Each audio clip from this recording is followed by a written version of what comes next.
Miami, the perfect place to welcome event number 1 of the 2024 PPL season.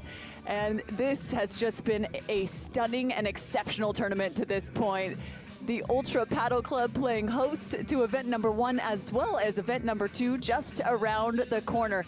It has been a sold-out crowd, and there is no doubt that this audience is ready to see the semifinals come to life. Hi everyone, Cameron Irwin alongside my dear friend Gonza Obina, and it has just been exceptional paddle from the start of this tournament, and now we're getting into the nitty-gritty. The semifinals are finally here, and we can't wait to see these teams get underway. But this PPL format has just been so fun to watch. What have you liked so much in terms of seeing this team format come to life? The format with the mixed doubles coming down to the wire and having this top 4 teams, I think something new, something special for paddle in the US. It is something so special, and of course it's a little different than what you might see internationally with the Pro Paddle League, and you're going to get a chance to see just how it works right now. Let's take a look at the format. Event 1 of the Pro Paddle League 2024 will be held in Miami and will have the following format. 10 teams were split into 2 groups of 5. Each team will play in a round-robin format. For PPL Event 1, group assignments were chosen at random. Group assignments for PPL Event 2 will be based on the final results of PPL Event 1. The tournament will last 6 days, and each team is guaranteed 4 matches during the first 4 days of competition. 2 teams from each group will be required to play 2 matches on either the first or second day of round-robin competition. These teams were chosen at random during group selections.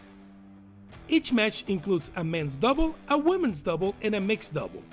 The format of the men's and women's doubles matches will be best of 3 sets with golden point and a super tiebreak to 10 points in the 3rd set. On the other hand, the mixed doubles will be played regardless of the result of the men's and women's doubles, and will be played to 1 set with golden point and super tiebreak to 10 at 6-6. The top 2 teams from each group advance to the semifinals. The winners of the semifinals will play in the final, and the losers will play for 3rd and 4th place. To determine the groups for PPL 2, the top 2 teams, champion and runner-up, will be placed in separate groups, and the remaining teams will be drawn into groups at random. After groups are decided, there will be a random assignment between teams that did not play twice in the week prior to determine who will play twice in 1 day for the 2nd week. A look now to the tie-break scenarios. It came down to head-to-head. The match differential is that 2nd tier, as well as the 3rd is the set differential. And man, it has just been so fun as we've gotten to see mixed matchups. The format's so unique. Last night we saw the world number 1 on the men's side as well as the women's side partnering up alongside one another, but this is all coming down to the PPL Cup final. This is what everyone is fighting to get a chance to go to. With these 10 franchises, only 8 of them will get a chance to move on to the PPL Cup final. So you have to find those best finishes from 1 through 10 in each of the 4 events. You'll accrue points. But here's a look now to the white group as we had round robin format for the first 4 days, and Miami coming out at that number 1 spot with the 3 wins and the 1 loss, as well as the Toronto Polar Bears with the 3-1. However, that's where the tie breaks come into play with the head-to-head, as well as Miami picked up the win over Toronto. So they took that top spot. But man, Los Angeles, they were so close, weren't they, Gonza? Yes, that last matchup between Toronto and Los Angeles was amazing. But let's have a look at the Group E, the gold group. Las Vegas Smash 4-0, the only unbeaten team in the competition, taking the number 1 spot in that group. And then the New York Atlantics with a 3-1, picking up the 2nd place and moving into the semifinals. The Las Vegas Smash will be into the semifinal this morning. The very first one, as you now see the matchups. Las Vegas Smash unbeaten as they face off against the Toronto Polar Bears. And then you've got the Miami Paddle Club facing off against the New York Atlantics. We will start our day with that first matchup, Las Vegas versus Toronto. Can somebody take down Las Vegas? Is it doable? That's a big question. I think they have a big team, especially in the women's side with Marta Ortega and Alexandra Alonso. We will talk a bit more about that later, because now we have to see the points for each position in the regular season event scoring. The champion will get 1,000 points, the runner-up 850 points, 3rd place 600, and then we go down until the 10th place. That's why it's so important to get as many wins as you can in order to qualify to the top 8 teams moving into the finals. And this is what they're fighting for. The largest purse that we have seen in 2024, over $1 million is on the line for this season. And this is how it breaks out in terms of taking home some cash for these first handful of events. You can see PPL event number 1, 2, 3, and 4, and the PPL Cup final as well, with that $100,000 on the line. We've got $150,000 that is just fantastic for these pros to get a chance to have that much more. But we've talked about it, the Las Vegas Smash, unbeaten. Who can take them down? The Toronto Polar Bears are so steady, especially on that men's matchup. You think of Koki Nieto and his partner, Javi Barahona, and they have been unstoppable here. They are. And I think in this first matchup, the mixed doubles could be something very important, because I see Toronto very strong in the men's side with Koki and Barahona unbeaten. And then Las Vegas has Marta Ortega and Ale Alonso as well unbeaten. So they're the favorites, 1-1. We could go to the mixed doubles with a tie, and that's going to be so much fun to watch. So through the round robin format, we actually saw the mixed doubles. They were played out regardless of whether the score was 1-1 or 2-0 in the format. However, today, if they go up 2-0, match is complete. Correct.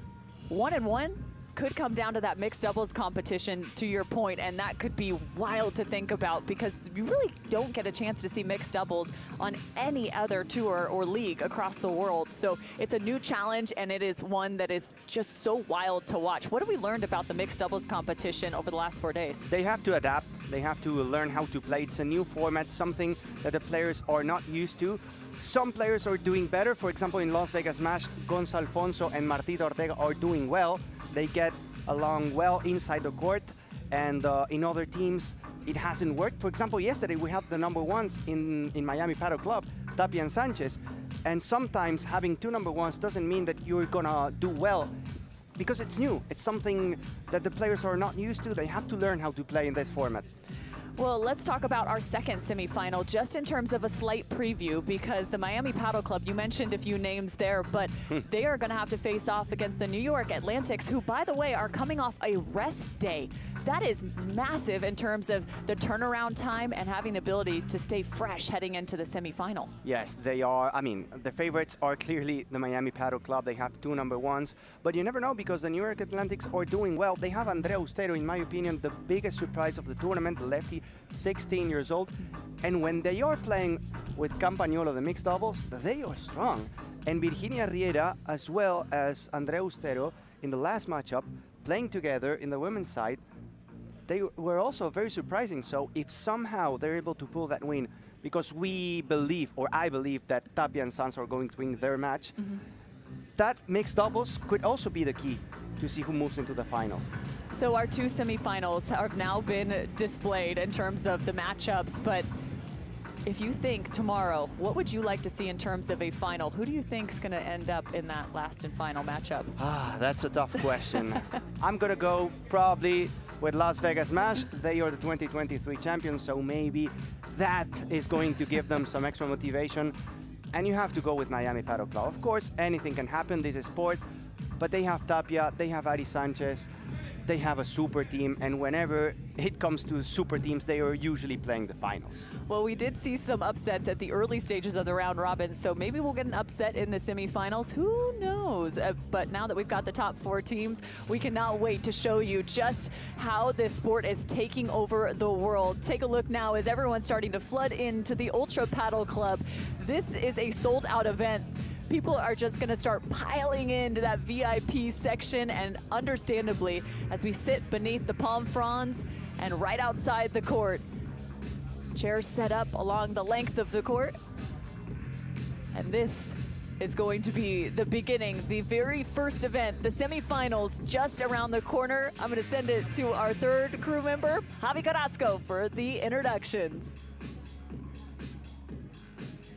Hi everyone, welcome to the PPL, welcome to the Pro Padel League today. It will be an incredible and amazing day. The time has come for the semi-finals. The top 4 teams are ready to face off. So help me welcome the Las Vegas Smash and Toronto Polar Bears. Let's introduce to you the team. First, the women of Toronto Polar Bears. There are Marina Guinar from Spain and Victoria Iglesias from Spain.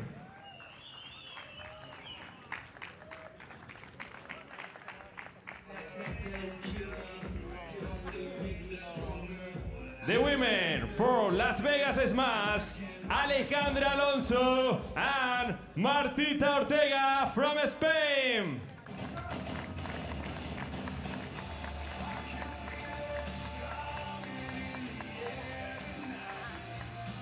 And the men, Toronto Polar Bears, are Javi Barahona and Coqui Nieto from Spain.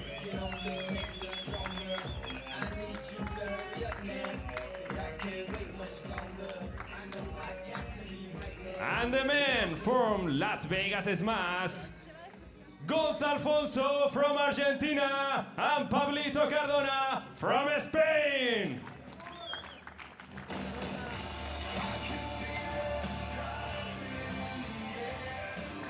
Enjoy the first semi-final here in the PPL.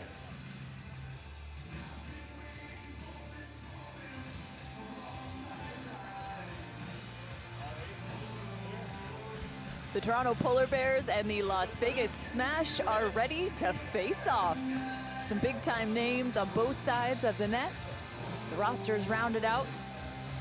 Coqui Nieto playing alongside Javi Barahona, Victoria Iglesias, and of course, Marina Guinar will be your starting lineup for the Toronto Polar Bears. The Las Vegas Smash have Marta Ortega, Ale Alonso, Pablo Cardona, and of course, Gonzalo Alfonso. Let's look at Cardona in the backdrop, and everyone's starting to find their seats. Best 2 of 3 will be played, as these 10 franchises have finally come down and been whittled down to 4. And by the way, Cam, yes, Marta Ortega and Ale Alonso are unbeaten. They are strong, but at the same time, yesterday, Marina Guinar and Victoria Iglesias, well, they played amazing. They played really amazing under pressure because they knew they had to win to move into the semifinals. And that's also sometimes hard to handle, that pressure, that feeling that you have to win, yes or yes. And they did well, especially Marina Guinar. She's an incredible player, super powerful, lefty, attacking player, so don't count them out. Well, not to mention, they were playing in the heat of the day yesterday, right in the thick of it. It was well into the 90s, and they were having to grovel. The humidity was so high, people were having a hard time even just sitting inside or sitting outside watching it. They would go and find the screens just to be able to cool off. So it's no surprise, though, that those two battle-tested and tough came out with a win. Victoria Iglesias and Marina Guinar. Again, they had a tough one to come in. Marina Guinar out of Spain, as is Victoria Iglesias. There's been an influx of the international pros in the 2024 season, thanks to our draft. Over 80% of the new draftees in the top 50 in the world, bringing the best to the PPL, the fastest growing sport in the world, to North America. Marta Ortega is going to play this match, obviously, for the Las Vegas Smash. And I'm mentioning her because she's a superstar, and she's really used to this kind of situations, to playing semifinals, to be in the big stage, and to perform, to deliver in these kind of matches. So I think she's going to be the key for Las Vegas Smash. If she's on point and she's able to guide Ale Alonso, she doesn't have the same amount of experience as Marta Ortega, but if Marta is able to do so, I think they are going to do well, and that's the reason I think why the Las Vegas Smash are the favorites in this first match. Ale Alonso, just 17 years old, and it has really been almost like Marta Ortega kind of taking her under her wing. They are so good at communicating and connecting after each point. Marta Ortega giving that sense of stability and leadership, but man, Ale Alonso has just been a steady rock in her own game. It's been fun to watch her play so free. There's a look at Ortega. She will be playing the drive side on the right, and she really lets Ale Alonso just take some cuts at the ball. There's a look at Marina Guinart warming up. And here's a look at all four of our fantastic pros on the PPL for your matchup. Victoria Iglesias, Marina Guinart, rocking the polar bear blue, as they are today on the court. Las Vegas Smash, they're orange and red. And when it comes to Ale Alonso, she's also shining in this tournament. I'm impressed by the amount of shots she has in the aerial part of the game. With the bandeja, with the rulo, hitting it with kick, flat. She's a very complete player, and I think that's the big reason she's going to be one of the big stars. Also, we have to talk about Marina Guinart from the Toronto Polar Bears, born in 1996 in Spain, playing on the right side. Again, when she comes with that víbora down the line, she is so dangerous. So dangerous. You can see lefty able to open up nice on that right side. And now look, Ale Alonso. Teams have tried to send it well over the top of Ale Alonso, but here's a look now to Victoria Iglesias out of Spain, playing the left. What do you like about her game? I think the classic shot from Victoria Iglesias is that two-hand backhand she has cross-court while returning. It's quite impressive, and I think it's the first shot that comes to your mind when you talk about Victoria Iglesias. Two-hand backhand. Watch for that in this matchup, as well as Marta Ortega playing the right side, like we mentioned, and she is just one of the best defenders. So fun to watch her go to work. And she has so much experience. So many finals, former #1. So again, she's used to this kind of scenarios, these kind of matchups. Being in the main stage, it's not something new for Marta Ortega. Maybe it is for Alexandra Alonso, AA from Las Vegas Smash, born in 2006. So young, and what a future she has. Again, a perfect aerial shot. How far do you think she can go? You think she can reach that #1? You never know because you have so many players, but she has the conditions to do it, for sure. And she's showing it in a big way this week here in Miami. Currently ranked in the top 25 in the world. Marta Ortega at the #6 spot in terms of the FIP individual world rankings. On the other side, you've got the number 21 as well as 29 on the side of the Polar Bears. But already up at that number 22 spot for Ale Alonso. That's just going to continue to rise with what we've seen from her in her play. Fantastic volleys, and that's one of the other things I think that stands out, especially for the Las Vegas Smash. Just Marta Ortega, so aggressive, so much pace off of her racket on the volley. That's a big difference between a normal right side player and Marta Ortega. She's able to cover, she's able to defend, but at the same time, she has this pace. She wins point, and whenever you have a right side player winning points, it's a huge advantage. And coming back to Alexandra Alonso and how far she can go, of course, this is a team sport, and to climb in the rankings, you really need a good partner. And sometimes the big names are teaming up together, so that's why for Ale Alonso having the chance to show that she's able to play with Marta Ortega and to perform is going to also give her some exposure and maybe some opportunities, some calls from other players that maybe after this tournament were just not there. That's a great point to bring up. There's no doubt about that, getting a chance to see her on display with some of the world's best, as she already is at the top in terms of being in that top 25. However, when you have a chance, you better take it and make the best of it. And so far, Ale Alonso has done just that. Again, we will have the men's matchup after this. Some big names. Gonzalo Alfonso playing alongside another youthful Pablo Cardona. Cardona. Wow, a big guy. He is a big hitter. And they will have probably one of the toughest tasks, facing off against Javi Barahona and Coqui Nieto. Again, that will be coming up after this women's matchup. See who will be able to strike first, get a point on the board. That's why I think the mixed doubles could be a reality in this matchup, because I do believe that Marta Ortega and Alonso are the favorites in this one.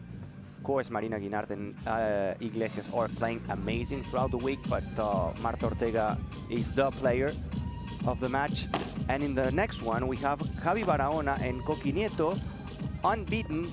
They even knocked down Agus Tapia and John Sanz in the first match of the week. Of course, Alfonso and Cardona are good, but in one match we have the Las Vegas match as a favorite, and in the other one we have Toronto. So maybe that final match, it's going to be the decider to see who moves into the final. That'd be one heck of a way to start the semifinal action. I'd love it. Here at the Ultra Paddle Club. I think you would, and everyone else that's tuning in and sitting courtside. Marcos Del Pilar, the commissioner of the PPL, roaming the VIP section. We got a chance to see him alongside Daddy Yankee yesterday. He was playing paddle indoors. Yeah, apparently Daddy Yankee calls up Marcos on a regular basis, and I think they're playing about 2 hours a day right now. That's a We're lot. not careful, we might see Daddy Yankee out on the court playing for one of these PPL For the teams Goats. instead of just owning it. Exactly. He owns the Florida Goats, one of the expansion teams to the 2024 season, as well as the Houston Bolts and the New York Atlantics, who we get a chance to see in the next semifinal. They put together one heck of a roster as well. And I think paddle is such a fun sport, and it's going to grow a lot in the US. Whenever you play one time, it's going to become an addiction. It's always happening, and that's exactly what Daddy Yankee feels. We get to play yesterday night. It was fun. Not at the level that we're going to show, of course. Oh, come on. But it was fun. You can't back our game. Our game is so good, Gonza. No, definitely not at that level by any means. I think one of the things that's so cool about learning this sport is the fact that it is unbelievably athletic, crazy amounts of dynamic play, the speed required, the foot speed, the hand speed, the ground strokes, being able to play the ball off the wall, off the fence, sending the ball out of the court, chasing it back, and actually being able to recover back to the court. I mean, these athletes do astonishing things and make them look so easy. Exactly. But if you asked just an average person or even a high-level tennis player to step onto a paddle court, there is going to be a massive learning curve. When you play, you get to really understand how hard it is and how good these players are. Just an insanely challenging sport. And now we get to see some of those that make it look as easy as possible, but it is anything but. First serve of the first semifinal.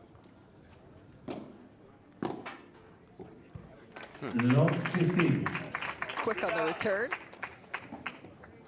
Marta Ortega just to say, hey, I'm here. I'm Marta Ortega. This is a semifinal. This is my land.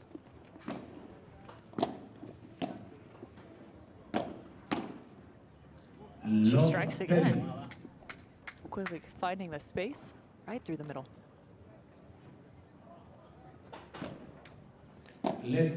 First service. Love 30.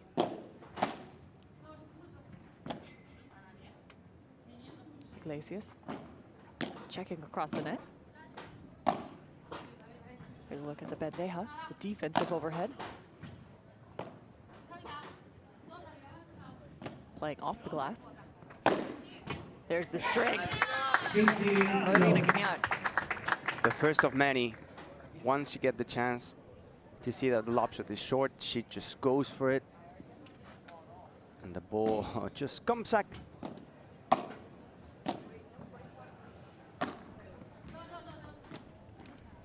Iglesias working back to the corner. And this time, well done. Evening the score, 30-all. She chose a flat smash, a fast one. When you smash the ball, you either go for high or for speed. So the opponents don't have the time to go to the net and pick it up. Again, there's that bandeja. Control and pace. Lob played up. Polar Bears scoring the point even from the back of the court. Missed volley. 3 straight now for the Polar Bears.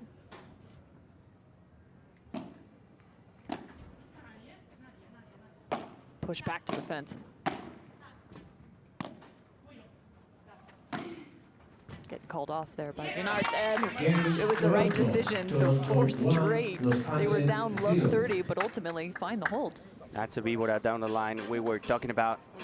As a lefty, the spin is quite hard to master, to control. And it's very important for Toronto to win that game after being love 30 down. Whenever it comes to a semi-final, you need to win the first game. There's no doubt about it. Now, for those maybe just tuning in for Padel for the very first time, can you maybe just give us a quick walkthrough on some of the shots that you might see in terms of the vocab and terminology? Well, we were talking about the Víbora. That's an attacking shot where an aerial shot that you use to attack, you hit it from the side with a lot of spin, like slicing the ball to the corner, and it has a more pace than the bandeja, which has a similar technique, but the only goal from the bandeja is just to keep the net, to stay there, because it's where you're going to win 95% of the points. Marta Ortega to serve now for Las Vegas Smash for the first time in the match. In Padel, you have to hit the serve on their arm, bounce the ball behind the line, and then hit it. There's one of the flat smash you'll see. That's just pure power from Ale Alonso. Two-hand backhand from Iglesias. Her shot. The angle from Guinart.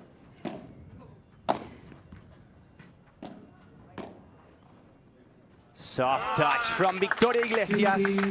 And now the Toronto looking better. 15-0 right here. Changing the pace of the ball right there. That's a good serve. 15. To the corner.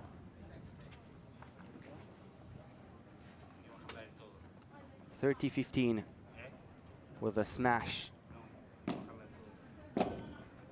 Second service.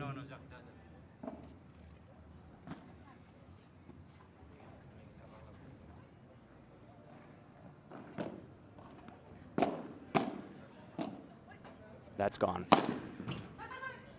That's gone. So much power. 8-8, destroying that one and bringing the ball back. 40-15. Chance for a hold.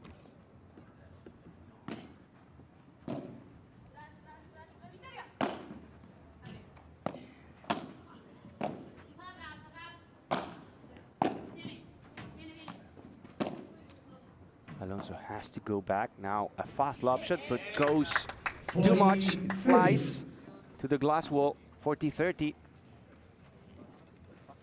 That's one of the other adjustments too that you can find. Multiple series of lobs, high lobs, and of course fast lob, quicker, lower pace, trying to beat your opponent to the back glass.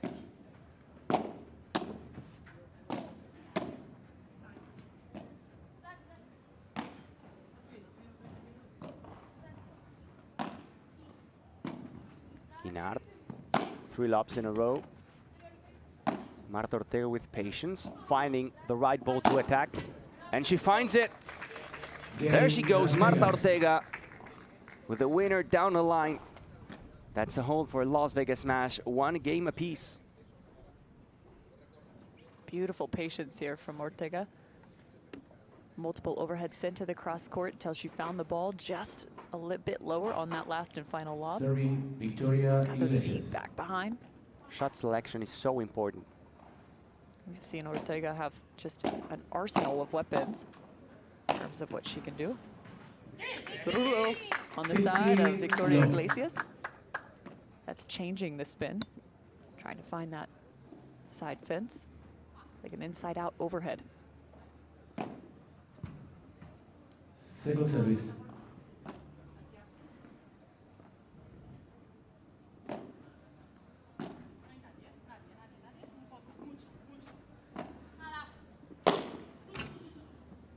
There it is again. Ale Alonso, All. second flat winner we've seen. And it's hot today, Cam. Not windy. So the players are going to have the chance to smash it a lot. The heat increases, play goes faster. Second service.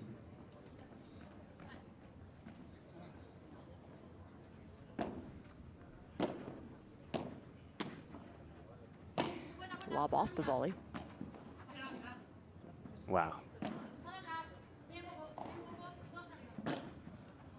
Nice. Well done. Ale Alonso off the glass. 30.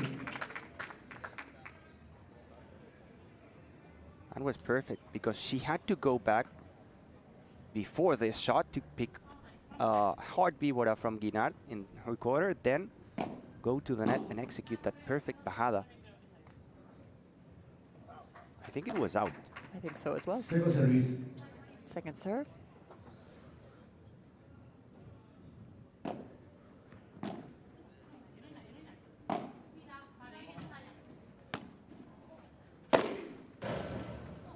All power.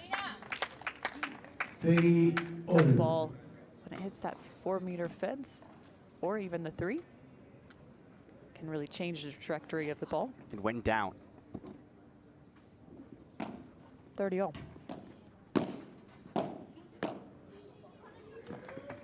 Somehow, Ortega picks up the drop.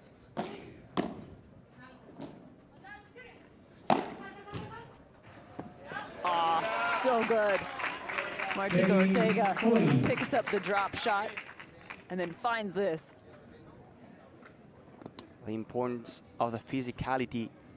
Be fast enough to get to that drop shot and then get a chance to attack. Keep the point alive.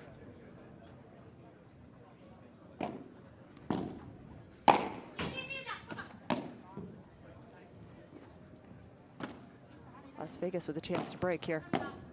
Oh, changing to topspin. Oh, there's that two-hand backhand. Las And Vegas. Las an Vegas early lead break 2-1. for Las Vegas. Now up 2-1.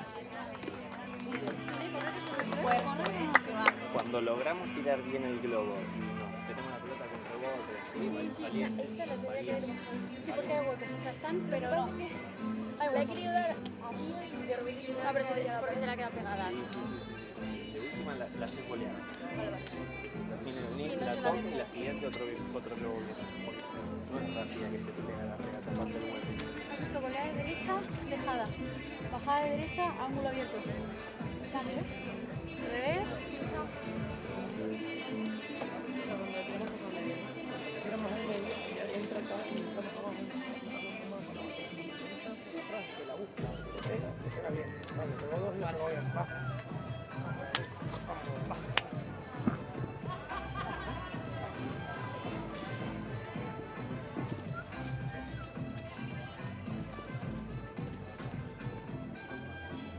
So good to hear the coaches in the benches. That's a privilege. And in the Las Vegas Match bench, Guga Vasquez, Alonso, and Marta Ortega's coach was saying that the quality of the lob shot is going to be really important in the game.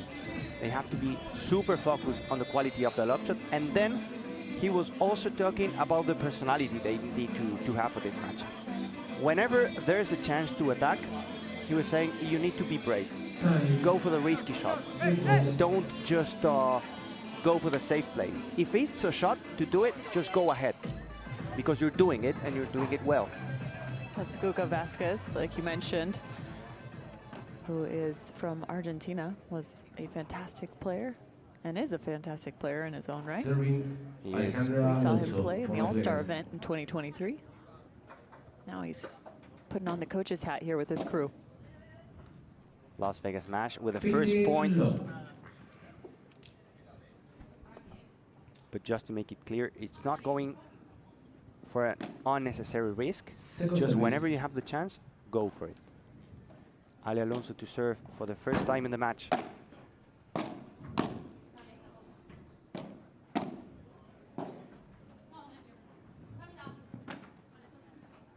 Iglesias stays back, goes for the angle, finds the net. 30 love. 30 love. For Toronto, super important to stay in the game mentally from the beginning until the end.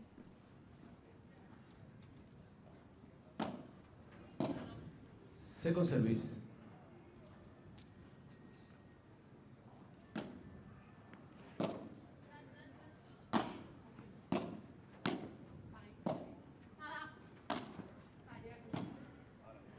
That's about to go.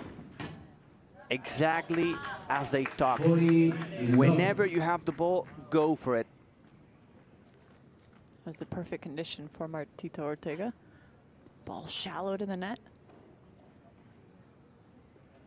The ball flies a lot in these conditions. Comes back with a lot of power. Game, Las Vegas. Another mistake from Victoria Iglesias, this time with a two-hand backhand to the net. It's a hold for Las Vegas Smash.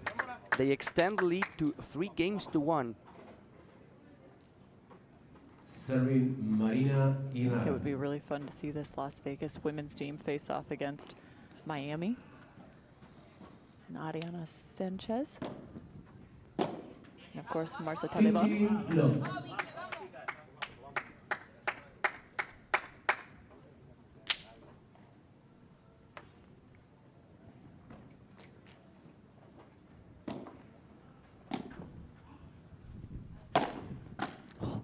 Marta Ortega just charged the net, trying to block.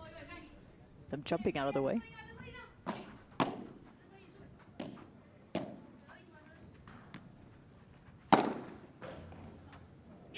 Trying to find the placement. Just got away from Ortega. Guinard with a smash. Guinard a couple times now finding that 4 meters fence, and both of them finding a good bounce for her. Second service.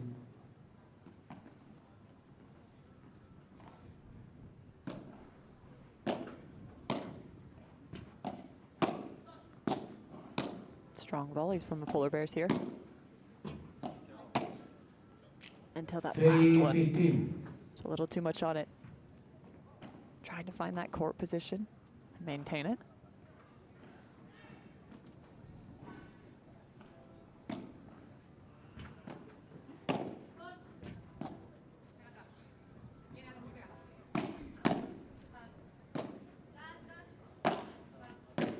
Sending that lob up, then the cross court ball through the middle. Well 40, done. 15. Nice combination. Guinard. Martita was trying to come back to the net, but she had to go back again. She was not able to do it.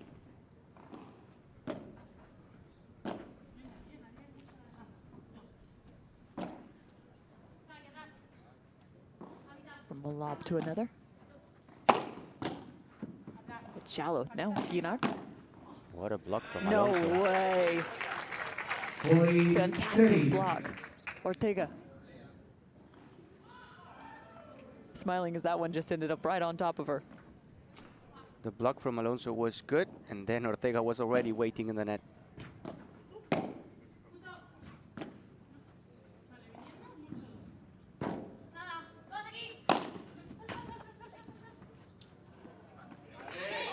Deuce. And Alonso Golden point. brings us now to a golden point. Our first golden points. The next point wins. That's a perfect smash, because if it was going out por tres, Iglesias was there. But since it hit the fence and went Recibe over the net again, Alexandra Alonso. was super, super good executed. Golden point. Oh, Game, And Guinard Las touched the Vegas. net. Las Vegas lead 4-1. So a second break now for the Las Vegas Smash. They are running away with this Fisio, first set. please. Toronto, Fisio.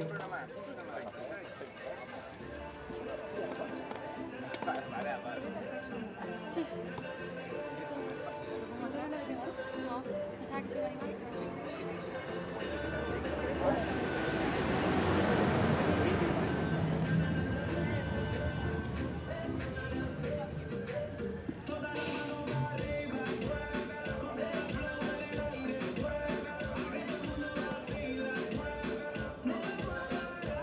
seed.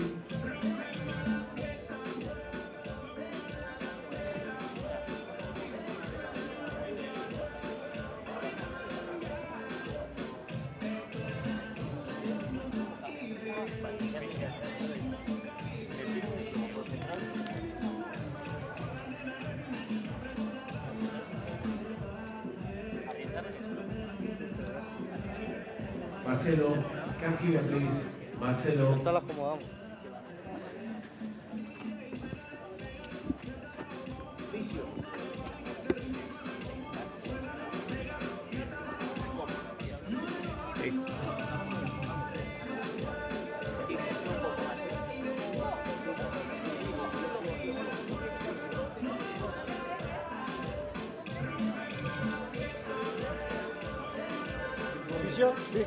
Sí, please.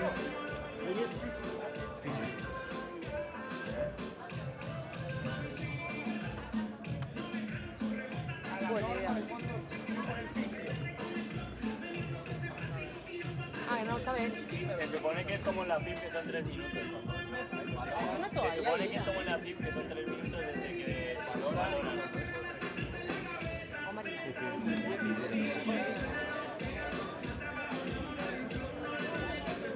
Seed, come here please.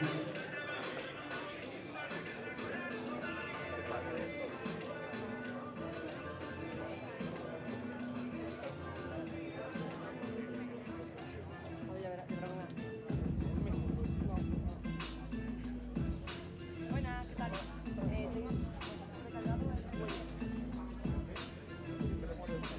recargado As you can see, Victoria Iglesias Puedes mirar hacia abajo. is in pain. ¿Me molesta? Me molesta cuando A small mira hacia injury allá. in the left shoulder. Hacia arriba. So we're getting a medical time right now Seed, for come the here physio please. to work. Mírame. Hopefully she'll be okay and we will keep enjoying the match Pero camp. primero tiene que valorar lo que es, y una vez que lo sabe son 3 minutos. This is a lot of Le molesta. paddle over the last 4 days, and especially in some tough conditions. Ok, And Victoria Iglesias la taking puedo some time tratar right now. por 3 She's minutos. dealing with a little Y something en el cambio cada in minuto. that left shoulder. Puedo soltar el Neck. ¿ok? Genial. 3. So they will have 3 minutes according to the umpire and the physio, Séquese con la toalla. starting now.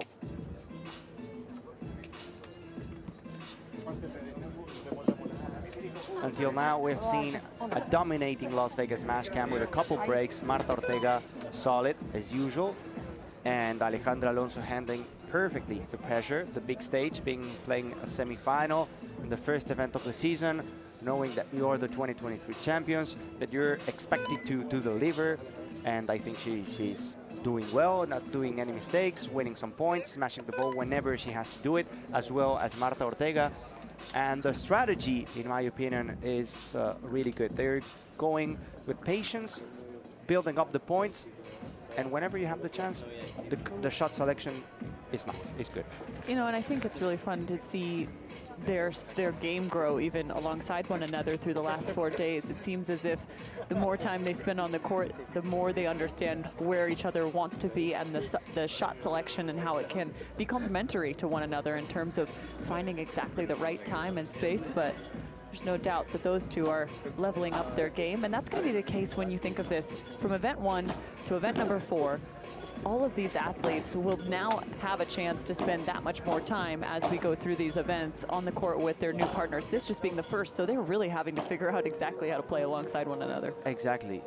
And we were talking about this yesterday, saying that as the week moves on, as the matches move on, the players are getting better because it's the first tournament for the majority of them playing with a new teammate. So at the beginning, you don't really know how the other moves, the strengths, the weaknesses of the team. And now with 4 or 5 matches behind you, it's of course getting better and better and better. And when you have Marta Ortega, you don't want them to get better if you are on the other side of the net. And I think playing with Ale Alonso, they're understanding each other a lot and very well. We get to listen to the players inside of the court, and you hear a lot Marta Ortega communicating with Ale Alonso, trying to get her confidence, pushing her to be aggressive when she has to, being the captain of the team, basically. No doubt that Marta Ortega has been a massive piece to the Las Vegas Smash's success. Again, if you're just joining us, we're in the midst of a medical timeout as Victoria Iglesias is getting worked on by the physio. A little bit of issue on her shoulder and neck area. On the changeover 2 times. So you want him to stay? Queda él? Okay.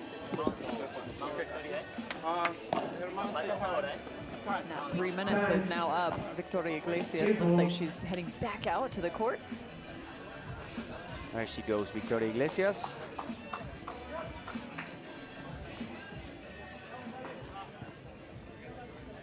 And we're coming back with a 4-1 up for Las Vegas Smash. 2 breaks in a row Marta for the Ortega. reigning champions. Marta Ortega to serve. Let's see how Victoria Iglesias reacts. How she moves. Oh, nothing to do with that one. 15 love. Even if you're fit. Yeah, even shifting over, really did a nice job keeping that ball on her right side. Her court positioning continues to kind of creep a little bit more towards that middle.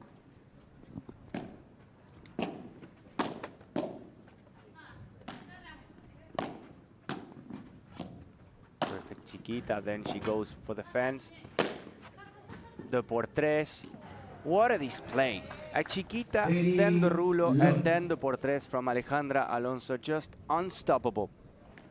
Just stringing contacts together.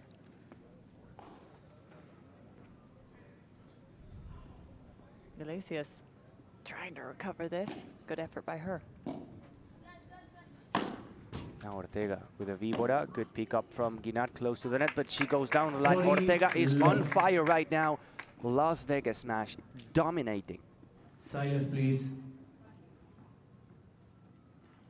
40 love.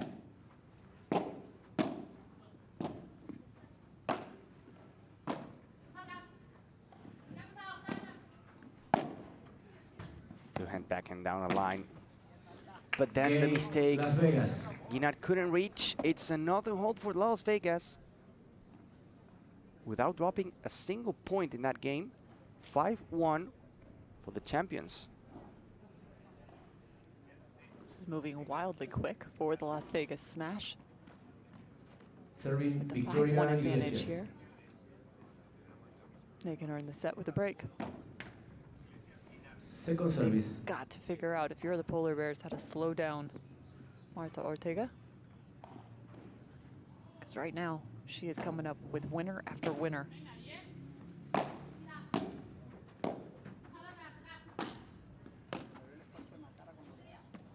Ortega taking over through the middle.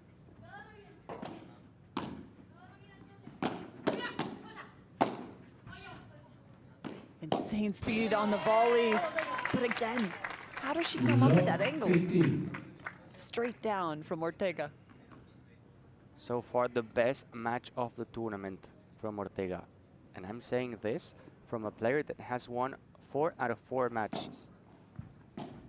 That's how good she's playing right now. She's putting everyone else on notice right now. 15 all.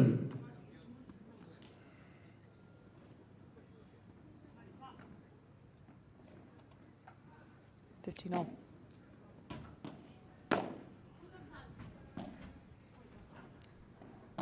Nice lob, Ale Alonso.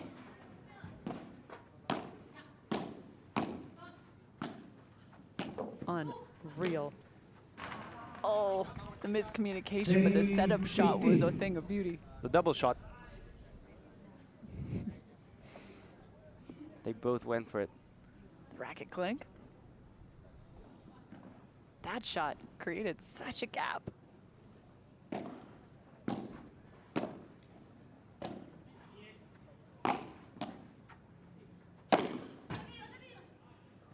Trying to find it off the 40, portres. 15. They need to find some more opportunities to do just that. And that portres is going to give Marina Guinart some confidence. Maybe to come back to her best.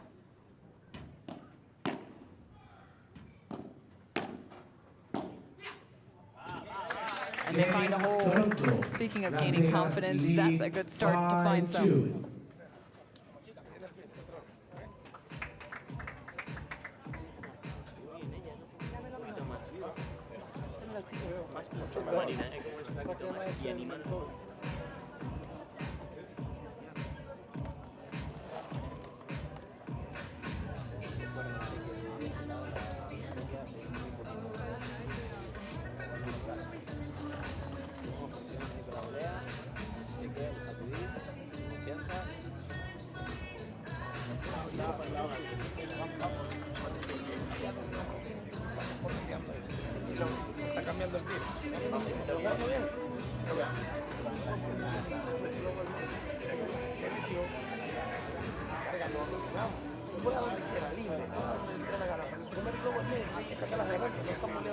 ¿Se le soltó un poco o sí?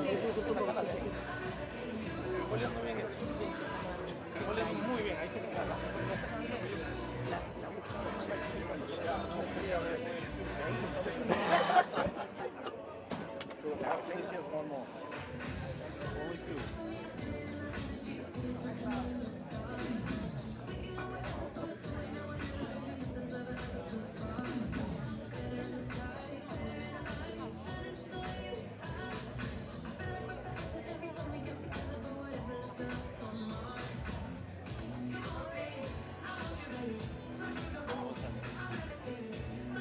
Time. Tiempo.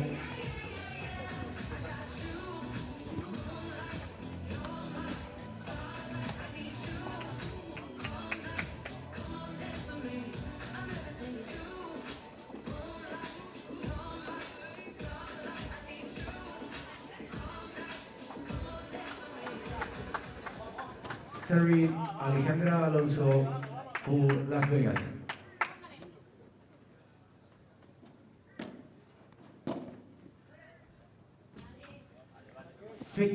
Low.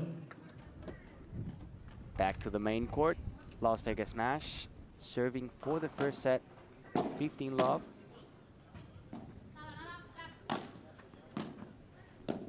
Superb performance so far from the 2023 champions.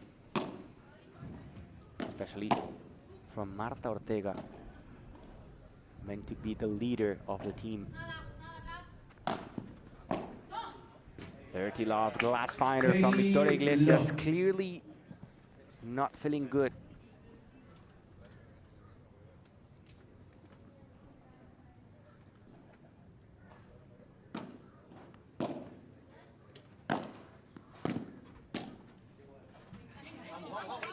That's long, yeah. 30-15. Just finding that side glass, the volley getting away from her. 30-15.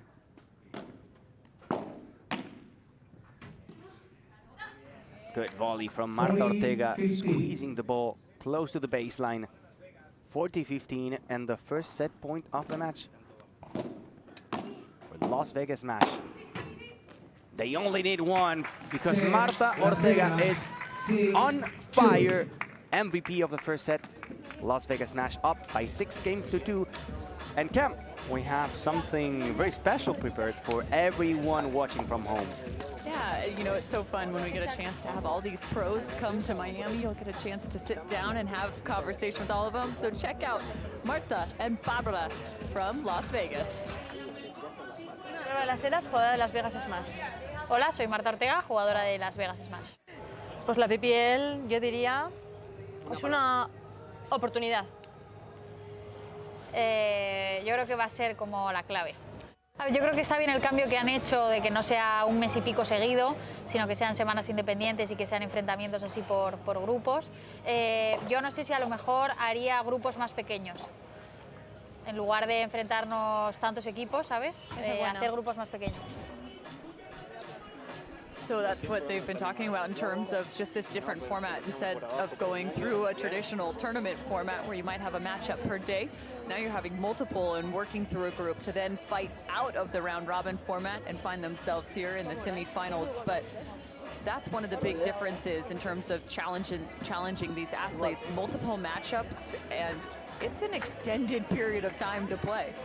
And Bárbara Las Heras, Cam, she's not playing in the competition. Ale Alonso and Marta Ortega are doing it, but she's a fantastic player after her injury, still trying to come back at her best level. And yes, she's not playing, but she's so important within the group. Such a nice person, super calm, and having Bárbara Las Heras inside a group is also important. It's not only important what happens inside a court, but also the team atmosphere, what happens out of the court. So with these teams, again, you get a chance to have a multitude of athletes on the roster. You can pick and choose per matchup who you want to put out on the court. Some of those have changed from matchup to matchup or series to series over the last 4 days, giving some rest or maybe trying to find exactly the right combination.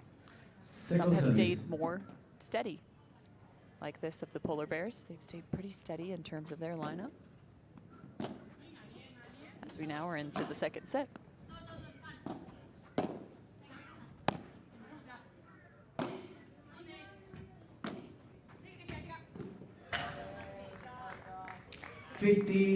All.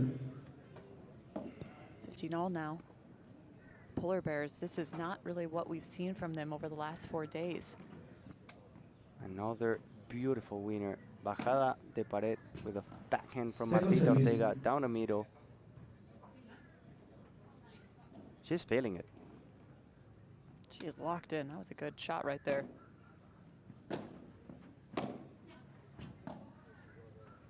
Fast lob to Iglesias. There's the kick, but the touch from Iglesias. Absolute perfection. Point to the Polar Bears.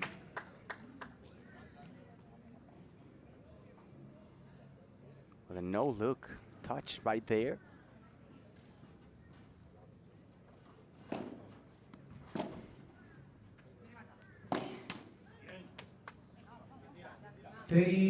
All. Finding the top of the net. Again, Polar Bears just not quite finding their game here. Fundamental for the Polar Bears, trying to get this hold.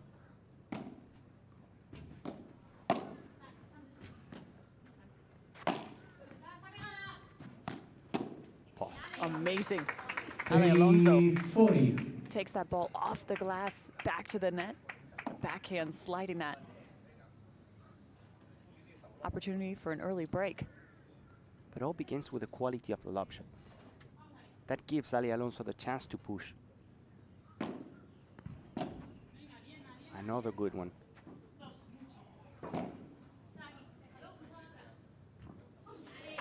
There's another fantastic lob.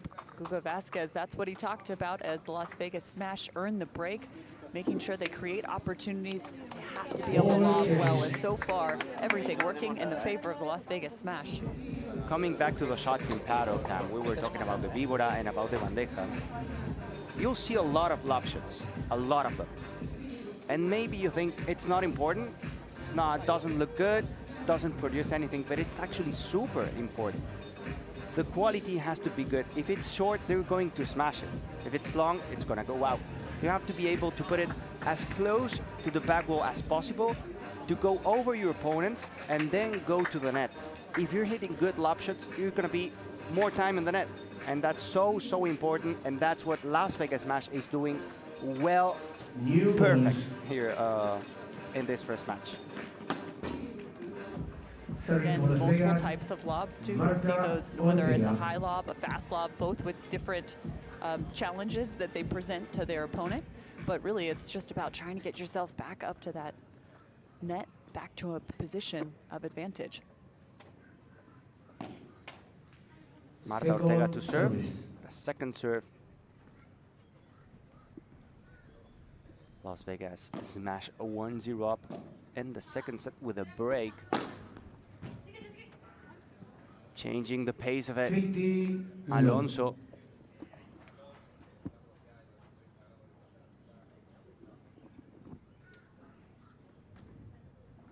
Love.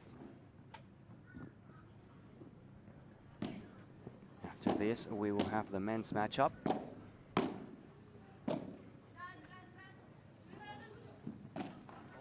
angle from Marta Ortega. Another classy shot from Marta Ortega.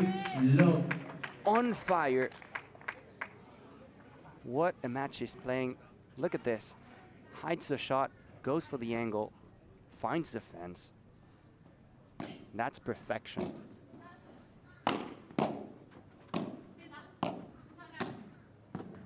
And now Wally Alonso to the corner, aiming to that side wall. 40 love. If they keep playing like this, no one's going to be able to slow them down. Las Vegas Smash is a machine right now. It's a great description. Technical and powerful. And it's a whole glass finder from Marina Guinar. 2-0. Not looking good for Toronto.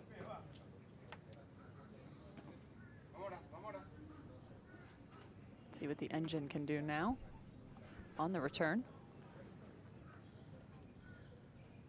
Ortega, former world #1. At that point, she was also the world's youngest #1.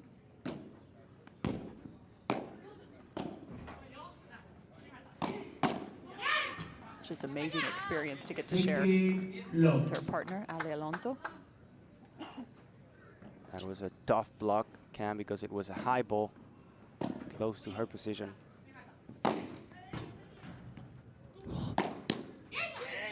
What a fantastic save, but then the pressure added. Way to follow up from Victoria Iglesias.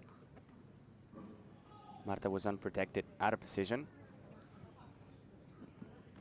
She was just hoping for the best right here.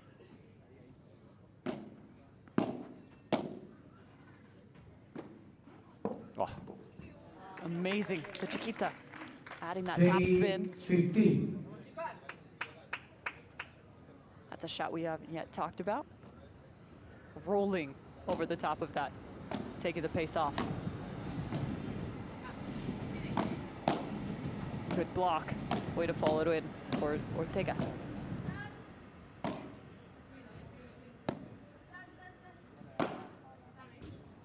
Back to back on the backhand side for Guinart. Oh. It was in. Ball good. There was a moment of hesitation. Immediately, Alonso looks to the other side, saying that ball was perfect.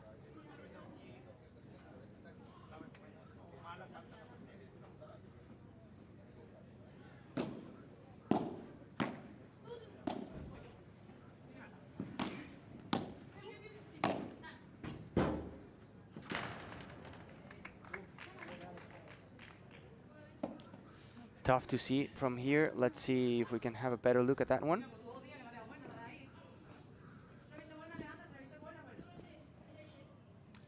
$40-30.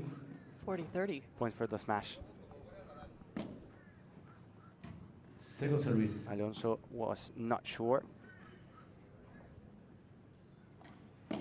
40-30. Polar Bears looking to get back in this.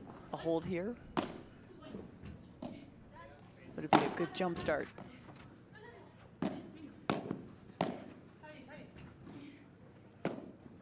Dropping it down, forcing Guinart on the full sprint.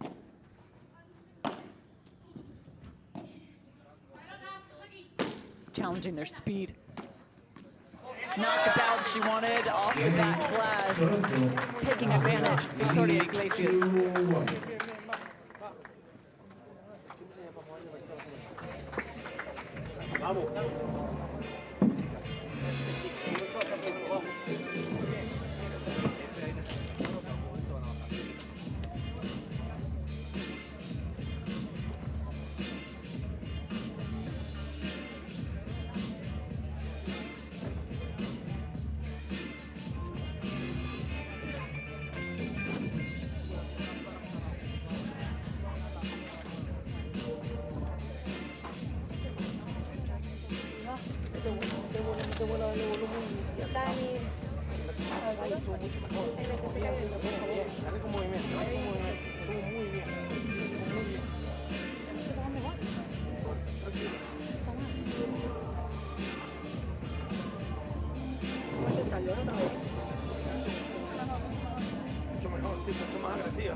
Ahora.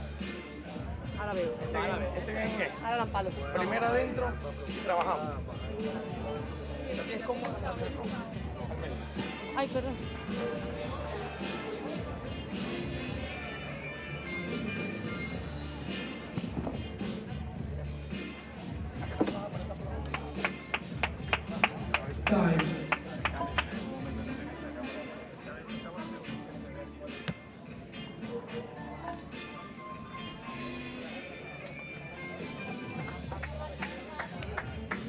Las Vegas Smash 2-1 up.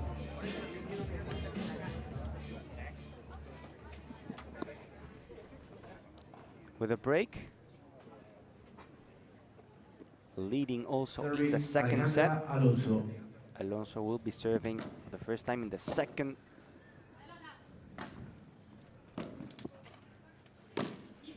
Miss hit from Marta Ortega.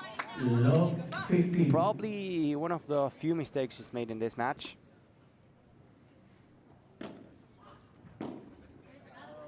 That's a good serve from Ale Alonso.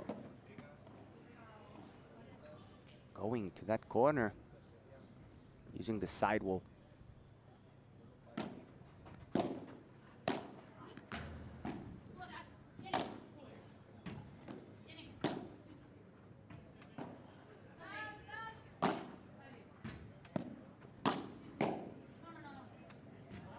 Glass finder from Victoria Iglesias. 30-15.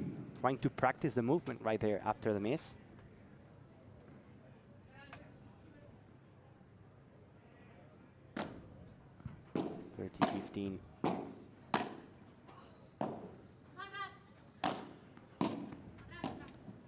Just over the net, Marina Guinard. Now Ortega goes to the left side of the court. The ball is wide from Guinard. 40-15.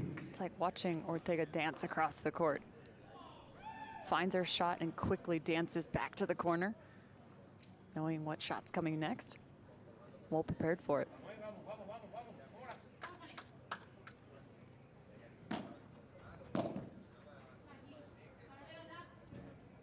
And it's a hold for Las Vegas Smash. Another missed return from Toronto. 3-1.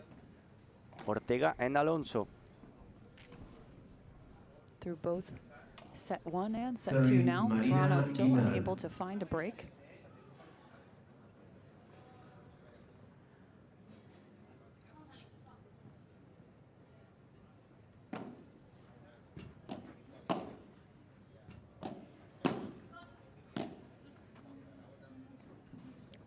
Lobbed up.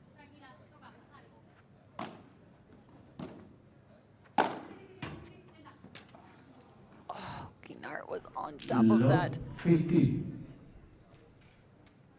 A missed opportunity for the Polar Bears.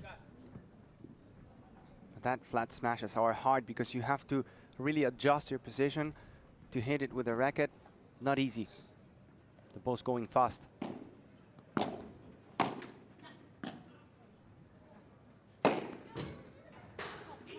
There's a great answer, Marina Guinard. And good for her, after not being able to hit the previous one, to go to get a short lob shot to relieve some of your frustration in that one.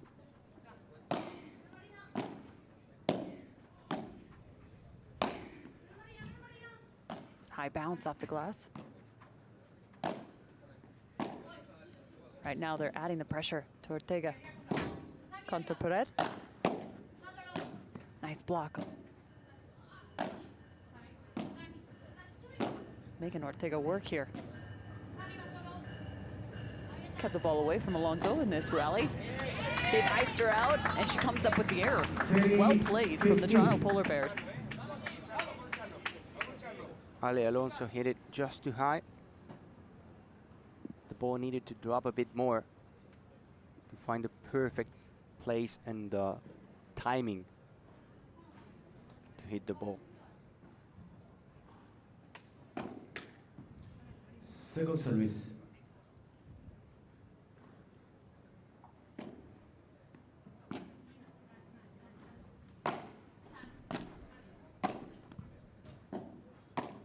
fended off. Unbelievable for Ortega.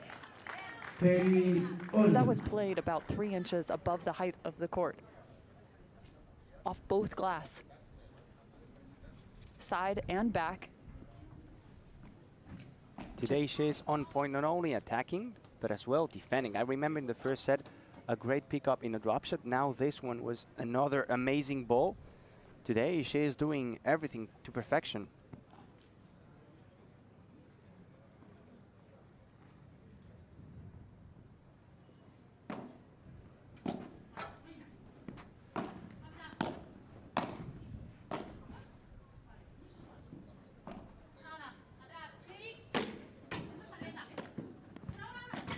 Nice location. Oh, Ale Alonso. But it's Guinards. This is a different looking team here now for the Toronto Polar Bears.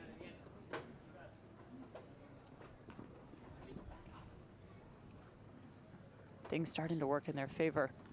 Seems as if they go to the side of Ortega and then look for Ale Alonso. 4-meter fence not doing any favors right now for the Polar Bears. That is a great game played by the Toronto Polar Bears. 2-3 now.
Time.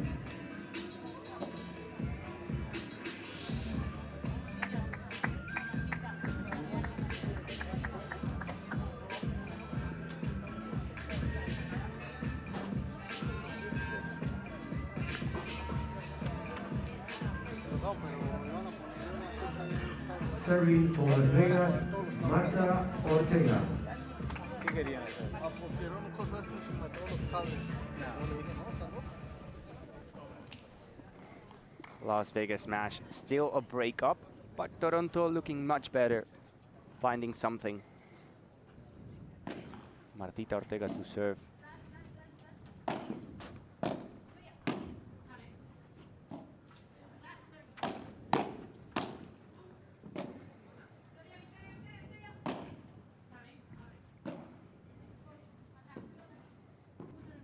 A lets it bounce. Guinard, the block from Ortega again, and then she goes to the backhand side.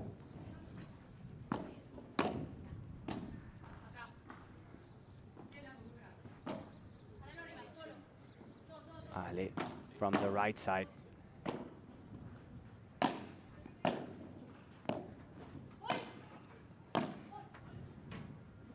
Alonso again. They were moving all over the place. That's what happens when you switch sides. You never know who has to go for it, who doesn't. The good news is they were both on every single ball here. Bad news is this last one found the net. Nearly standing right on top of one another. That's mine. No, it's mine. You go, I go, we go. And now Love. AA lifts it short into the net. 40, love 30. Feels as if there's a bit of a shift here after that last hold for the Toronto Polar Bears. Really stepping up their game. Second service.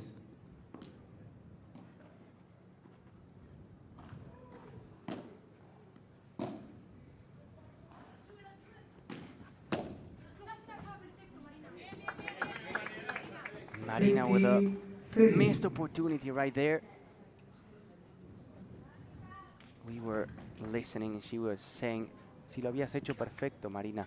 You were doing it so well, Marina. The frustration after sending the ball to the sidewall.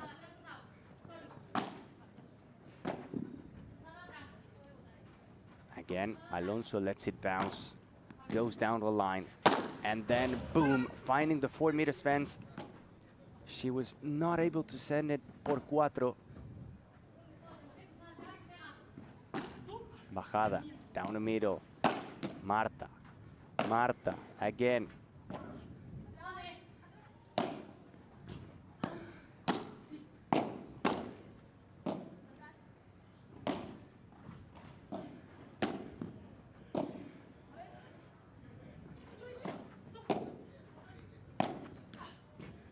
Beautiful forehand.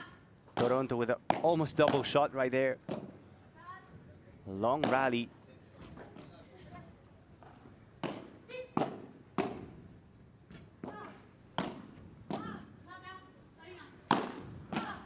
Three blocks from Victoria Iglesias.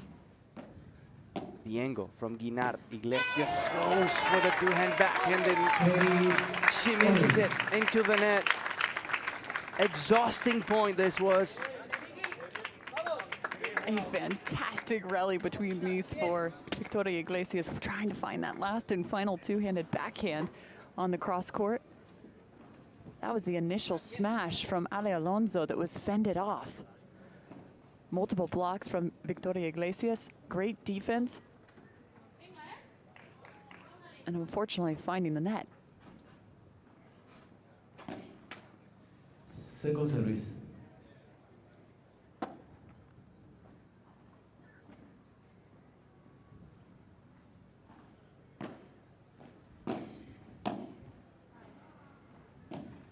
High lob shot from Marina Guinard.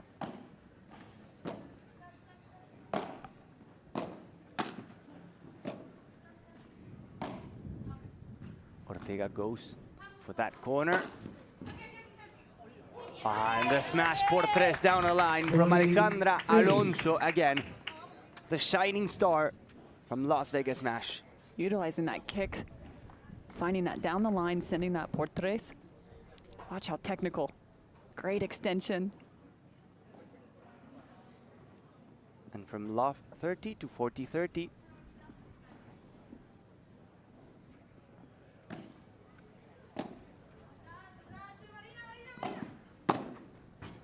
Punishing that softball from Marta Ortega. Marina Guinard, golden point. This could be the key moment of the match.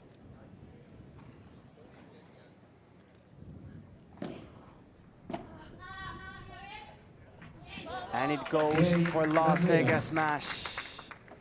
A glass finder right there. It's a hold, and it's 4-2 for the smash. This is going to hurt for Toronto. That could have been the difference maker right there for Toronto. Still unable to find a break through the first set as well as now in the second. They've been close. 50 low.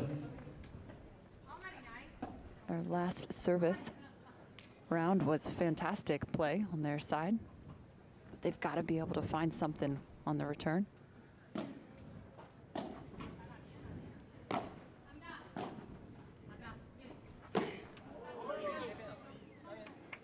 Sending one to the stars. Home run. I did that a few times last night on the court.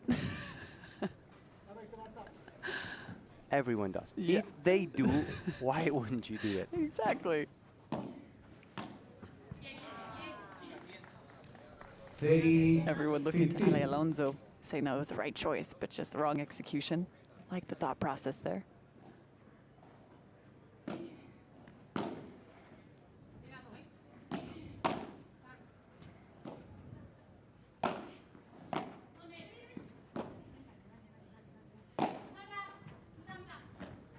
Nice ball, Iglesias. That was a fantastic shot from Victoria Iglesias.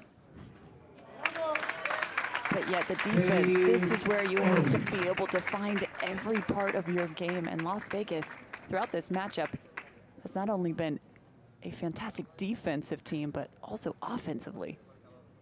And this is the reason why in paddle, you gotta make sure the ball comes back. Because if you smash it, and if it's short, they're going to be waiting in the net, like Marta Ortega there.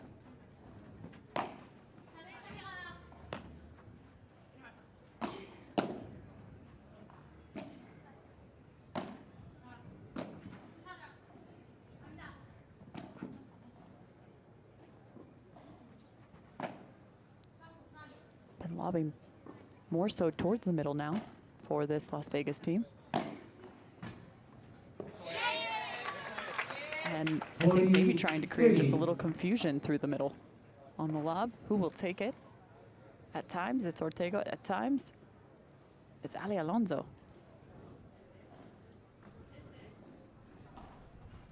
40-30 for Toronto. There's the lob again through the middle. Following it in. Las Vegas looking for that magical defense again.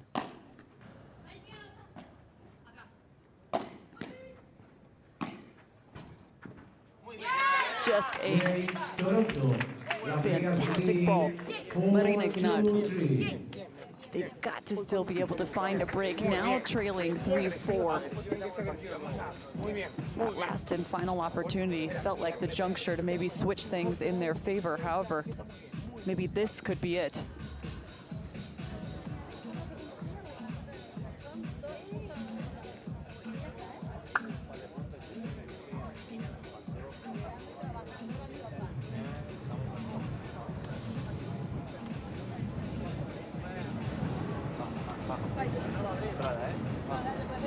La pelota, sin dudar, la explota. Va, va.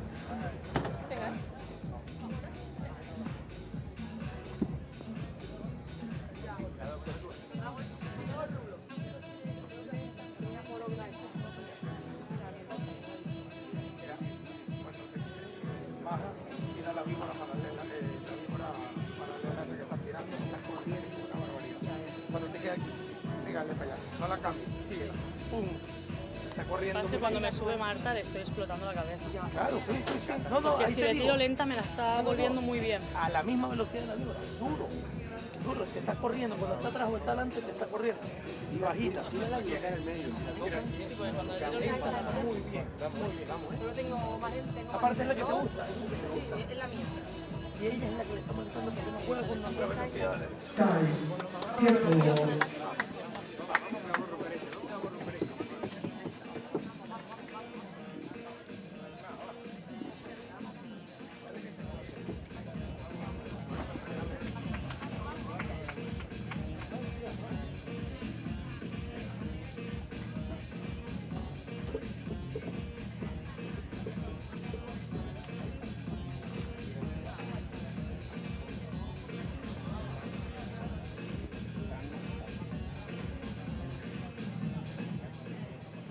And we're back for the final stretch of the second set. Las Vegas smash 6-2 in the first one, now 4-3 leading in the second one. Alexandra Alonso serving. That's going to give a lot of bounce. Just in from Ale. Another super bajada de pared. 50 low. Perfectly done by Marta Ortega.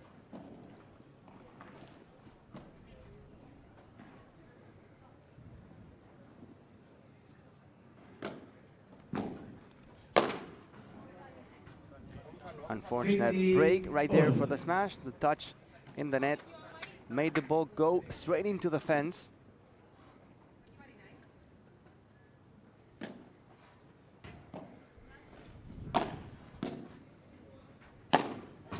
The power smash out of the court. Amazing from Ale Alonso after the pickup from Victoria Iglesias. and por tres, and then a por cuatro. Victoria Iglesias does a nice job getting outside here. Wasn't as thrilled with her recovery in terms of its location. 40-15. And now 40-15.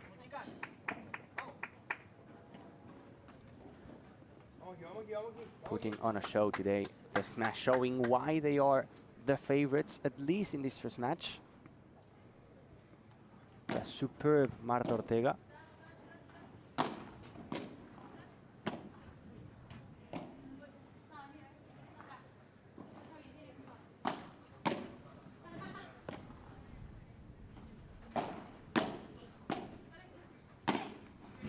That's it. That's it. Las Vegas. No more. 5-3, another hold for Las Vegas Smash. Ortega and the Víbora to the corner to finish it. Beautiful on the Víbora. Adding that backspin, side spin, finding the edge of the ball. 5-3.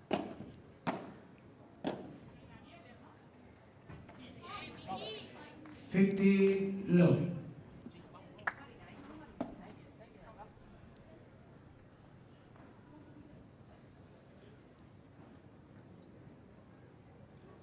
Alonso on the return.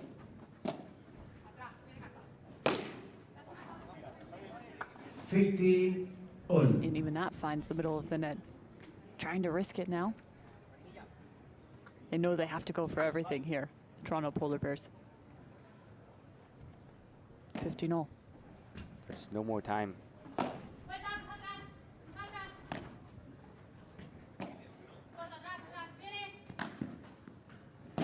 Alonso changing the direction.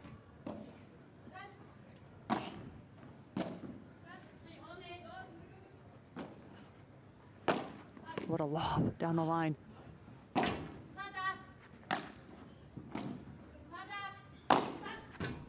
From the soft to the challenging.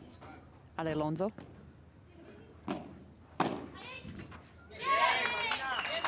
Impressive play. Marina Gnat. That's her shot. Whenever she's able to use a forehand, she goes down the line to the corner, and she makes it impossible.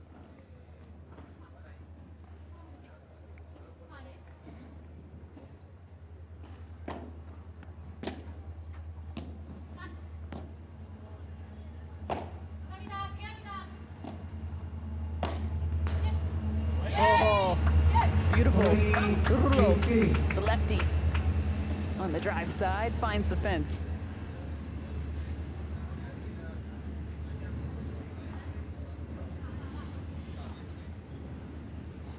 Looking to extend this second set.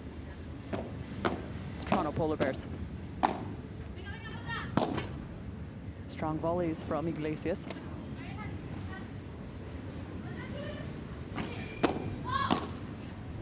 That spells trouble.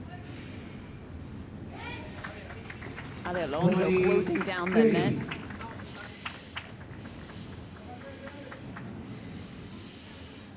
Las Vegas Smash inching closer here on the return. They want the match point right here.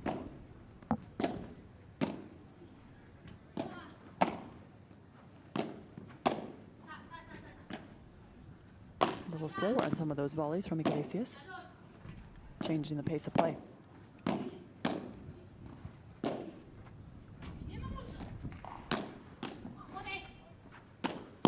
little bit of a mishit brings up a high ball and a strong ball for Alonso. Now a golden point and an everything point. Break point, match point for Las Vegas Smash, looking to go up in the series 1-0 over the Toronto Polar Bears in this semifinal. Receiving Marta. The receiving Ortega. team gets to choose who will receive here. And it will be Marta Ortega.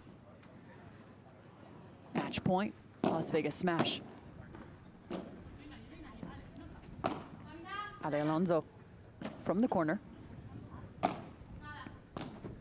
This time lifts it on the backhand side. Waits.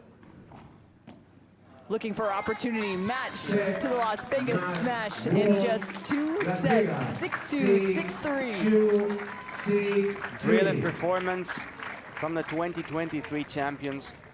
Marta Ortega leading the team, being the MVP of the match, and Ale Alonso, as during the entire season, playing solid, showing that she has a bright future and present as well. The first point goes for Las Vegas Smash, and now some sort of relief for Gonzalo Alfonso and Pablo Cardona. The men's team for the Las Vegas Smash, they will be facing Javi Barahona and Coqui Nieto, the only unbeaten team in the competition on the men's side. If somehow Cardona and Alfonso beat them, they will be moving into the finals. And if not, we'll get a chance to see a mixed matchup that has so much impact potentially in this series between the Toronto Polar Bears and Las Vegas Smash. But congratulations, those two. They played tremendously clean paddle. Offensively, defensively, great transition. The lobs were executed to perfection.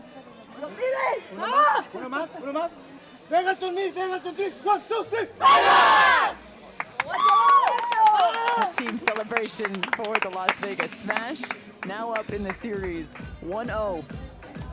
A look back. High level of paddle from the Smash, dominating the Bears. It's true that also I think that this was not the best match from Victoria Iglesias and Marina Aguilar. They were playing amazing throughout the week, but today on the other side of the net, they had two opponents that were just stunning. Nearly flawless, those two. Ale Alonso, Marta Ortega. Just superb.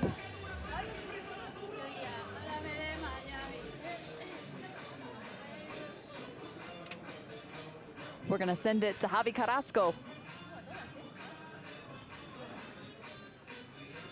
Aquí estamos con Martita Ortega y con Alexandra Alonso, que han conseguido el primer punto de estas semifinales para Las Vegas Smash. Alejandra, ¿cómo sienta conseguir el primer punto? Alejandra, how does it feel to win the point? You were loose and you're only 17 years old. How does it feel to play alongside a former #1 like Marta Ortega? Creo que el primer día estaba Very un poco nice. nerviosa, I think pero the bueno, first day poco a I was poco nervous, hemos ido fluyendo, but hemos step ido by step, conectando poco a poco we're y playing nada, better. jugar al lado de Martita, creo que es un Playing gusto, un placer. next to Estoy Marta súper Ortega feliz, is a pleasure. me estoy riendo mucho I'm con el happy equipo, to be así que here. nada, la verdad I'm que loving a lot me with the apetece team. aportar este puntito. Es increíble Happy jugar aquí en to bring the first Miami, point así que for nada, the team, enhorabuena, and chicos, it's super nice to be playing here in Miami. Gracias, Ale. Te decía el otro día, Martita, que vosotras sois las actuales campeonas del año You pasado. are las the actuales campeonas de Las 2023 Vegas, champions. soñáis con repetir título y Are you sobre dreaming todo, to get cómo the te throne estás back? viendo jugando aquí en Miami y How qué you sensaciones seeing tienes? yourself playing here in Miami? Soñamos con volver a repetirlo, por supuesto. Of course, we dream about winning again. Que nos lo repite ahí a muerte, así que estamos The muy team enfocados. expects us to Pero de deliver, momento disfrutando but for the moment día a we're día, enjoying disfrutando del camino, day by que creo day que, como ha dicho Alejandra, the de path, menos a más y poco a poco hemos ido going from empastando less to mejor more, y jugando mejor. getting to Jugar en know Miami each es un other lujazo, more un and more. placer. Ahora encima sin viento, It's a pleasure playing in muchísimo Miami, mejor, and que when estamos there's no un wind, poco- it's even poco better. locos y bueno, nos queda una dura batalla por delante, así que We vamos a have another tough battle ahead of us, so we have to wait. No, porque no está. Si estuviera así. Ah, si estuviera así. Es que ella estaba cantando antes un poquito. Bueno, pero ¿qué canción era? Para que la gente lo sepa. They were singing a song, and it was this one. Y ya que siga, que se la sabe. ¿Dónde están las mami? Enhorabuena, Martita Ortega, Alejandra Alonso, por conseguir ese primer punto de las semis. A continuación, el partido de los chicos en la PPL.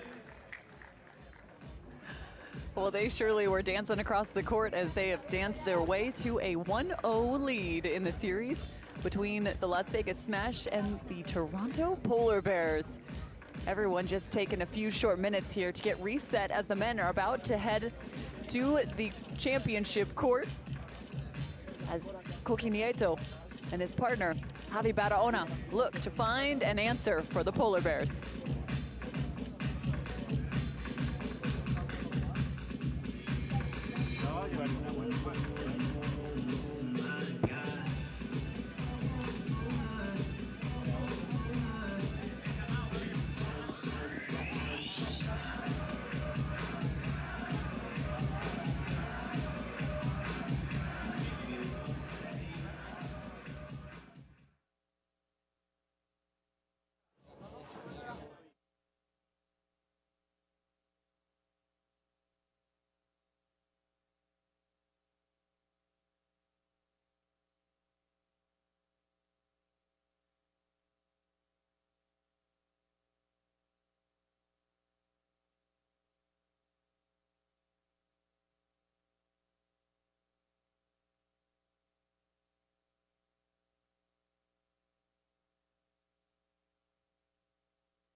Adiosas.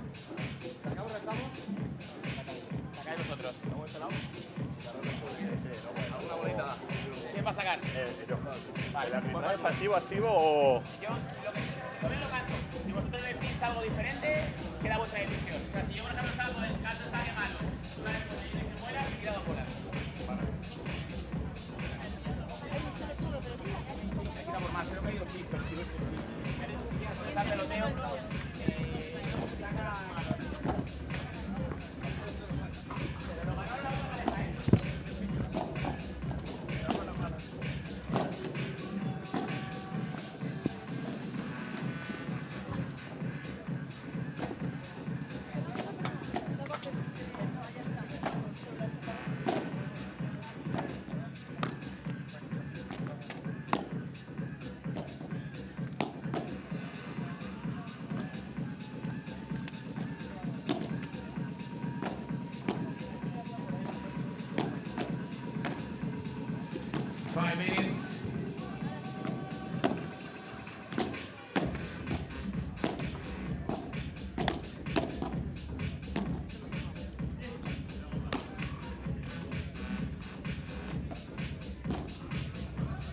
The first point was for Las Vegas Smash, and now the warm-up.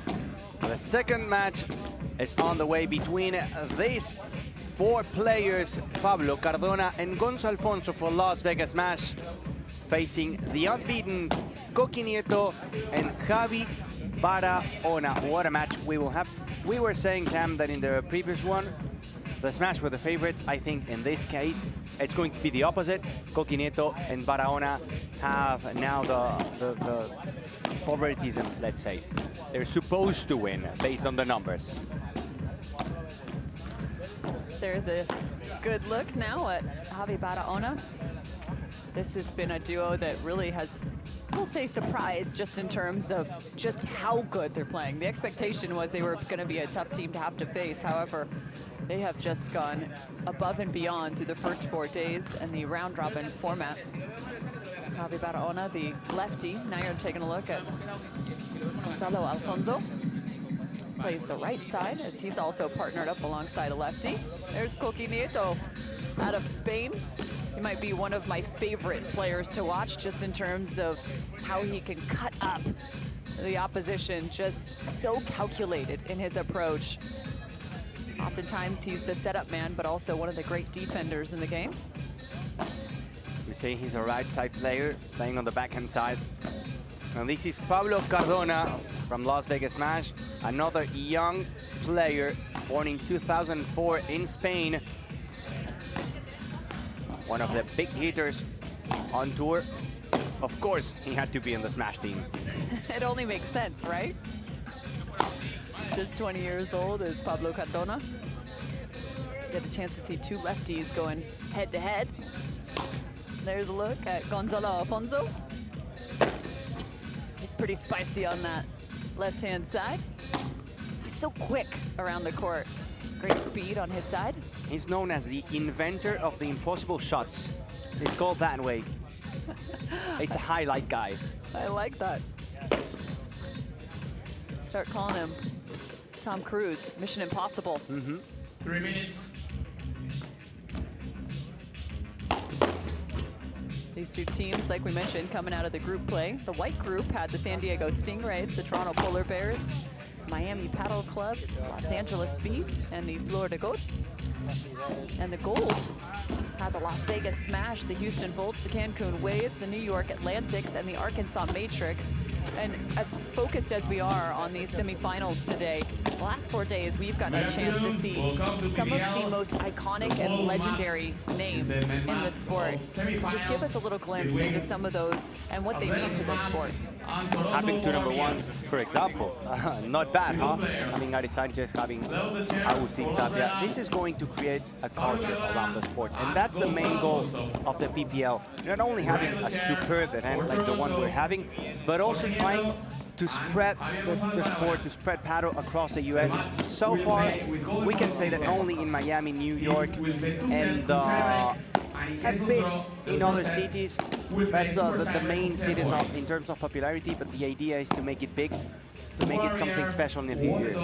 You know, some of the other names that are really the icons that have come across and really started to build some roots in terms of creating a foundation in North America and helping this sport grow, not just internationally, but also here. You think of Miguel Lamperti, a part of the San Diego Stingrays, Maxi Sanchez, Pablo Lima, of course. Sanyo. And of course, Sanyo Gutierrez, a part of those other 8 franchises not currently on the court.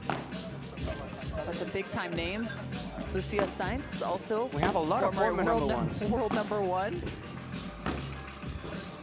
Yeah, the roster is really good. And as well, we have teams like the Houston Volts investing in the future, betting only in players under 21 years of age. So the Pro Padel League is a perfect combination between experience with legends and young talent. And they're having to play, whether it's head-to-head or playing alongside one another. But I imagine this is just such a huge growing opportunity for several of these athletes. Chance to get that much more exposure, that much more great gameplay. For example, for players like Gonzalo Alfonso, he's playing in A1 Padel, other tour, and as well in the Ultimate Padel Tour for them, is a chance to be with the other guys from Premier Padel. It's exposure. It shows to the world that they are able also to play with this kind of superstars and performing, being in the semifinals. Alfonso is normally the teammate. His teammate is Tolito Aguirre, the magical man. So whenever they play together, they're so much fun to watch. Well, and there are several times that because they have partnerships playing internationally and on the other tours, then all of a sudden now they're having to face off against one another in this team format. All right, Gonza, I gotta ask, how do you think the Toronto Polar Bears might try and look to score some points? Where do you think they can find success against this team in orange? The patience. Okay. The patience, especially from Coqui Nieto. Sometimes when it comes to Cardona and Alfonso, they are aggressive players. They want to finish the point quickly. And on the other side of the net, if they find a wall, basically like Coqui Nieto, and they see that they're not winning the point, as they usually do, they're going to push. And in that push, maybe they're going to find more mistakes. That's going to be the key for the Toronto Polar Bears. Just playing patiently. Limiting errors on their side. Letting Coqui do his thing, and whenever Javi Barahona takes the lead and he's able to smash, then go for it. Nieto so stable in his game. I think you might see a few highlights from these two. Maybe they find the power, find a couple big highlight reel moments. However, they've got to be able to stay consistent against this deadly team, who has yet to lose this men's doubles team for Toronto. And that is going to be the key for Las Vegas Smash. Trying to be consistent, trying to reach that level, the level that the Toronto has.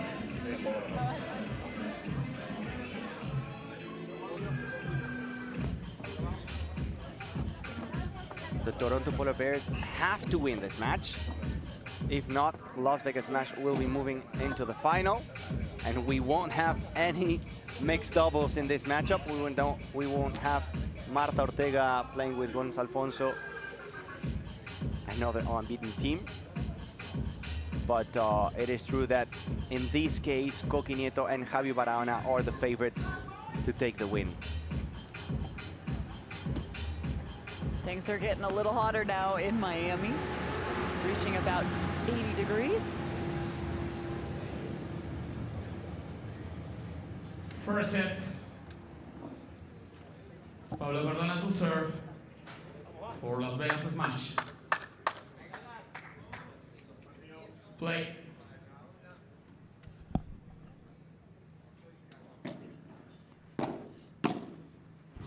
Cardona serving. First point of the match is on the way.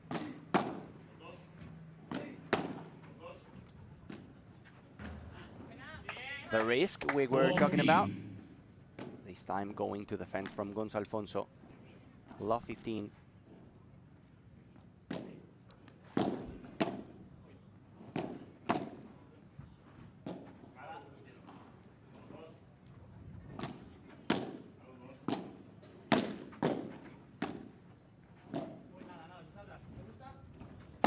Barahona, the first match. This first match is no good. Cardona was close to the net, slapping the ball with the backhand out of the court. 15-0.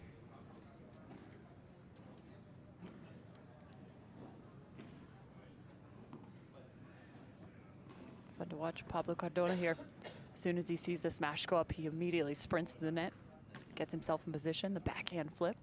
And he's a tall player, so in order to go over him, you have to make sure that the smash is perfect. Speaking of perfect. Cardona down the line, and again, the mistake from Gonzalo Alfonso. He was trying to go down the middle. 15-30.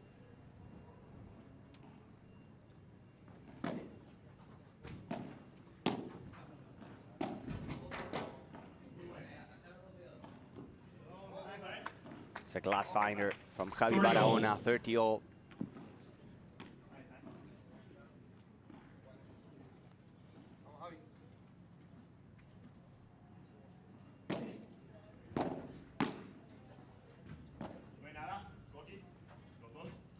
Another one, 2 in a row. 40-30. 40-30. Adjusting the lob shots.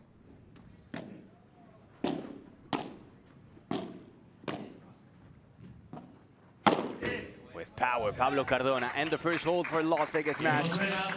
1-0 for the 2023 champions. Hardy smash from Pablo Cardona. Again, you can see it's not just about the power, but also the technique. Watch how Pablo Cardona finds himself in a great position.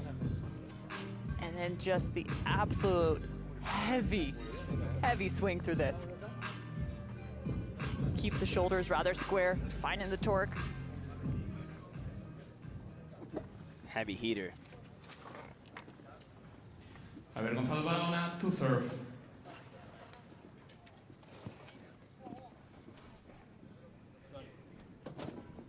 Toronto now on serve.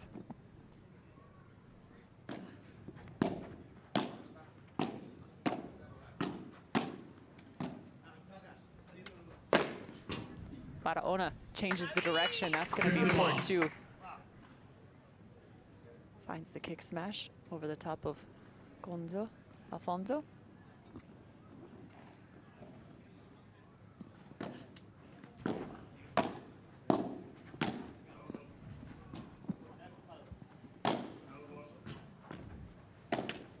The light touch off the glass. 15-all.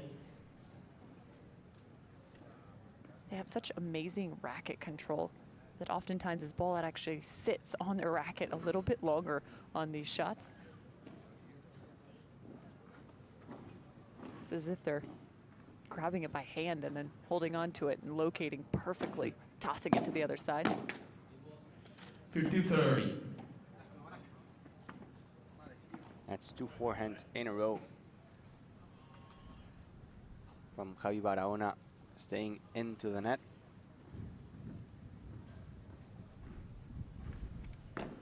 Down 15-30. Slight breeze coming in now. Barahona. Smash. This time trying to find the recovery. The ball finds the door frame instead. 30-all. Brings us to 30-all. Barahona's going to be checking each one of these smashes, making sure he's rightly locating them on the opposition.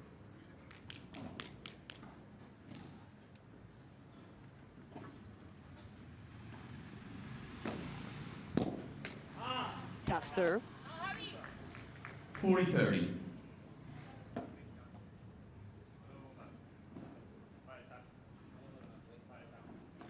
It's a bit of a break there for the Polar Bears. 2 early errors in this game. Oh, amazing forehand volley on the side of Nieto. The hold for Toronto. They just fought one off. That was a perfect ball to the corner. 1-1.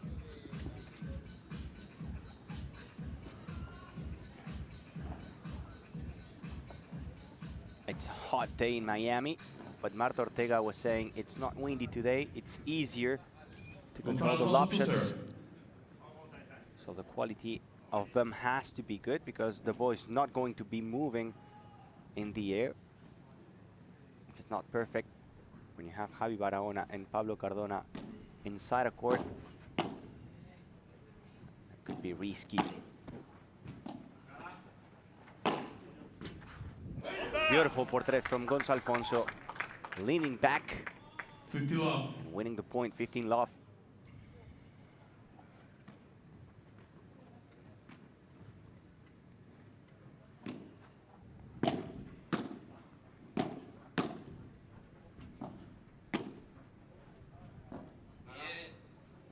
Good volley, squeezing it. Pablo Cardona this time. When you get to slice the ball and the volley is deep, it's not going to give any bounce. Alfonso goes back, goes down the middle, good move.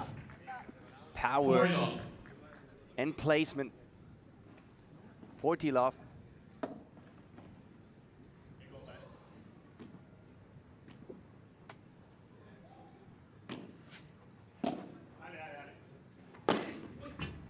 Another smash from Gonzalez. The touch there from Koki. Not in this time. Getting stuck right there in no man's land. Smash right at the feet. There's no way you're finding that ball again. It's a hold for the smash. 2-1 up in this first set.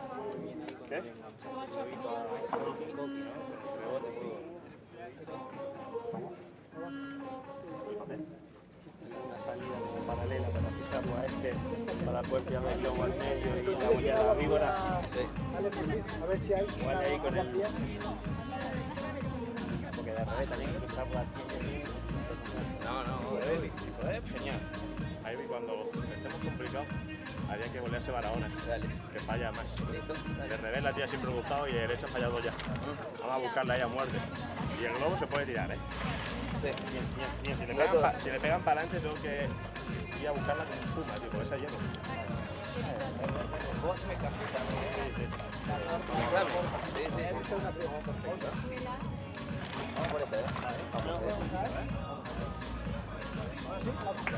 Vamos.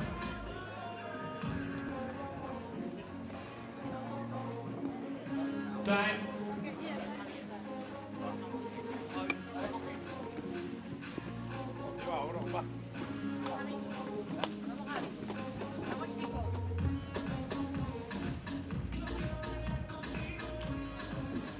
Forfiniendo to serve.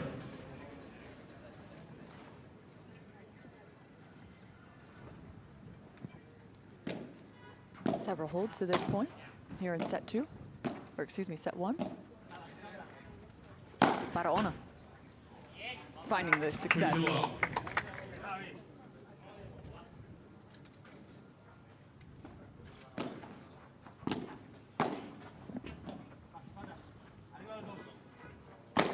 Oh, unreal block. Pablo Cardona. The light touch. Javi Barahona.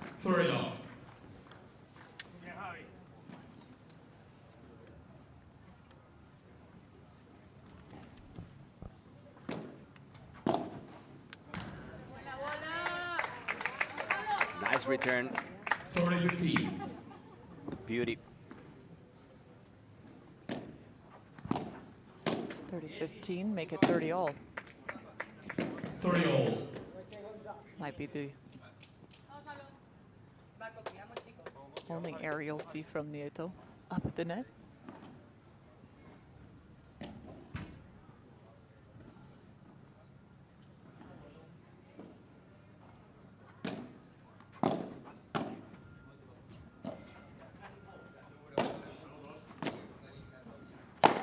Barahona taking over the middle.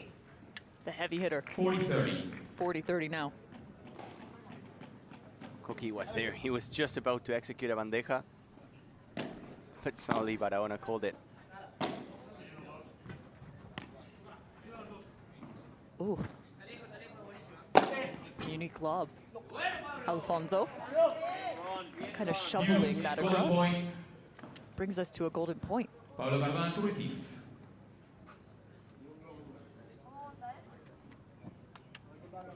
Chance to break here for the smash.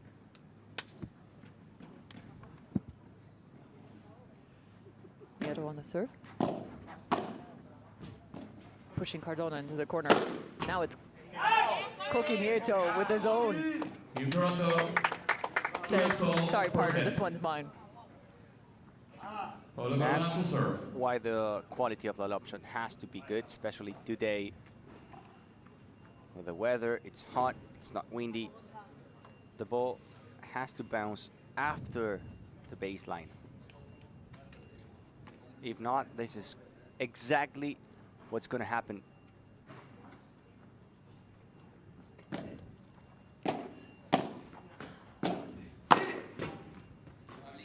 Nicely done by Gonzalo Alfonso. 50 love. Cardona building the point, and Alfonso finishing it.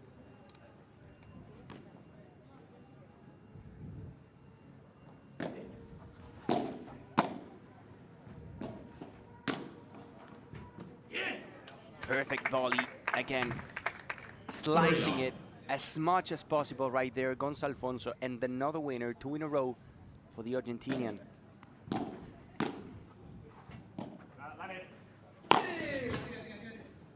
No touch from Barahona.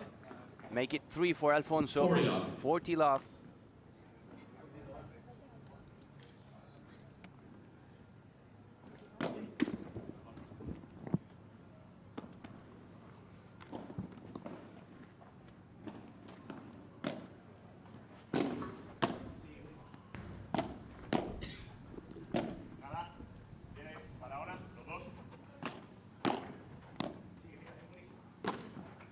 Wow. Small touch. Went in. You meant to do that. Imagine. It's another hole for the smash. 3-2 for Cardona. Alfonso, they are playing a good match so far. After this short break, we will be coming back with more action of this Pro Padel League event #1 in Miami.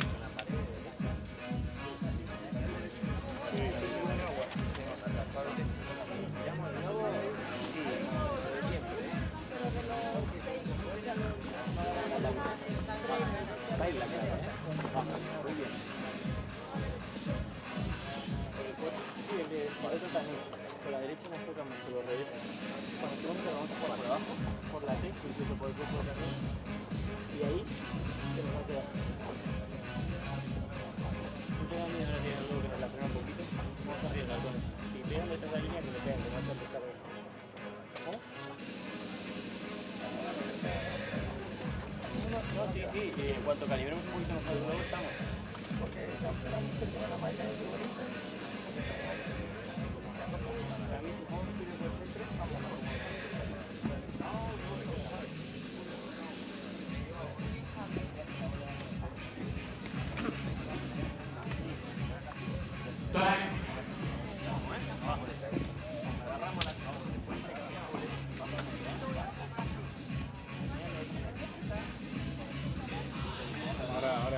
The vibes are high here in Miami at the Ultra Paddle Club. Second matchup in the series between the Las Vegas Smash and the Toronto Polar Bears. So far, Smash maintaining their 3-2 advantage. No breaks here. This men's matchup. Full.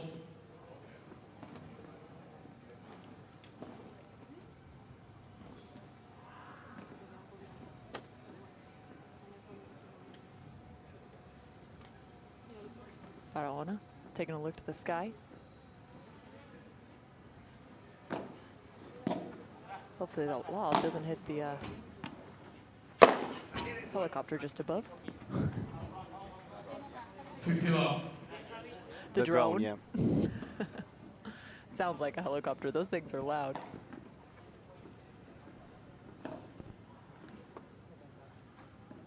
They take cool shots.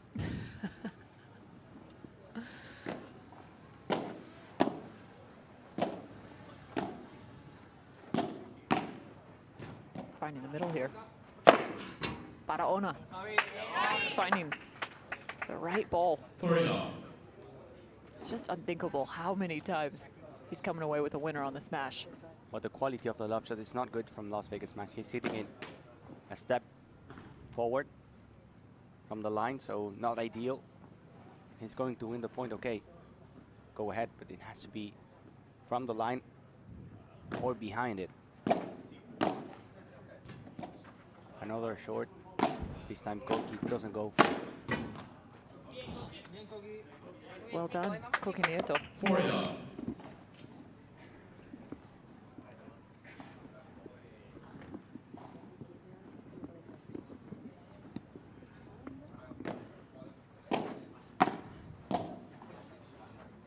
Short lob again. In Toronto, You've got to find a different way. First set. You've got to find the execution there. Gonzalo Alonso to serve. 3 smashes from Barahona. No break so far in the match. The only break point was for the Las Vegas Smash in the previous game. The match was 2-1. It was Las Vegas Smash. But so far, the serving team is dominating. Alfonso de por tres. Koki saves it and sends it out of the court through the other side of the door. Good job from Koki Nieto right there. Just unthinkable here. Watch this. All the way through the door. Sends it back behind to the railroad. And again, Gonzalo Alfonso. This time he doesn't go for the por tres. He goes down the line in order to make the ball come back. Look at that, Koki going out. Finishing the point. It's a 15-all.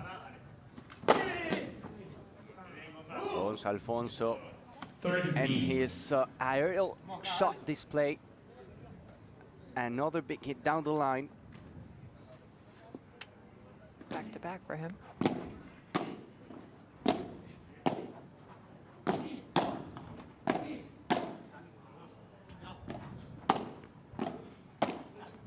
Gonza from one side to the other.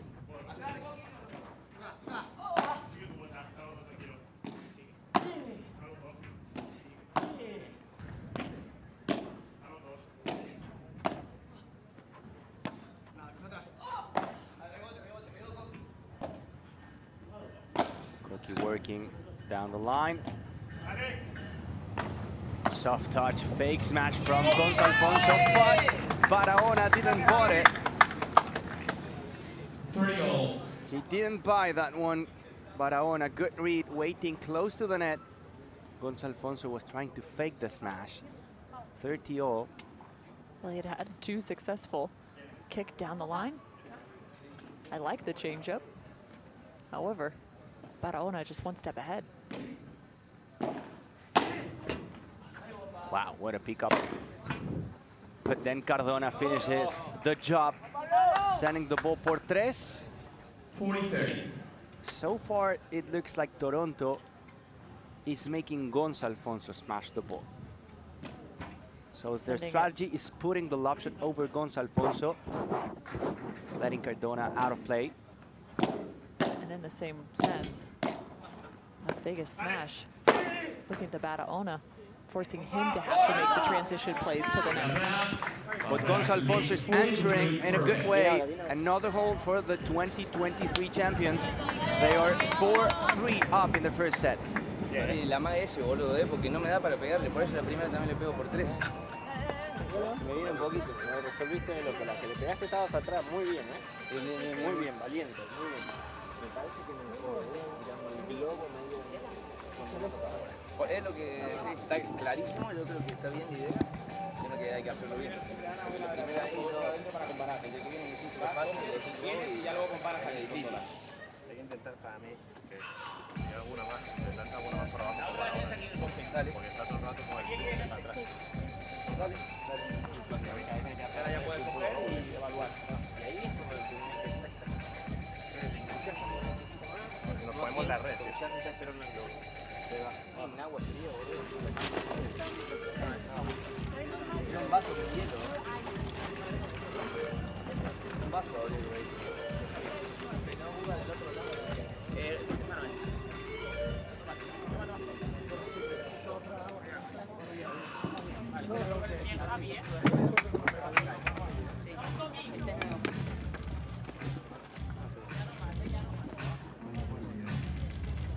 Time. Time.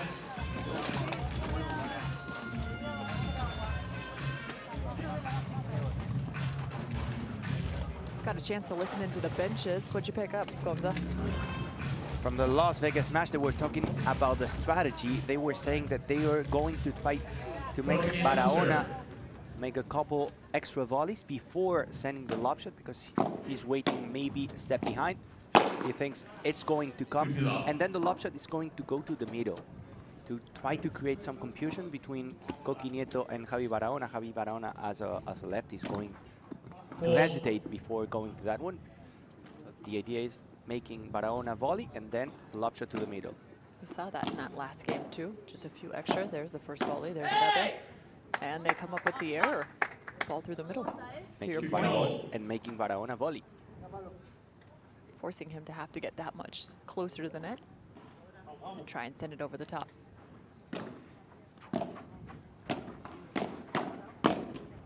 It's a little baby Chiquita. Well placed.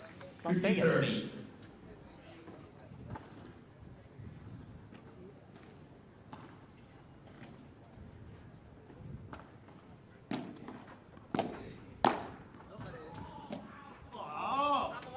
30.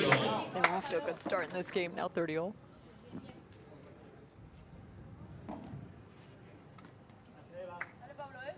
It's wild to me to watch just how little pace can actually be so destructive in this sport. Power is not always your friend. Depends on the moment and the situation.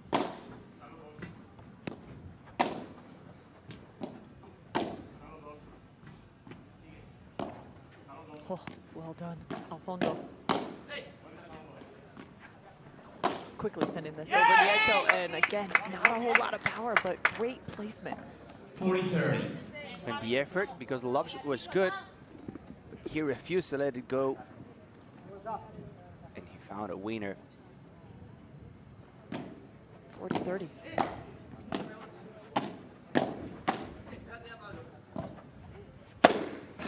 Nieto finds the 4-meter fence, and the ball bounced back out of the court.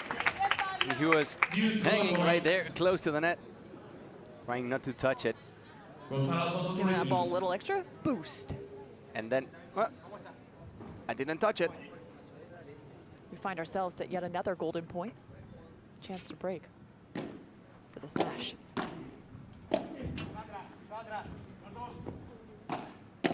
Flags chasing it back.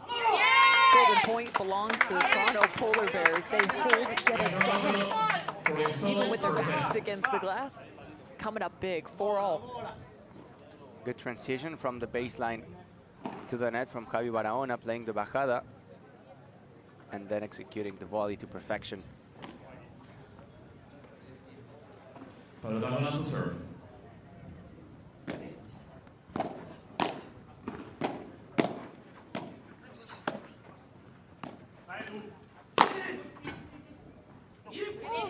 It's actually not working going to Gonza Alfonso. He's smashing it very well. Come away with a handful of winners, to your point. 15 love now. So far, the only break opportunities went for Las Vegas Smash, but both saved by the Toronto Polar Bears. Good block from Coqui. He goes to the right side now. And Alfonso again, another block from Coqui. Nieto make it 2. Super Coqui. It just doesn't even make sense. How does he do that? I mean, the first is impressive, and then the second, he's a foot away from the side wall and still keeps that in bounds. 15-all. Doesn't go out. Another block from Coqui. He's just a wall. And now Barahona joining the block party. Fake smash from Gonza Alfonso. So smart, so clever, finding the empty corner. 30-15. It's a fun match, this one. This is great. I just liked Barahona at the end of that, throwing his shirt over his face.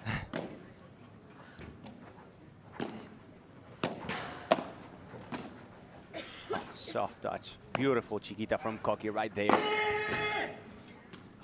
Oh. And the touch, jumping close to the net. I don't know if we're just having one Koki or There if are we have 12. 12. Yes, exactly. He's all over the place. He's everywhere.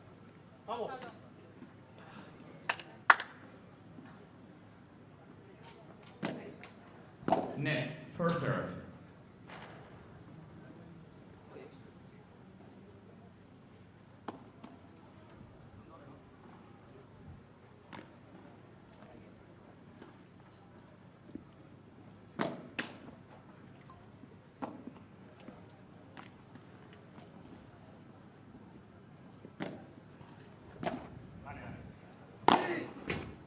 This time, it's good from Gonzalo Alfonso. The ball jumps off the wall.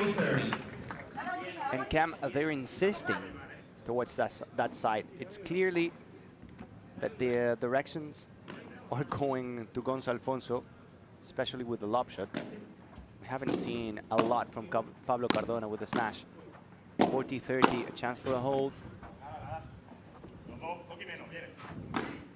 Down the middle, beautiful bajada de pared from Gonzalo Alfonso.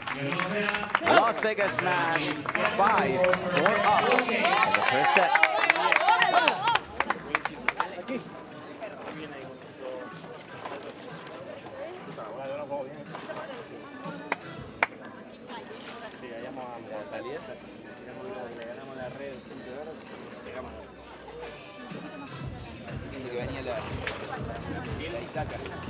No, para mí tienes que tener un poco más, ¿verdad? Pues siempre me he gustado.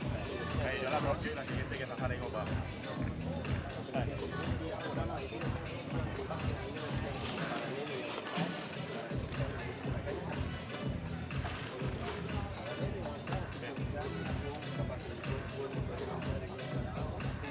mí me gustaría que sea fácil, pero que Kobe se toque de arriba un poco más.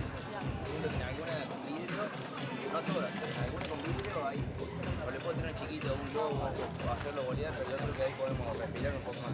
¿Vale? Cuando hacemos así como patea globo y las ponemos por el medio, están para atrás los dos también. Ahí Barahona se comió dos. Hay que dársela un poco, porque si no es muy difícil manejar ahí. Y las que le tiraste un poco así, Sí, sí.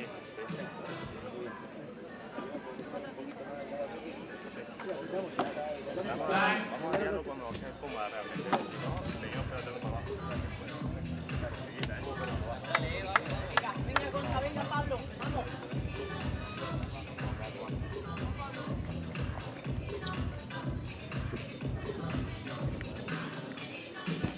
Javier González Barahona to serve with new balls. This is proving to be a fantastic first set in our men's matchup. Still unable to find a break on either side of the net. Alfonso, nice little half volley on the pickup. The value of a block right there.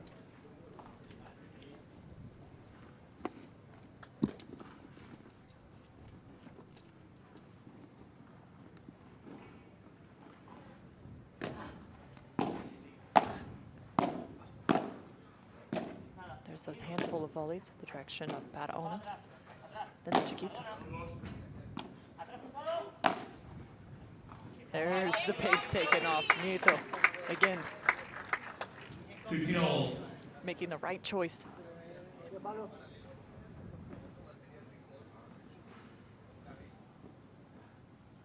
$15-all.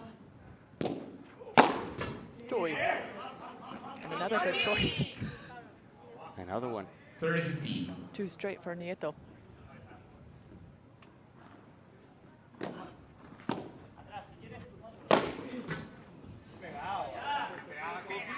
Watch out, the Toronto Polar Bears are finding a bit more force in their game. And we have new balls in this game, so it's going to be even faster. And right now, the Toronto Polar Bears just took advantage. 5-all. And Barahona with a solo. You alone, Cookie. This game was all you. It's not even what you say willing to a win. That's just exceptional play. Execution on point for the Toronto Polar Bears. 5 games apiece. Gonzalo Alfonso will be serving.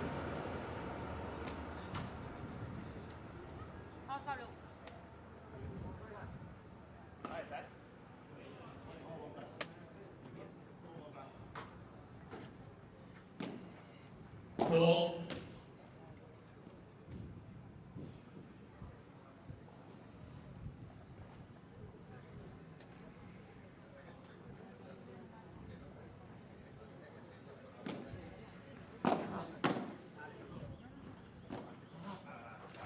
Alfonso lets it go.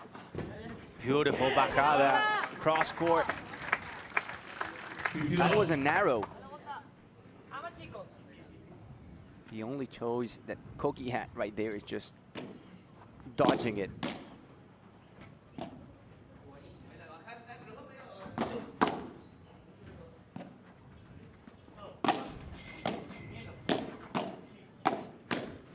Koki's so fast going back to the net. And then the duel in the net goes for the Toronto Polar Bears.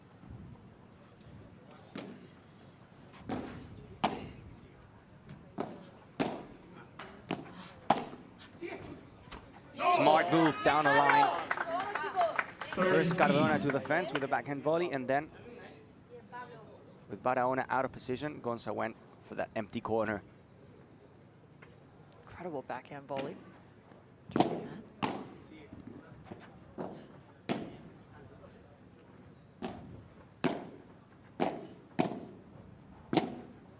Refusing to play the lob shot, the Toronto Polar Bears, they know it's hard in these conditions.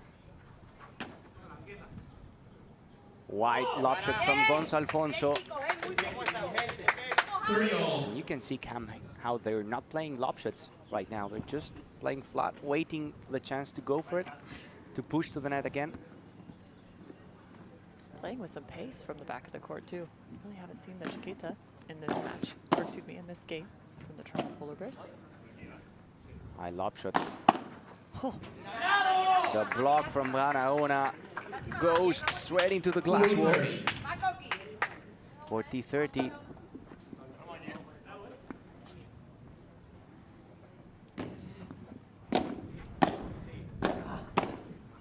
Still hitting those flat shots. Another pick up from Corky, spinning around, keeping the point alive and forcing this mistake from Cardona. 40-30. Now has become a golden point. First break point for Toronto Polar Bears, and it's going to be Koki Nieto to receive.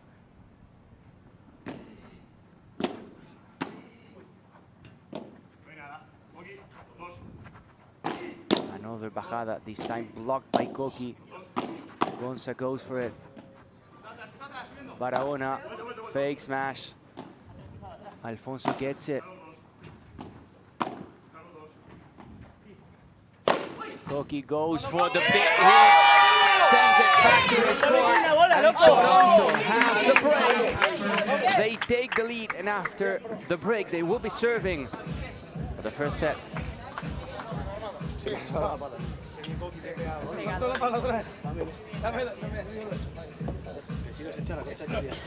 No hay que se le rebaló la pala, échalo por los dos lados. Bien, bro.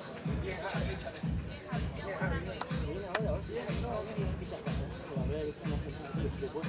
Porque ahí me da rebote y ya podemos sacar el globo. Sí, por la mía se pega. Sí, pero bueno, ahora está bien. No, sí, está perfecto. Porque está dando rebote. Gatorade ahí. Ah, ya, también. No, está bien. No. Me la ha puesto antes, pensaba que lo tiraba al ángulo, claro, casi me la pone en la boca.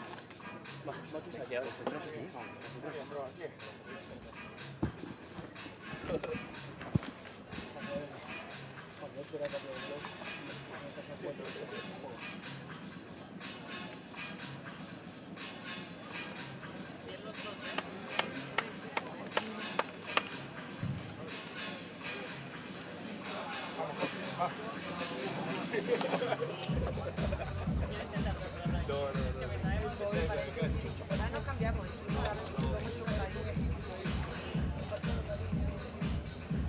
Time.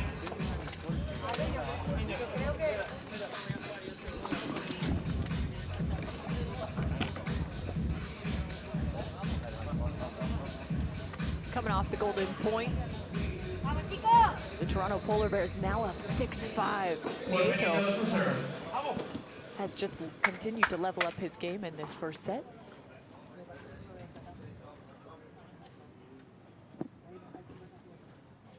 Massive break for Toronto. Chance to grab set one here with serve in hand. Koki Nieto all over the place in this first set. He's everywhere. Oi! Cardona just took one off the bounce and into the head. Everyone checking in on him. 50 love. Ouch. Ah. Headshot.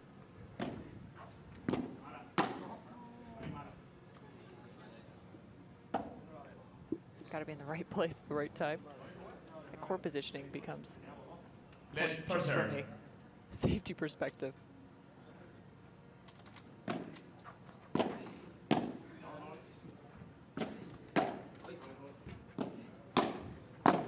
Sending the pressure to Barahona. Well done. 30 love. How important was saving those 2 golden points?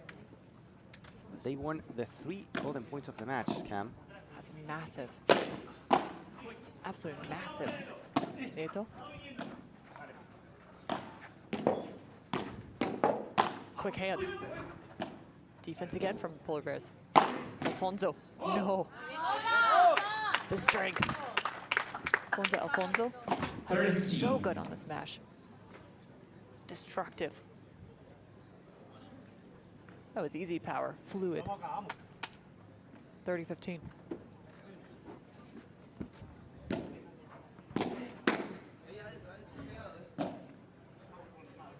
High lob, lets it bounce. Fake smash, but quick footwork. Alfonso. Oh. Imagine. I mean, if he had taken that one, they might as well just walked off the court. After touching the side fence and the 4 meters fence on the back side.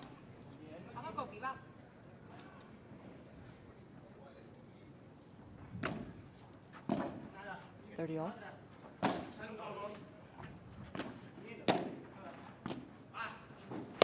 Barahona keeps that on his side and inside the court. 40-30. 40-30 now. Set point, Toronto.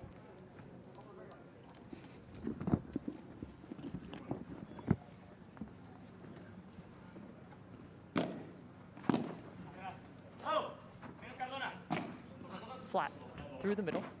Nieto's going to have another shot here. Watch the transition. Superb on the lob. Barahona. The set belongs to the Toronto Polar Bears.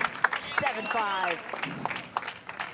The late break to find their 6th game, and then ultimately taking home on the serve. 7-5 Toronto with the lead.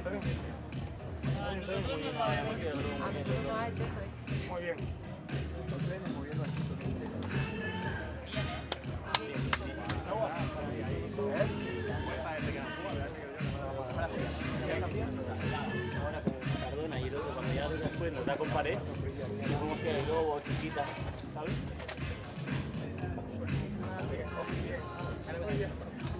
Estás moviendo mucho mejor ahorita. Más cómodo.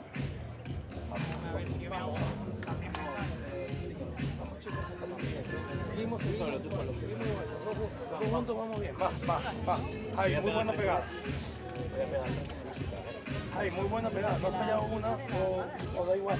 Si has pegado como le tienes que pegar. Dale, da igual, pégale. Y esa que el globo alto me animo, es que yo esa la primera, ¿sabes? Yo no te he dicho nada. No. Me acuerdo. Yo te digo lo que, porque soy cagón, pero si tú quieres, enchúfale. Yo digo calma, porque lo tengo de serio. Sí, vámonos. Bien, ¿eh? Javi.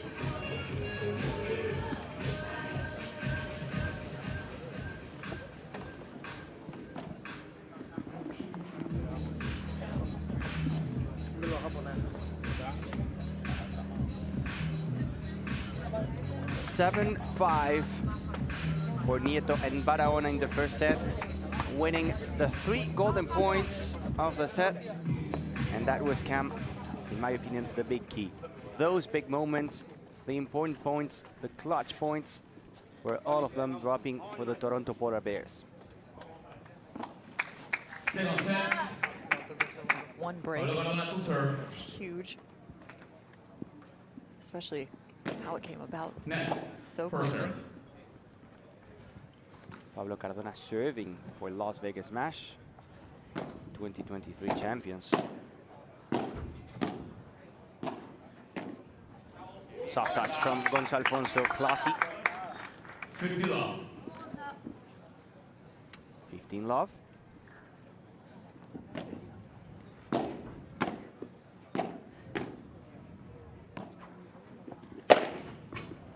There goes Pablo Cardona for the first time hitting it in the first set. Toronto was just aiming towards Gonzalo Alfonso when it comes to lob shot.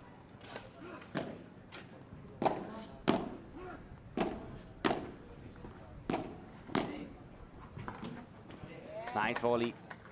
40 love. Slicing it with the backhand. 30 love.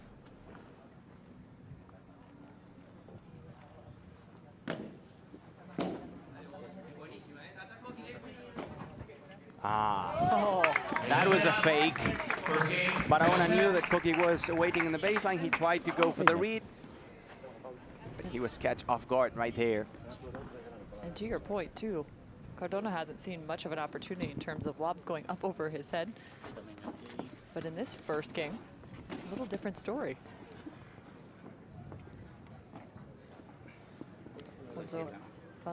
Alfonso saw most of them in set 1.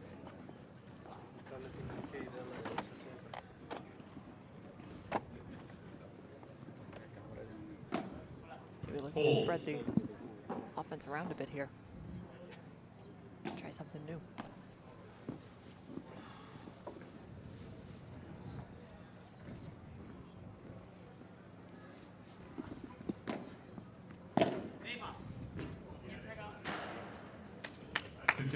Take as many of those as you can get. Missed return. Of course, 3 points. We like 3 points.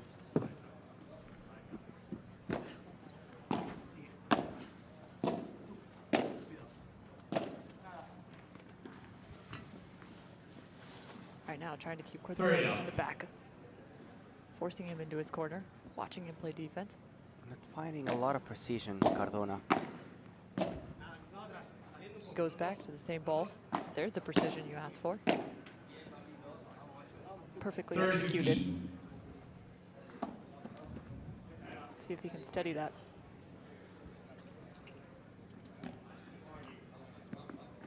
Study time.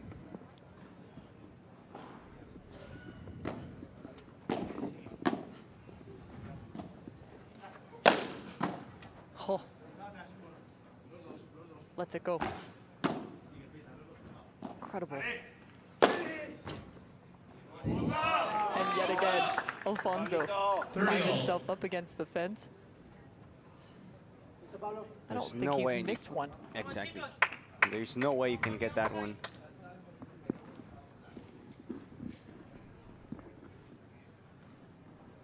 No wonder they're looking more towards the side of Cardona. Soft fights it before it gets to the glass. Nieto. Look at that. I mean, to get that over, the jumping Pablo Cardona, not easily done. Higher than a lob shot. Look at that. His head is above the height of the door frame.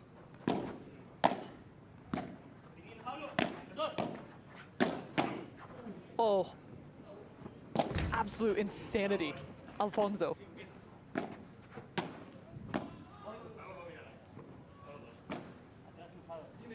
And back to neutral. Low, so low. Las Vegas Smash groveling here.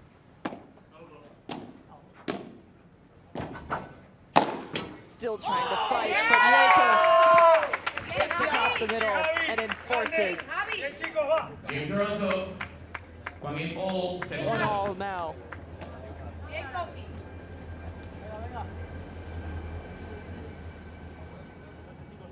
Time for Las Vegas Alonso to serve. to serve.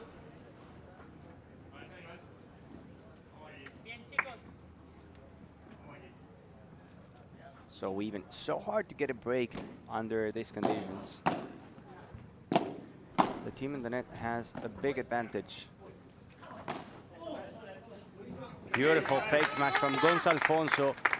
No bounce off the wall. Both Koki and Barahona were pushing to the net, getting ready to save it.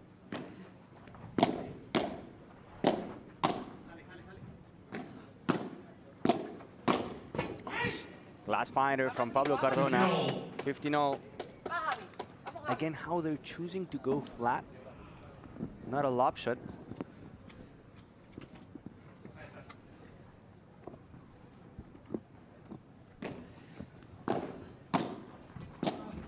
Cardona, see ya, ball. Bye-bye. Hasta luego. Por 4 to make it 30-15.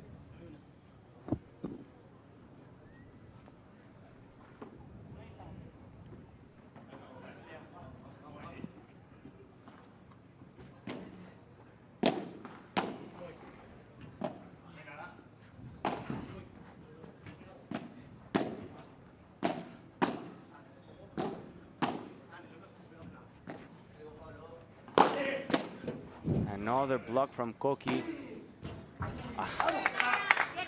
That was impossible to pick it up. 40-15.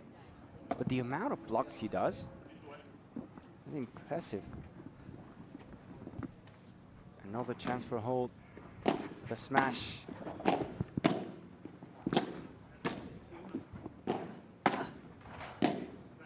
Alfonso going back.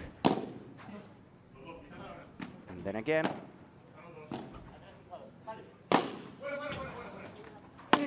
Now he goes out, he picks it up, but Barahona finds Pablo Cardona off guard. 40-30. It's been a physical match for Gonzalo Alfonso. He's moving all over the place. Cardona was left. Try and cover the entire court. It's impressive recovery though from Gonza.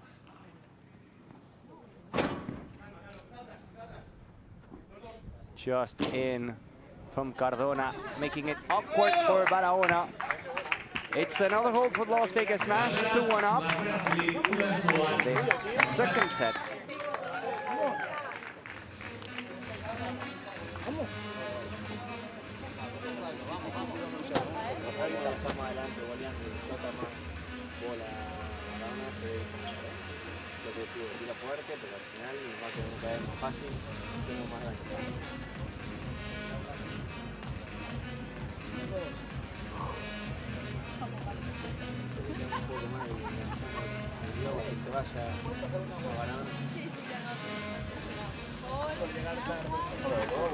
Algo tenemos que hacer. El pantalón largo.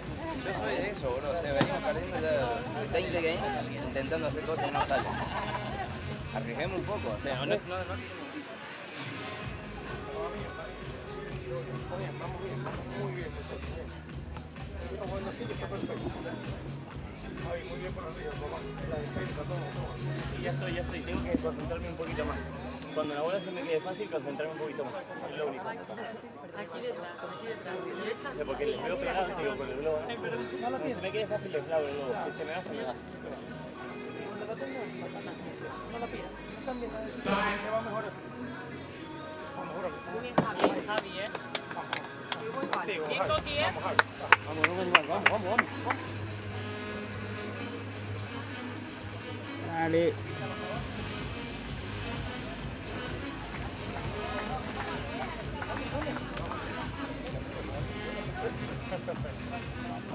Que me parece que no es solución. Vamos a dejarla ahí donde estaba. Jorge to serve. Hope you're enjoying the world's best paddle now in North America. Day number 5. A chance to see all of these fantastic pros in action.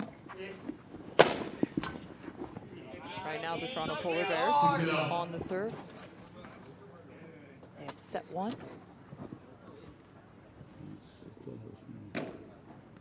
must win for Toronto after the women's match. 30 love. Didn't go their direction, so they're 0-1 in the series currently. They need this as well as the mixed.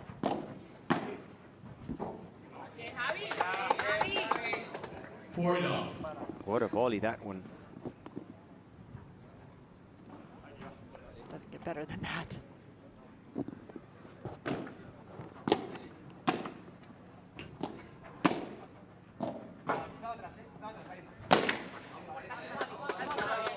One of the first misses we've seen from Barahona in the last handful of games.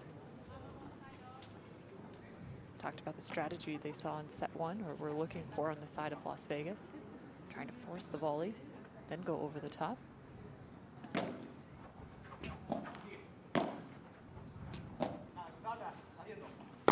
There's the adjustment. Well sent from the Toronto Polar Bears. 2-all. Pablo Cardona to serve.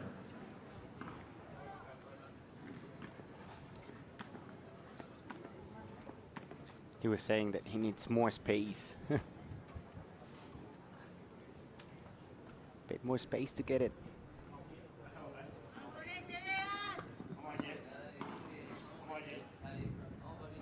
Another hold, and now Las Vegas Smash serving.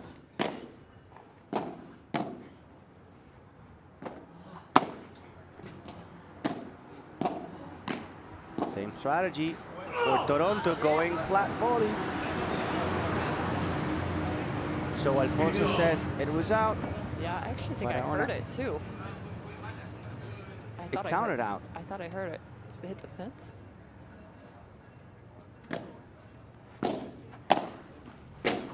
Double shot. Glass finder from Koki, trying to place the lob shot in the last centimeter of the court.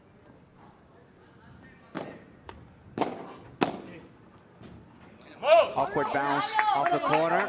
It's always tricky finding that union, that peak between the side wall and the back wall.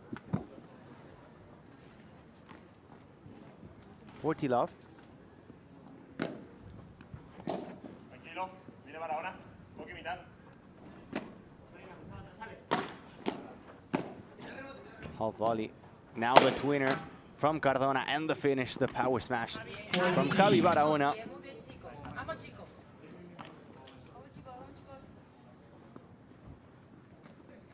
Pablo Cardona showing a little extra something.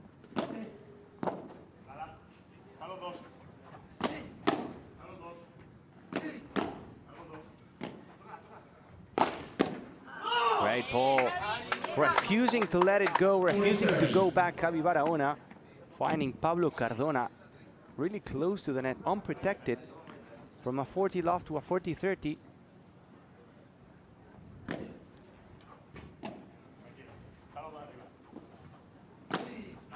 Beautiful. Nicely done from Gonzalo Alfonso. Perfect angle. 3-2 for Las Vegas Smash. Still fighting in this second match of the series.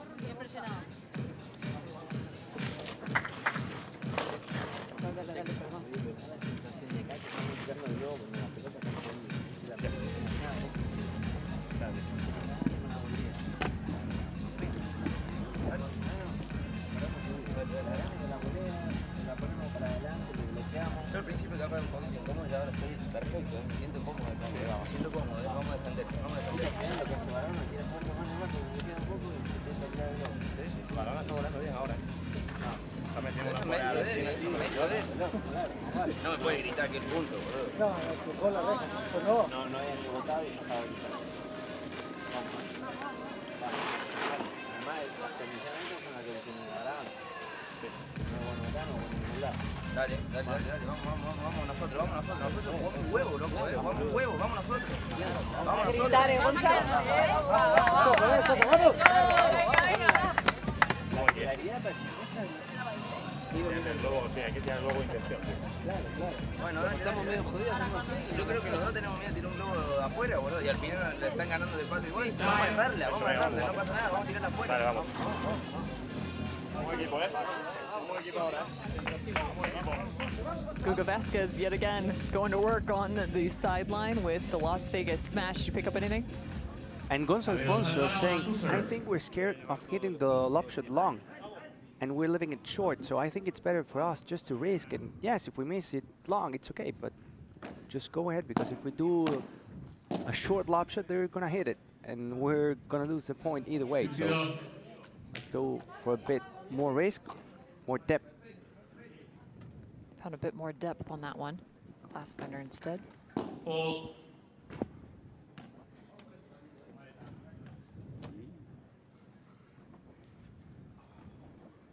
Plus with the lob, you got to be able to follow up with the block. Oof, Barahon's been good. Ooh. 15-all. Missed contact there, no doubt. Good thing he was able to get out of the way. Yikes. 15-all.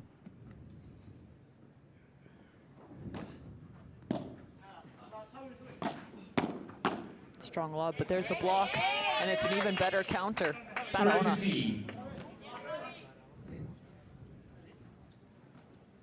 They've looked for it now twice. Still haven't found one quite successful.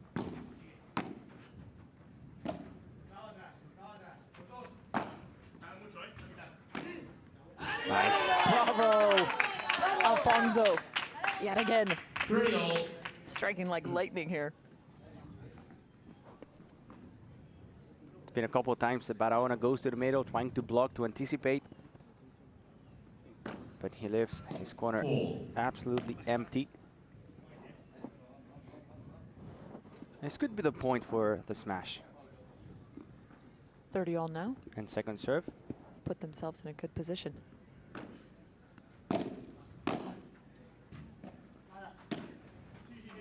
Works with the stuff. Soft stuff. Extended contra red.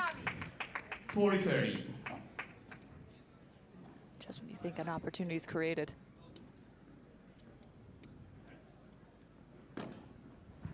Second serve. Ball finds class first. The racket finds the fence right there. Some music from Barahona and the second Eesh. serve.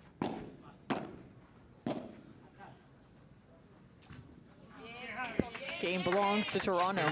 Another hold. They started strong. The Las Vegas smashed it in that game. So far, Las Vegas Smash with no breaks in the entire match.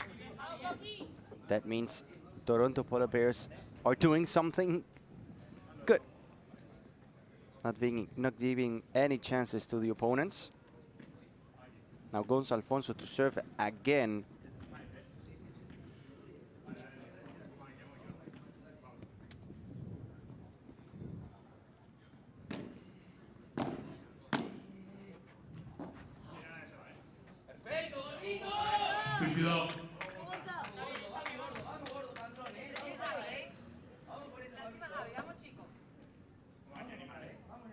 Complimenting himself, Gonza.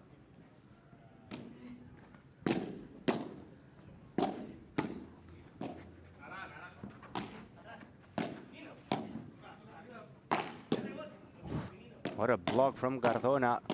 Make it 2, the 4 players in the net. And he couldn't reach. Nicely done again from Barahona. 15-all.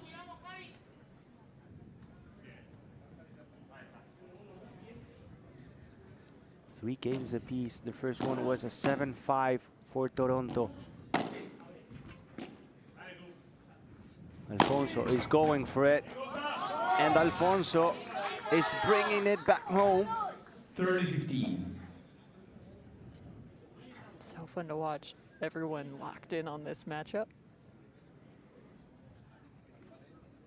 Standing room only.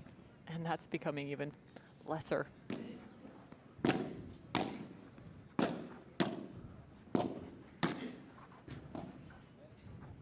Just in from Koki. The angle by Gonza covered as well by Koki. Koki, always Koki. 30-all. 30-all. cut off the first handful of angles in the cross court, Alfonso. Said he went to it the same shot for the third time. Typically, you usually change after 2 in the same location. Not this time for Nieto.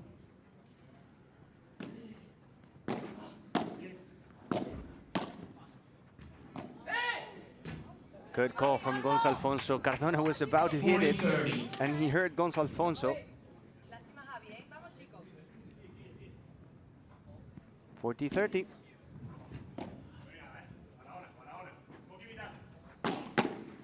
The block from Cardona goes to the sidewall. Another hold for Las Vegas Smash. They keep the lead 4-3 in this second set.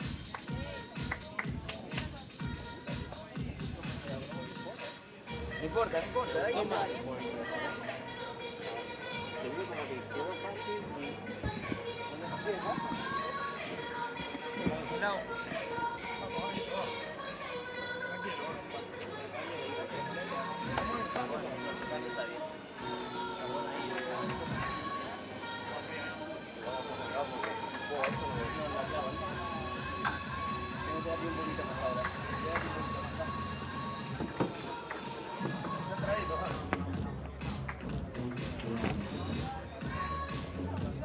Bien, Javi, ¿eh? Vamos, copia. Jugando de loco. Un poquito más ahora.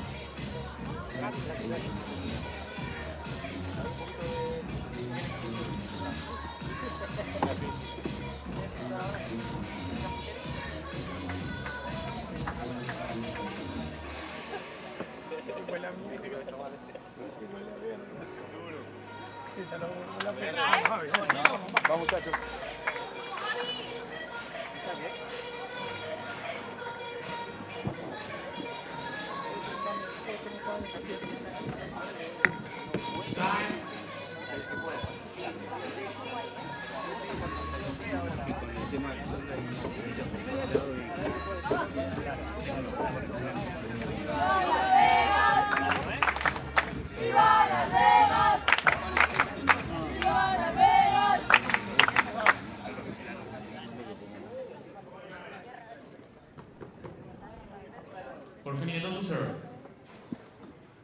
Las Vegas urging their team on from the sidelines here. Just trying to get back out. It looks like they're stepping up the energy on their side right now. Still looking to find a break. They know this could be the juncture. The push here for Vegas.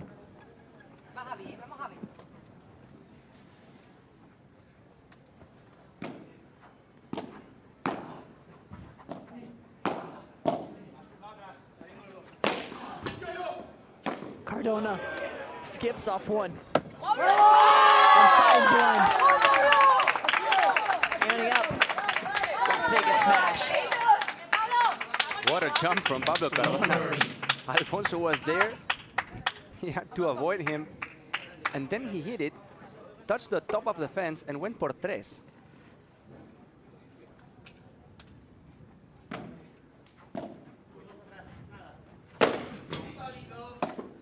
Again, Pablo Cardona is on top of it.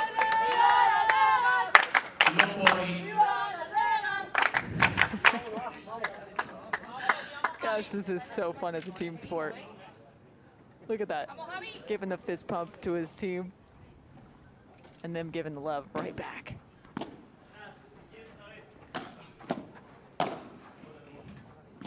They need this break.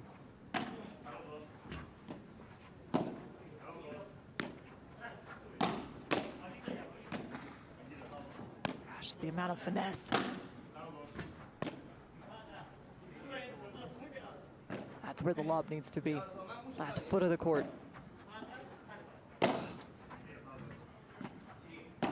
Drops it down.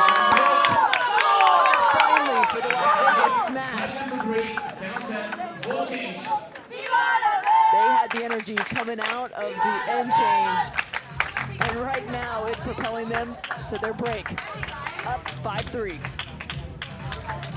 And they are going to be serving now. to secure the second set. Las Vegas Smash. What a moment to get the first break. Pablo Cardona to serve with new balls. And it's going to be with new balls, so it's going to be fast. Even better for them.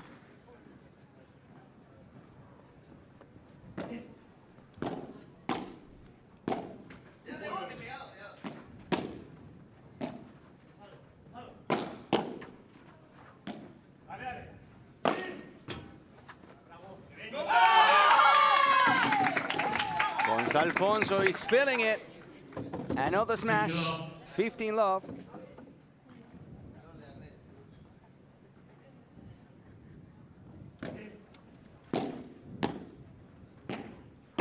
Alfonso to the corner. Now to the other side. Koki picks it up. Alfonso is going to let it bounce. And he goes for it. The touch from Koki.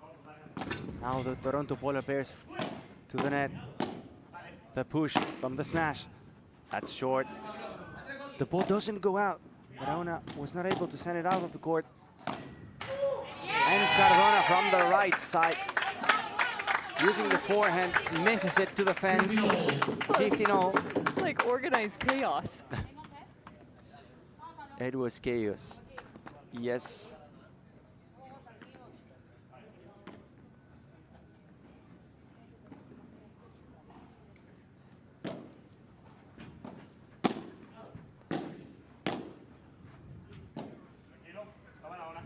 Alfonso goes for it. Koki sends it. No, he doesn't send it out. It's the second time that's happened now. And Cardona into the net, 15-30. Maybe the shot selection was not good. Second time in a row that Gonzalo Alfonso doesn't bring it back. Trying to force too much. Maybe tempted because he knows that he's using new balls. They want to finish the business fast.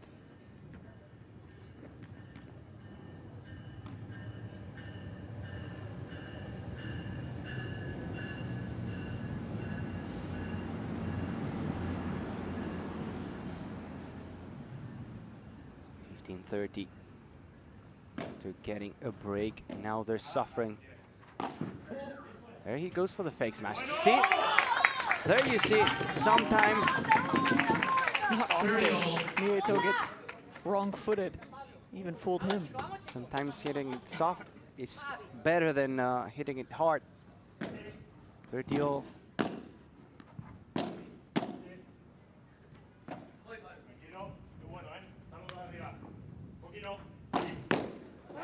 Powerful bajada de pared from Gonzalo Alfonso, 40-30. Las Vegas Smash has a set point to send this to a super tiebreak.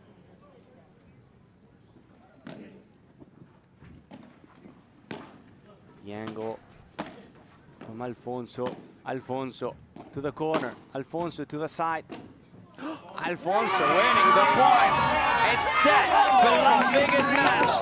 The 2023 champion sends this to a super tiebreak.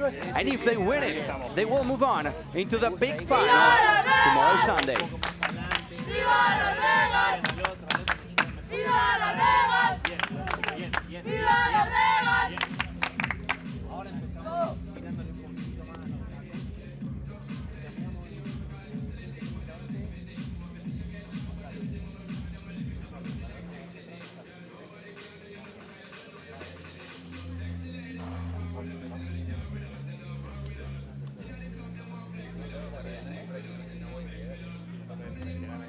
Bueno, también tiene una pegada, ¿eh? Vamos, ¿eh? Sí.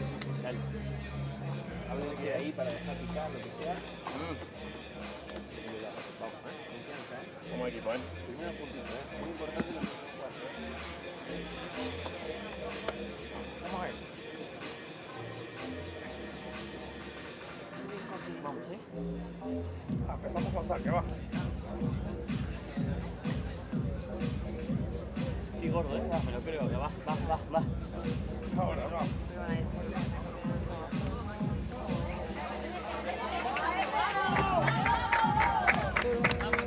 Vamos, animado, va.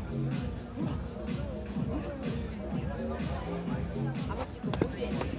Confianza ahora, ¿eh?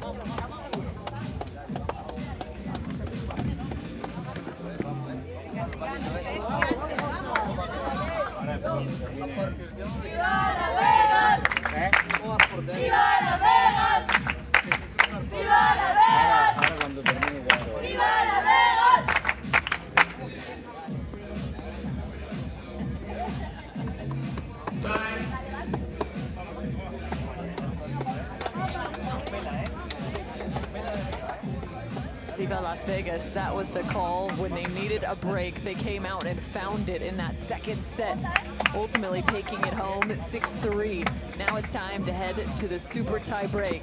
We played a 10 here, and Las Vegas could ultimately come away with this series win to move on to tomorrow's championship matchup. This is a must-have for the Toronto Polar Bears. They need 10 here.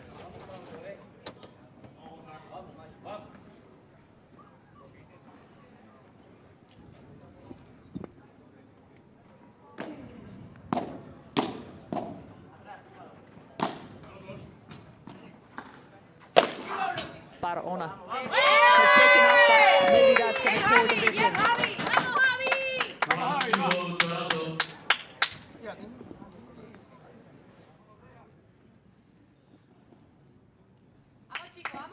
Now Las Vegas with a couple serves.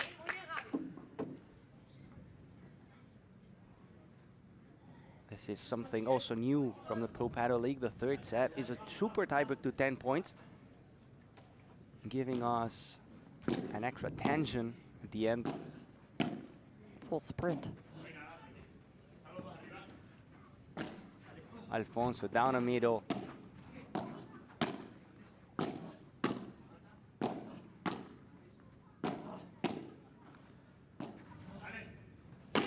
Now with power, that's gonna stay short, but the small touch from Barahona.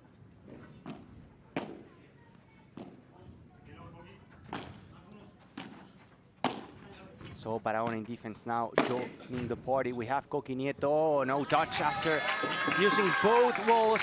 Pablo Cardona. 1-1. Nieto was chasing after that. Like a dog to a bone. Look at this. Full sprint. He was close.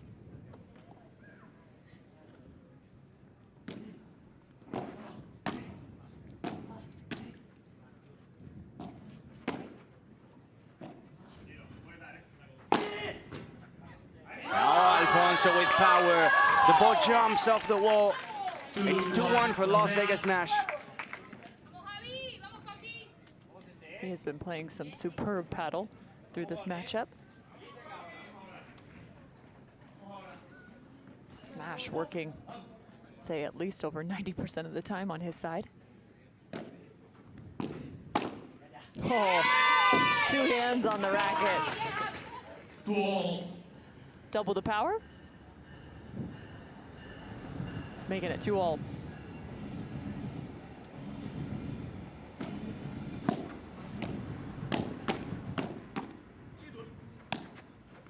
From the opposite side, finger to the sky. Vegas with the point. That was a beautiful forehand cross court. Gonzalo Alfonso going to the right side and finding a winner. Ale Alonso leading the cheers here from the sidelines. Now with a Gonza. Was that for me? Don't think so. It's another point for Las Vegas Smash. 4-2 up. And now the Pablo. If they win this match, they are in the finals, Cam. Right now, they've got all the energy on their side. The Toronto Polar Bears have to dig deep here. Time to come out of hibernation. Full.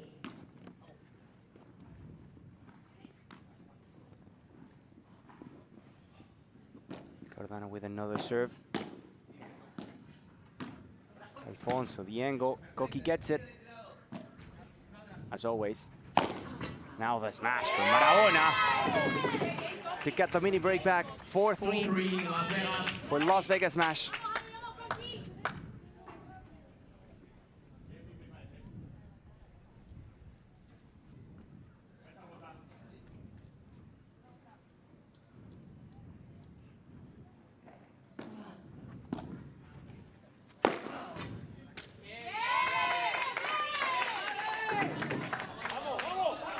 4-all. Nice response here from Toronto. 4-all. Seems like Barahona has just stepped up his game. Seen a handful more first serve. opportunities here in this tiebreak.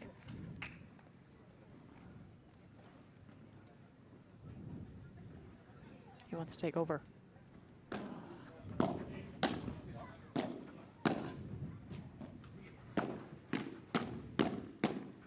Quick hands. Nieto. Once more, dropping. Oh. Extended save, and Barahona buries the ball. 3 in a row for Javi Barahona. 3 straight points for the Toronto Polar Bears. A great personality from Javi Barahona. Right now, these teams are making their own noisemakers on the sidelines, finding anything.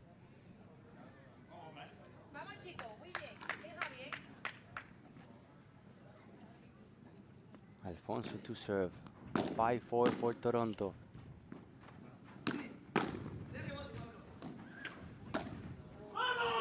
And Barahona again, 4 points in a row for the lefty. 6 for Toronto, Cam. It's just wild. Watch him bat this ball down. What a reaction.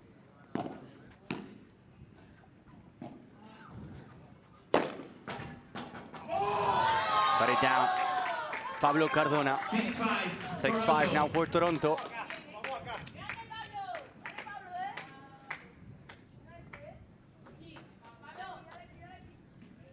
Four Warriors currently out on the court.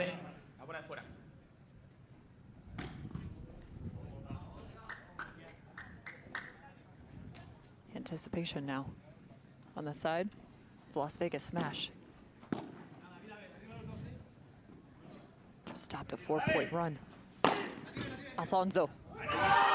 Flawless yet again. 6-all. Evening the score is 6-all. It cannot get better than this, Cam. A place in the final, in the line, and now 6-6 in the super tiebreak. Las Vegas just 4 points away from a series win and moving on.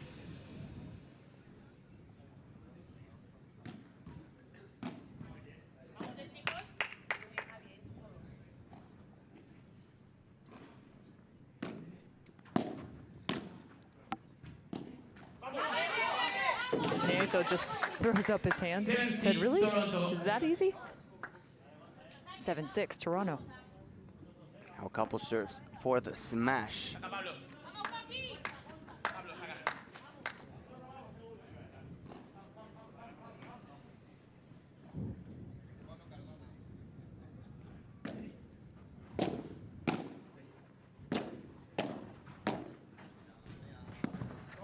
Perfect volley from Barahona, being the man of the super tiebreak so far. 8-6 Toronto.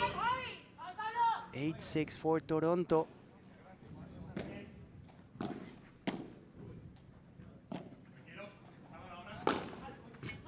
The por tres from Gonzalo Alfonso. Coqui takes it back. And now the glass finder. Super cocky. Not able to put it back in this time. It's 8-7 for Toronto Polar Bears. Might as well Koki Nieto, a track star after this one. Nearly sprinted to the other side, outside the court. Almost to the back glass of his opponents. 8-7, Toronto.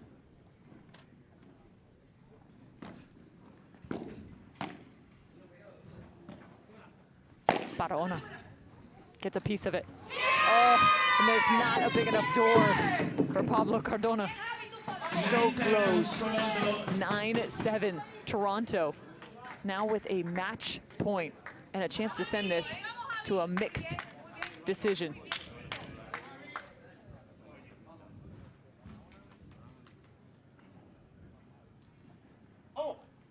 Barahona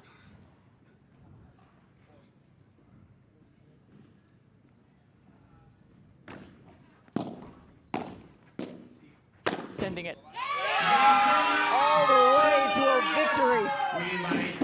Barahona earning the 10th point and ultimately the match. We're tied up 1 apiece. And it was a fantastic super tiebreak from Javi Barahona, being the MVP of the third and decisive set. As expected, Barahona and Koki take the win for Toronto. Marta Ortega and Ale Alonso take the win for Las Vegas. And now we will have an amazing mixed doubles match to see who moves into the big final tomorrow, Sunday, here in Miami. Oh man, it's gonna come down to a mixed matchup. That's astonishing, this new dynamic in the sport. The mixed competition will ultimately seal the deal to find out Sunday's victor. Barahona stepped up here in this super tie break. In a big way, couple smashes and that flat finish. Good match though for the smash. Gonzo Alfonso performing well. Pablo Cardona, same thing for him. It was super close, and when you look at the score, you can see it. A 10-7 in the super tiebreak speaks for itself. And Nieto's fitness better be on point right here. I think he's about to get back out on the court for mixed.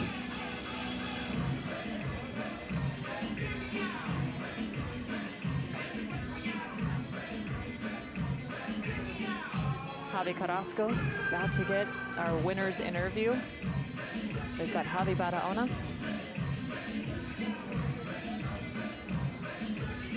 And of course, Koki Nieto. Take it away, Javi. Aquí estamos con los vencedores, con los campeones de este partido, Toronto Polar The winners Bears, of the con Koki match from Nieto y con Toronto, Javi Barahona. Javi Vaya Barahona and partidazo Koki hemos visto, Nieto. chicos. What a match we've seen. Enhorabuena. Ha sido una Congratulations. tremenda locura el nivel de It was pádel que se ha crazy visto en the la level pista. that we Javi, te hemos just visto hacer de witnessed. todo, desde Javi, chiquita, volea, volumen de juego, you've done it pegarle everything, colores. chiquitas, ¿Cómo sienta volume. darle el empate a tu equipo? How does it feel to give the point to the team? We're happy getting another win. I think that we get to play in a high level with Koki. I was suffering at the beginning, but I have the chance to get to play with Koki, a great defender of the game. Now it's time to think into the next match. You're friends with Javi Barahona. You played a lot with him. How does it feel now to get to win? You haven't dropped a single match so far. We know each other since a long time. When one of us is low, the other is complimenting and trying to push for the team. We will try to keep fighting and keep playing the same way. I'll have to get ready now for the mixed doubles. Nos vamos al mixto, que será el que decida quién se lleva la eliminatoria, Las Vegas o Toronto. No se lo pierdan a continuación en la PPL. This just serves as a pit stop now for Koki Nieto as he has to get set to get back out on the court along with Alfonso for the Las Vegas Smash. The deciding match is just around the corner.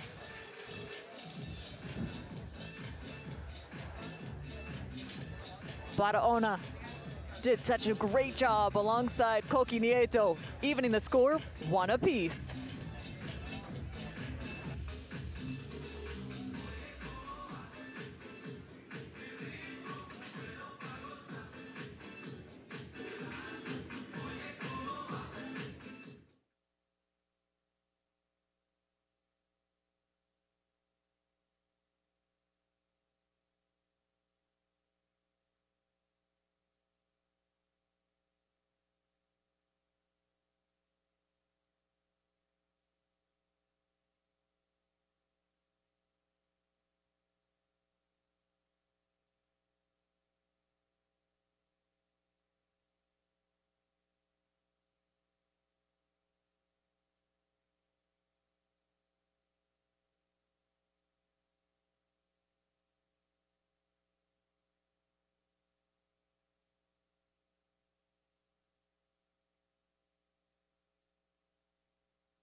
Well, we could not have dreamed this up any better for you. The first semifinal now heading to the mixed matchup to become the decider as to who will move on to tomorrow's final.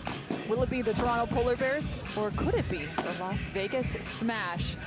We just witnessed the men's matchup go all the way to the super tiebreak in this first semifinal, and it was Koki Nieto and Javi Barahona that came away with the victory. But it was a well-played match on both sides. Now you've got two of those four athletes back out on the court for this incredible mixed matchup. Marta Ortega back out on the court now as she's been sitting courtside after her women's win alongside Alexandra Alonso. And Marina Guinart also back on the court playing alongside Koki Nieto.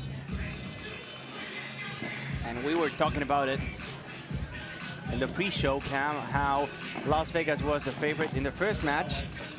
And now the presentation, that's the lineup for today. Gonzalo Alfonso and Marta Ortega for the Las Vegas Smash. Koki Nieto and Marina Guinart for the Toronto Polar Bears.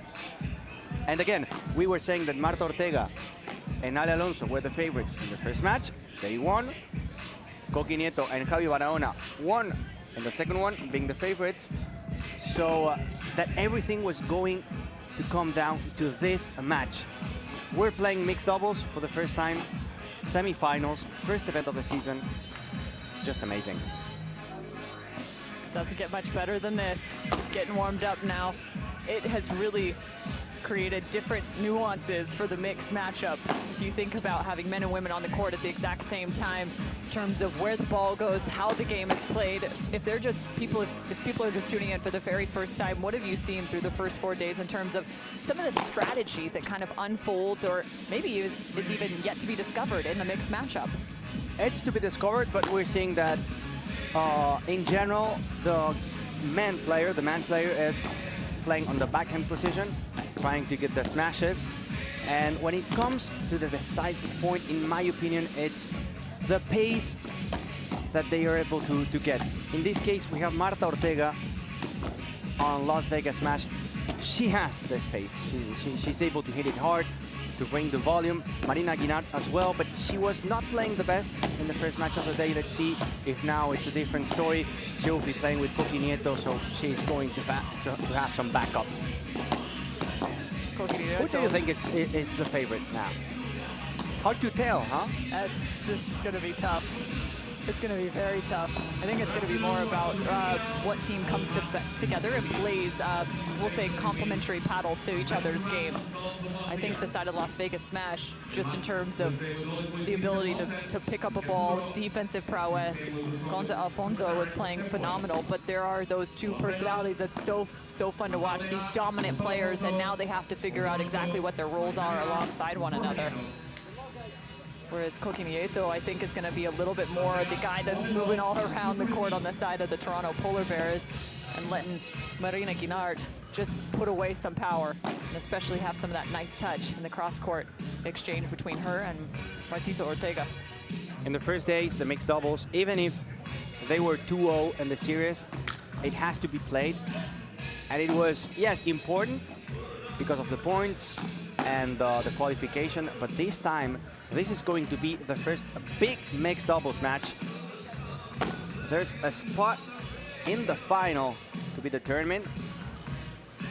So the first time in the history, we will have a big mixed doubles match. I'll go with the Las Vegas Smash. You're gonna go with them? I like that. I think Marta Ortega. Does that mean I have to go the other direction? You do. You do you. Fine. I'll go the other direction. I think they have Polar Marta Bears. Ortega, and she has this pace from the right side. She's also able to finish points, and it's very important. The mixed doubles having also not only Gonzalo Alfonso but Marta Ortega winning the points. Marina Guinart is also able to do it, but Marta is Marta. Marta is she's a superstar, and when it comes to these final matches, to this important semi-finals, she's just meant to do it. Born to win this kind of matches. I feel like there's going to maybe be a different speed or pace on the side of the Toronto Polar Bears, maybe trying to slow things down a little bit. These two like to play so fast. We'll see just how the Toronto Polar Bears approach. this matchup. Look to our VIP section. Just behind the court, everyone waiting in anticipation. Gosh, but talk about the physical toll, especially having gone to the super tiebreak. Like yes, these you two have to fellas, take into like, account that. That's insane, and now they're getting back out there. This mixed matchup, by the way, is only one set. However, it's still very daunting in terms of the physicality. You see these extended rallies even more so in mixed. So this might send it for Koki Nieto and Gonza Alfonso. By the way, Marina was talking to Koki and she was asking him, are you not going to change your shirt? It's sweaty.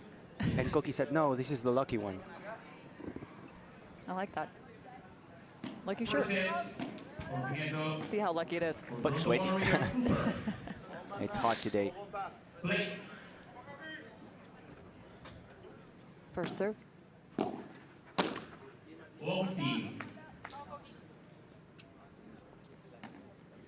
Nieto immediately changing the ball.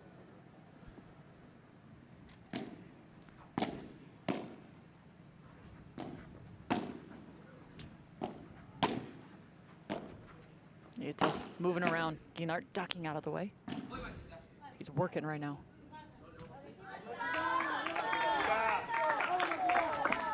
Ball out of bounds. Found the glass. Good start for the smash. Couple points.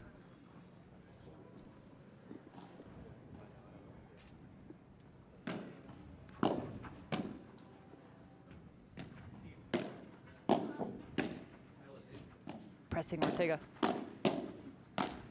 Doubling on the block. Soft. Fantastic lob from Guinart. Now she's got a tough lob. Two hands, sends it high.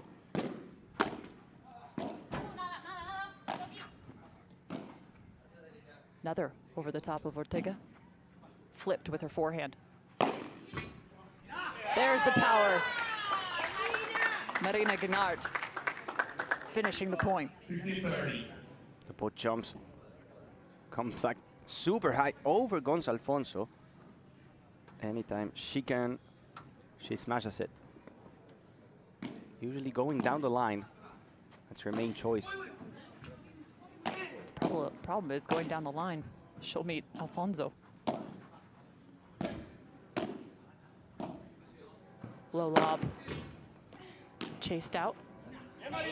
Well done. Guinart yet again. Guinart running, getting close to the net to save it. From a love 30 to a 30-all. Very important for the team to having Marina Guinart at 100%.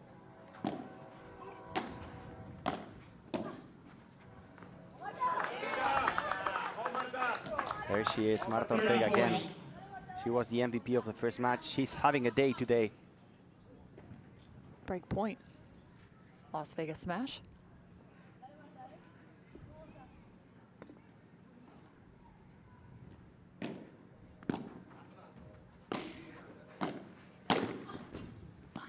Great step, but even better defense. Guinart's covering the opposite side. Oy. Las Vegas smash with the break to start. Marta Ortega with a beautiful ball in that last rally. That was a save, that one. Worth a break. Then opening up the space for Gonza Alfonso. It was not only a pickup, but she also put it in the corner. Playing with intention right there, Marta Ortega. It feels like these kind of players in the big matches play better. Yeah, there's no doubt about that. The experience, some like the lights, the show, elevates their game that much more. The smash to serve.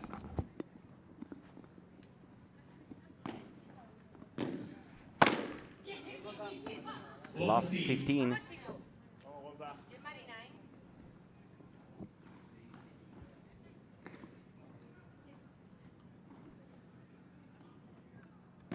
Marta Ortega serving.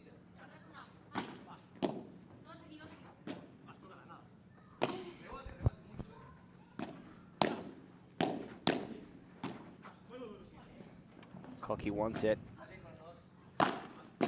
Víbora from Marta. Alfonso through the middle.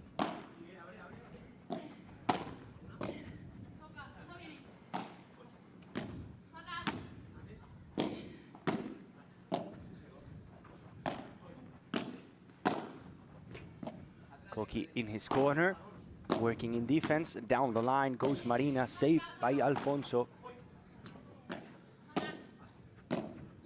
Las Vegas is not losing the net.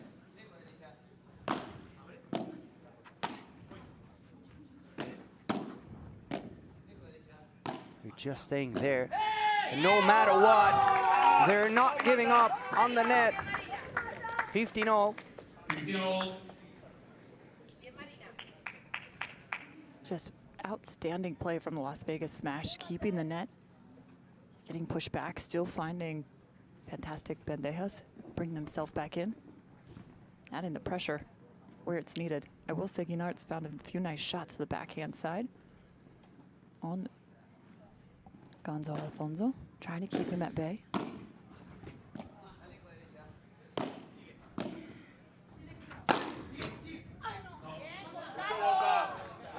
30-15. 30-15. A big smash from Gonzalo Alfonso.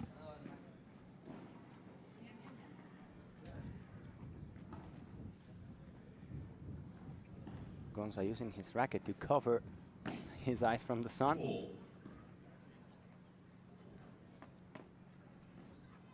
Is the time of the day where the sun is annoying for the visual? Nicely done by Marta Ortega to the corner. Forehand volley and another winner. That is a punishing volley. So precise, finding the corner. 40-15, Las Vegas. The 2023 champions fighting for another final.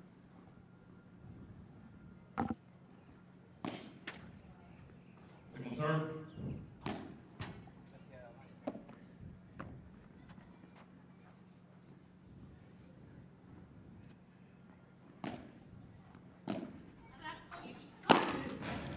A big hit from Gonzalo Alfonso for a hold.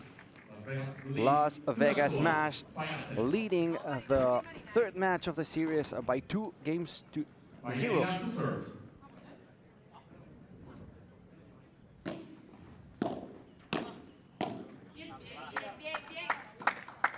Just one set to be played in this mixed matchup. You've got to be able to find some points here if you're Toronto.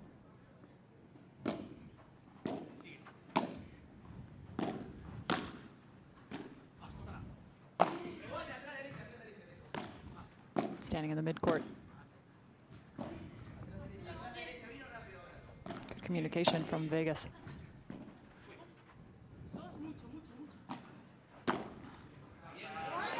Great touch, redirecting that, taking the pace off and sending it down the line. Those are those dangerous volleys from Ortega.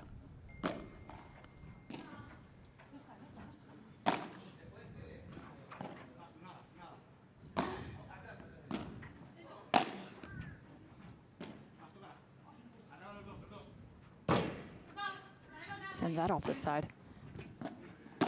Oh!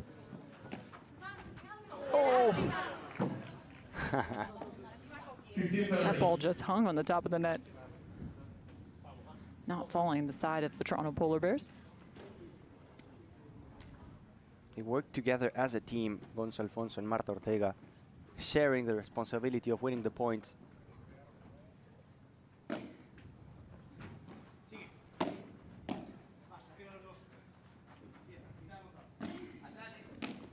Ooh, that's nice. Two hands rolling that over the top. 30-all. Making it awkward for Marta Ortega. 30-all.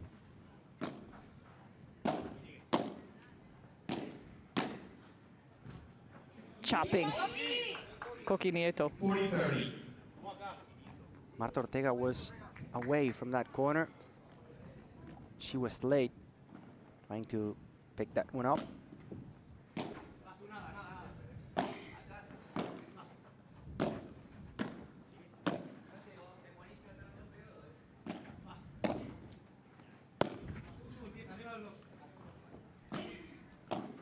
Same ball.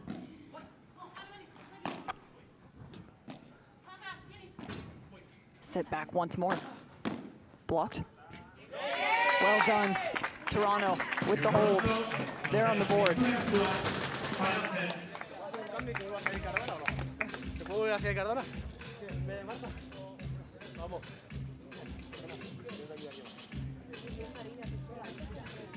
Ya, tengo que jugar más. Aparte me quedo ahí, tengo que jugar más.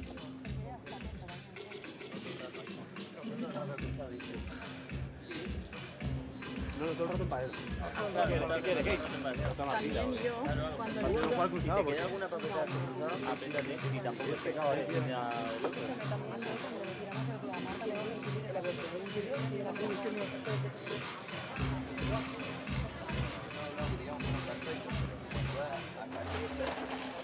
Se acerque. Que pegale un poquito arriba. ¿Sí? Porque viste que la hueca porque no le queda otra. Si tire por arriba la matamos. No, si viene por abajo aprovechamos. Yo me quedo ahí, no le paso. Bien.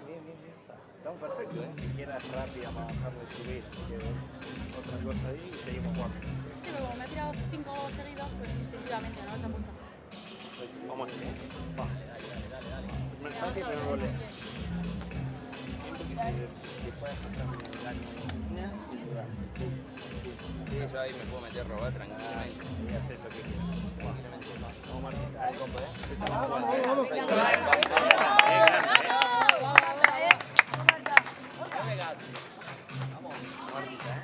Ahí. Excelente. Marta Alonso to serve.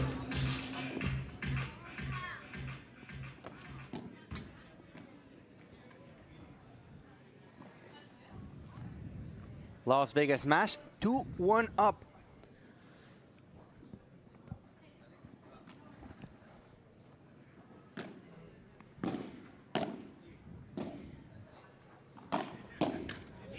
Now, 15 love. 50 love. The communication between them is hilarious. Alfonso again to the corner. Now Marta goes back.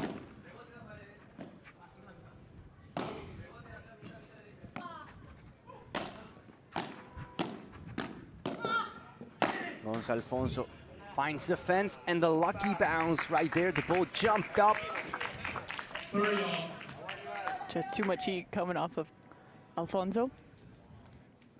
Look at that, that bounce just went up in the sky.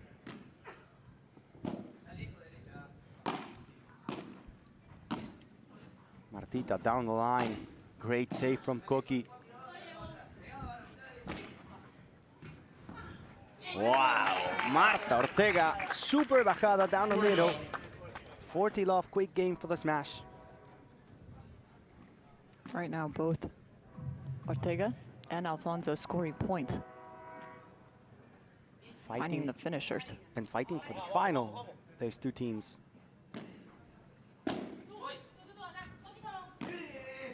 Wow. Now a bajada from Gonzalo Alfonso. 1-1. Another hold for Las Vegas Smash. 3-1. The 2023 champions looking good.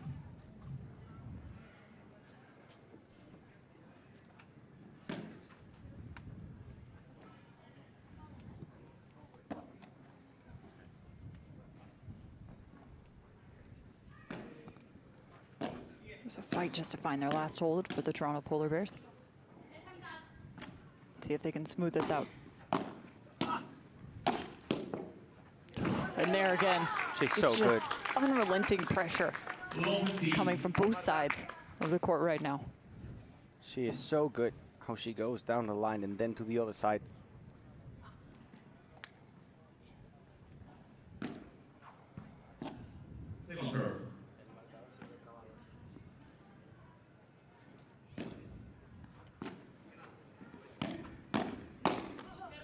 This time it's Guinart finding the hip of Ortega. Making work of her strong two-handed backhand roll.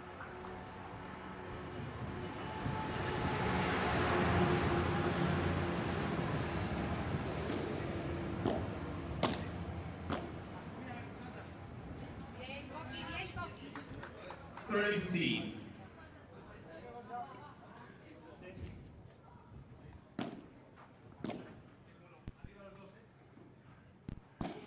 Sends it flat.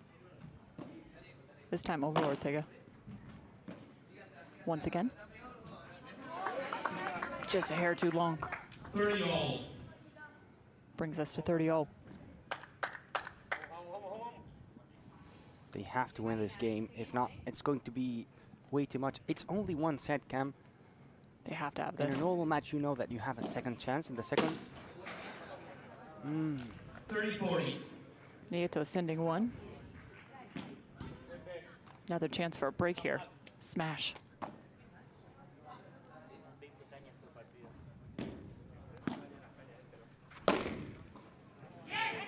Flattening that one. Ginart brings us to a golden point.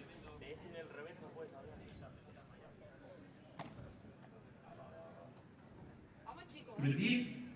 Marta Ortega will receive. And Marta. Ortega, yes, Oh. she wants it. She wants the reception. Return. And what a lob shot.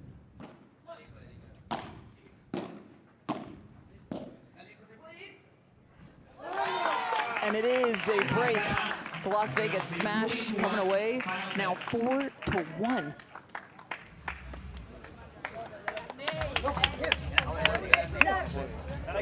Vamos, seguimos, seguimos.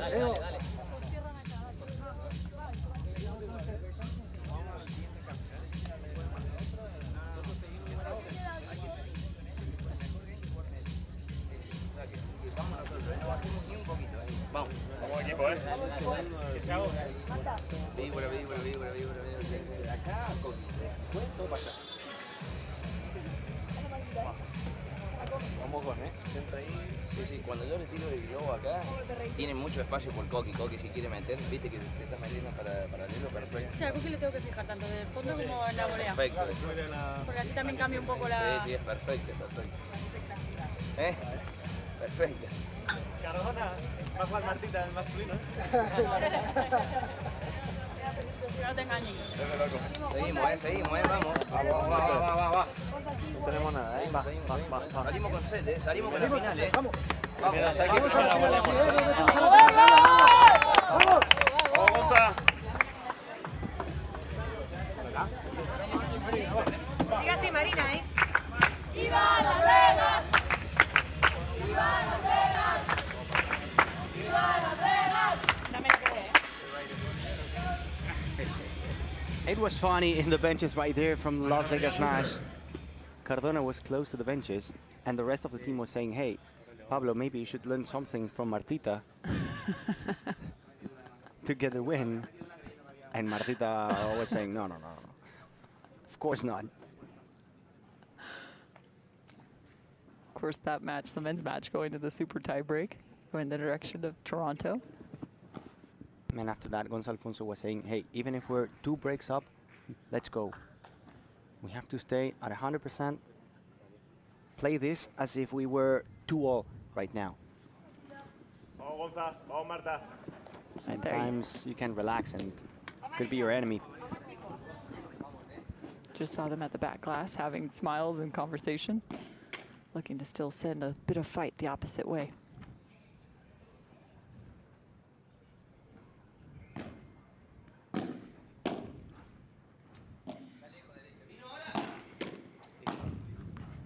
Alfonso, Coqui goes to the other side. Por 3. Gonza, Alfonso again. And Coqui was in one corner, and then he ended up in the stands. Opposite.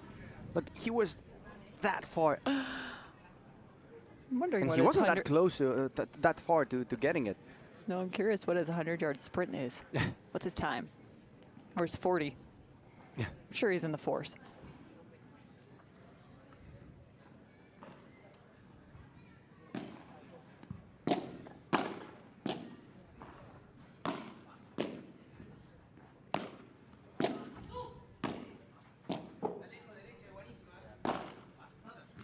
That's going to give it a lot of bounce. But Martita covers every single space of the court. 30 love.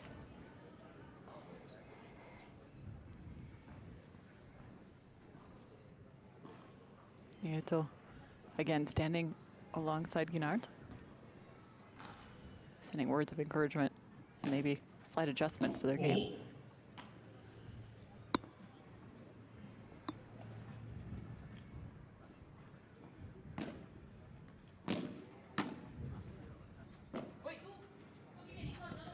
Fake smash from Gonza Alfonso. Marina goes back, cocky too, but neither of them was able to get it. Perfectly done by Gonza. Putting ball to sleep right there in the baseline. 40 love. That was literally in the last centimeter of the court, in the last inch. Another hold, 5-1 for Las Vegas Smash. Only one game away from the final.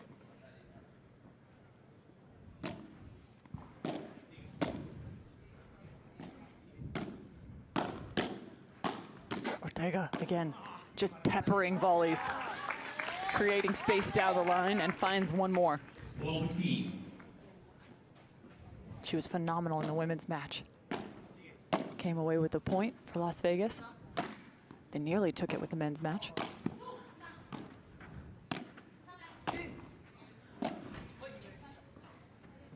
Alfonso flattens down the line. Ortega. He's gonna let her go to work here. Ground stroke, a thing of beauty. Martita Ortega yet again, up 30 love. They were playing quality paddle, Marta Ortega and Gonza Alfonso. It might be a new duo. Maybe.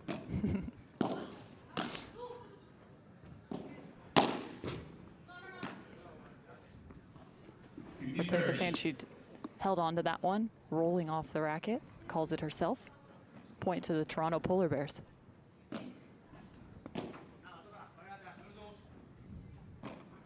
Las Vegas just 2 points away from the win.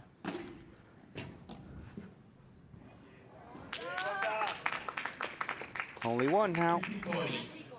A match point, a series point. Who will be moving on to the final? Not so fast. Coqui Nieto throwing one down. They will fight until the end. The Toronto Polar Bears. Las Vegas.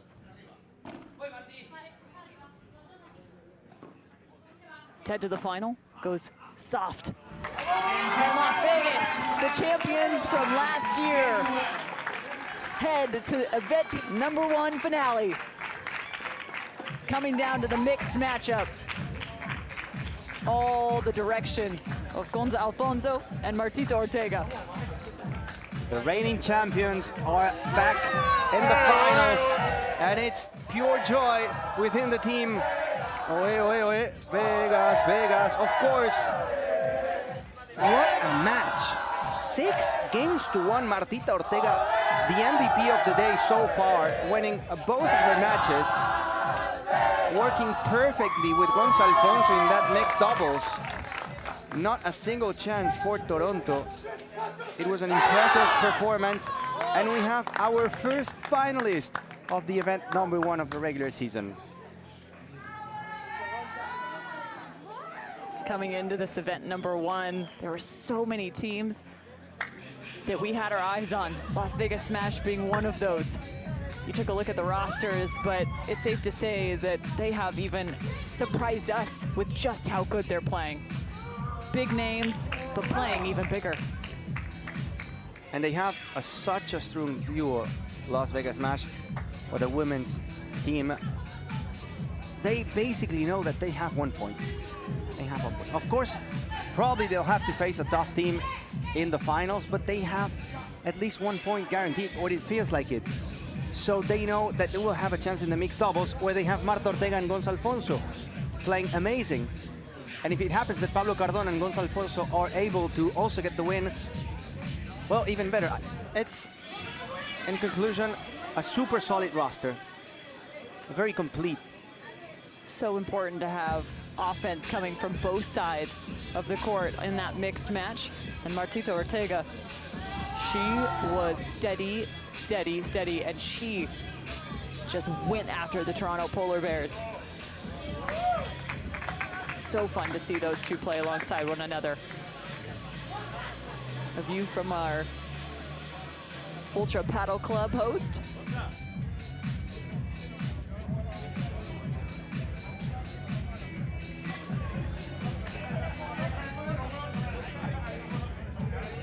Everyone flooding in now, getting ready, as they know there's still one semifinal to go. We will have the Miami Paddle Club and the New York Atlantics. Exactly.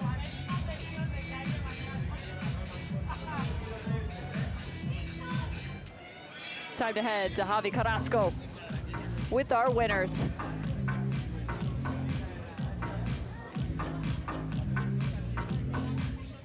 Ya están en la final, ya están en la finalísima de mañana los chicos de Las Vegas. Las Vegas Alfonso, are in the Marta Ortega, que han finals. hecho un Gonza partidazo en este Alfonso doble and Marta mixto. Ortega with an Gonza, tú el otro amazing día me match. decías que la gente Gonza, está, bueno, un poquito celosa contigo por people estar jugando are con jealous Martita Ortega. of you Vaya because you're playing with partidazo, se nota que Martita estáis Ortega. súper engrasados en este doble mixto y ya estáis en la final. You're working nice as a team and you're in the finals.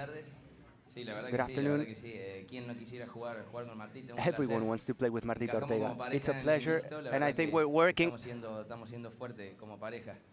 Básicamente estamos zafando. We're saving the situation with Pablo Cardona because we're playing the mixed doubles and winning. Muy contento. We're super happy. Mañana estamos en uno de los objetivos And we'll que be teníamos playing con Las a Vegas, final y mañana tomorrow, vamos a which venir a was ganarlo. one of the goals that we have, and now we will try to win it. Estábamos comentando el partido y decíamos, es que no falla una, es que todas las que da las We da were con watching the sentido, las match, da con and orden. we were saying, Está she's jugando never missing. sensacional. Estás You're en playing un amazing. momento de tu carrera que probablemente será de los mejores. You're in one of the best moments of your career. I feel good playing here. I'm playing better throughout the week. With Gonza, I'm just trying to put the back in. Is him the one winning the points? It's really easy playing with him. I think we combine to perfection, and we're super happy to give the point and the final to the team. Yeah, sure. Hello, everybody. Hello, Miami. It's so cool to be here. Thanks a lot for coming. Hope to see you tomorrow. Hope you support us. ¡Viva Las Vegas! Enhorabuena, Gonza Alfonso, Martita Ortega. Enhorabuena a los chicos de Las Vegas Smash porque ya están en la final de mañana. Y cómo no, aquí lo viviremos en la PPL, en la Pro Padel League. No se pierdan el siguiente enfrentamiento porque tiene tela.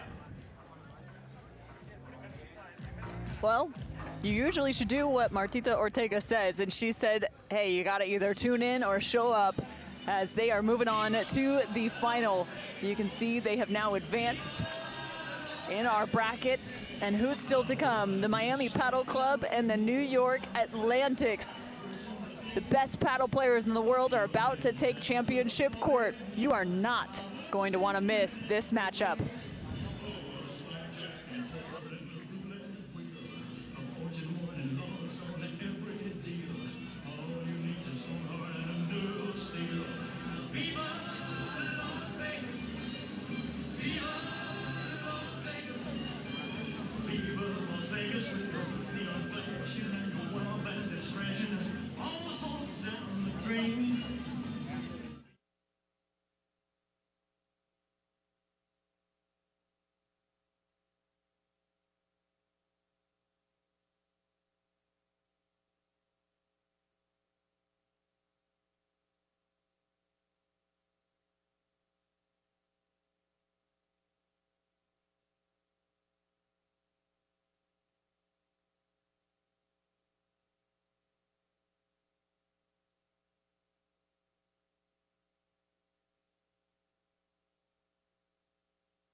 Hello everyone, welcome back to the PPL, welcome back to Miami. Wow, what a battle we saw in our first semifinal, and we still have one more to go. The party continues here in Miami in the Pro Padel League. Help me welcome the Miami Padel Club and New York. So let's introduce you to the teams. First, New York, the women are Andrea Austero and Tamara Ricardo from Spain.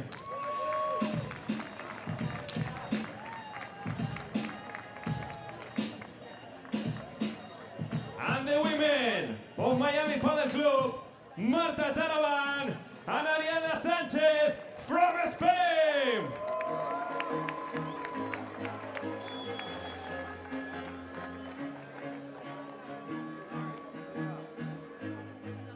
The men of New York, Lucas Campagnolo from Brazil and Ramiro Moyano from Argentina.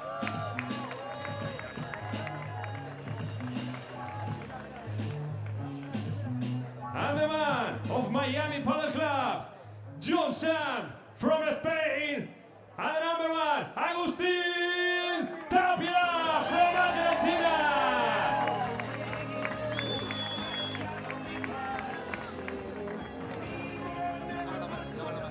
Enjoy the second semifinal here in the PPL.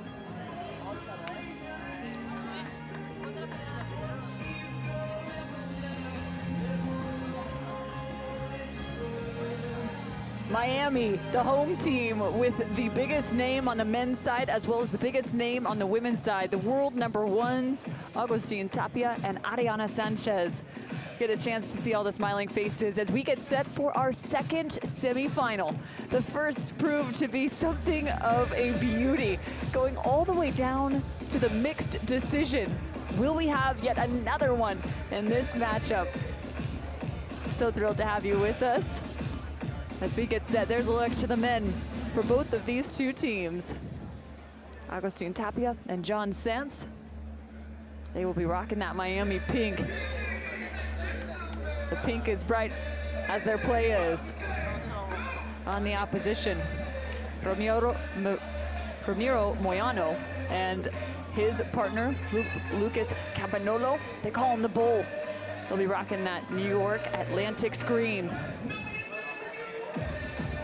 And for the women of New York, we just got a chance to see a 17-year-old on the court, but how about we go one lower than even that? Andrea Austero. She's right in the middle of your screen right now, and she was so fun to watch through the first 4 days. She comes up with just astonishing play after astonishing play, and now she's playing alongside Tamara Ricardo, who is one of the best in the game, currently ranked in the top 12 in the world as an individual, but her game is even surpassing that. Cameron Irwin alongside Gonza Obina as we get set for our second semifinal. Coin toss. Find out exactly how this will play out. So much anticipation to see this team of Miami face off against New York. Miami is unbeaten. It's going to be hard for the Atlantics in this one. Something easy to say, of course, but you're facing two number ones. But if I have to say, if there's any match they can do something, it's in this one. Of course, they can win both, but Austero is playing nice, and Ricardo is having a good season, reaching a couple finals. And in that dual cross court between Talaban and Austero could be a key, something to find for the New York Atlantics. They have to win this match. They're going to face Tapia in the next one. At least one number one has to go down. Ariana Sanchez and Marta Ortega for the Miami Padel Club, wearing a white shirt today. And Andrea Austero playing with Tamara Ricardo for the New York Atlantics.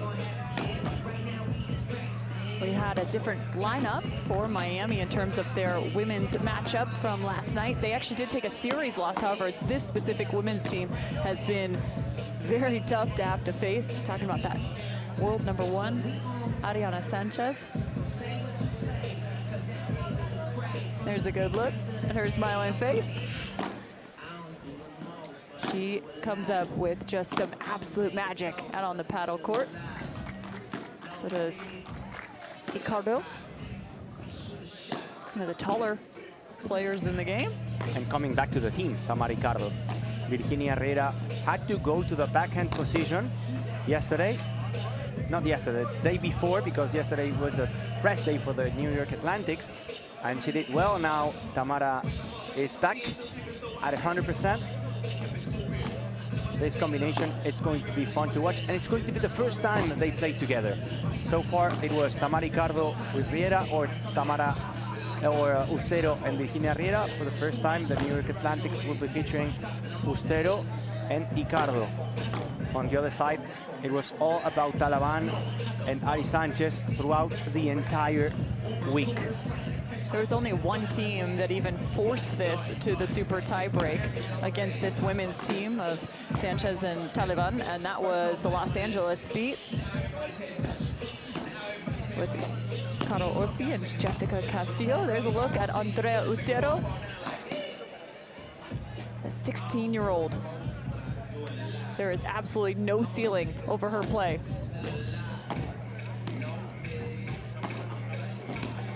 Players warming up now. That's Ari Sanchez. Magic Ari. Yesterday, we got to see Ari Sanchez playing with Tapia, but now time to introduce Tamara Ricardo from the New York Atlantics, born in 1995 in Valencia, Spain, playing on the backhand side. Really tall player, yes, she is. Hard to find a lob over the top of her. And Marta Talaban getting a chance to play alongside Ari Sanchez. And Taliban, 27 years old, just 5'4". However, she's quick around the court. Just great anticipation and so precise. Speaking of precision, probably the most precise in the game, Ariana Sanchez.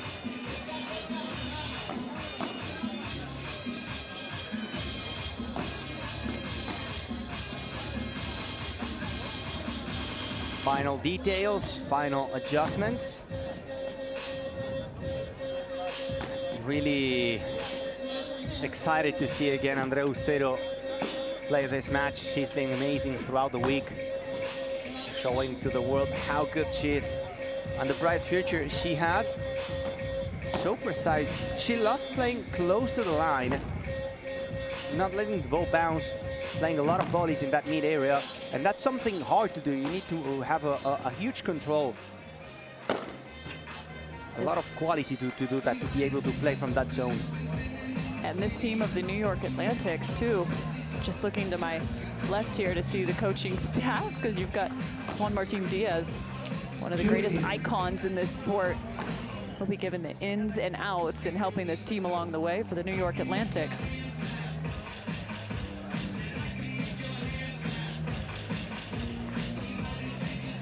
If you're just joining us for the first time, this format, so unique to the PPL. A team format in the world of paddle.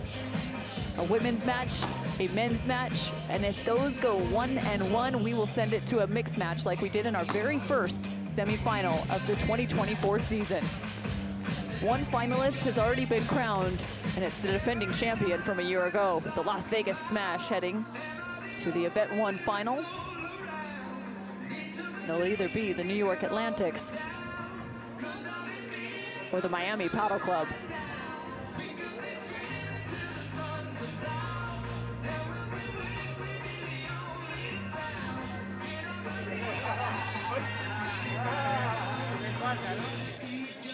The New York Atlantics coming out of the gold group.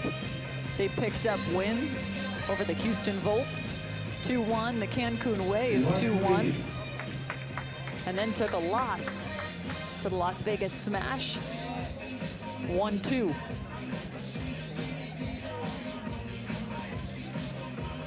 Also a loss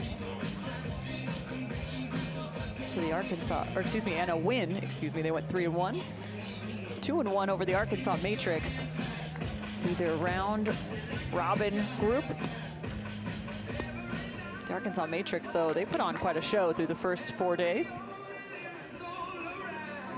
The white group held the Toronto Polar Bears. Los Angeles beat the Florida Goats, the Miami Paddle Club, and the San Diego Stingrays. Miami only taking a loss last night, 1-2 to the Florida Goats. That was the Florida Goats' first win. They changed their lineup, though. They had already secured a spot moving to the semifinal. But we did get a chance to see the world #1 on the men's and women's side play in a mixed matchup. What a unique concept. And that proves that having two #1s doesn't guarantee a thing in the mixed doubles. It's something new. Of course, not a different sport, but feels like it. So different, and yes, even if you have Ari Sanchez and Tapia, you can lose a match. So that's why probably Miami Paddle Club is going to try to finish the business before that happens. Because Ustero and Campagnolo are beating everything. They are so strong as a team. Much needed for Miami Paddle Club to knock down the New York Atlantics before getting into the mixed doubles match. Well, our second semifinal is now set. First serve underway. Second serve.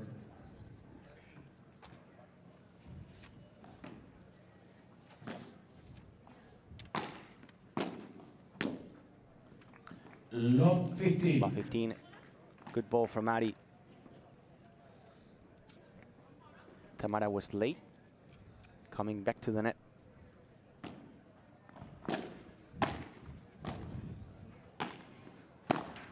Ari before the ball hits the fence. Second semifinal. The smash waiting for an opponent. Great pickup from Ustero.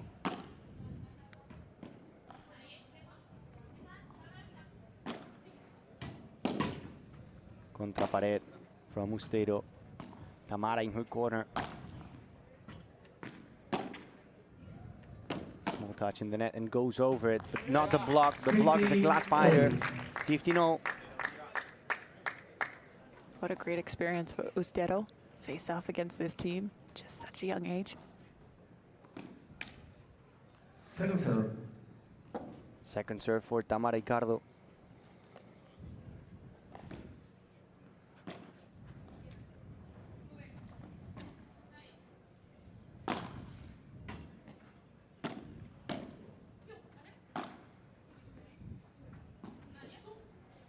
Ari lets it go and goes for a high lob shot.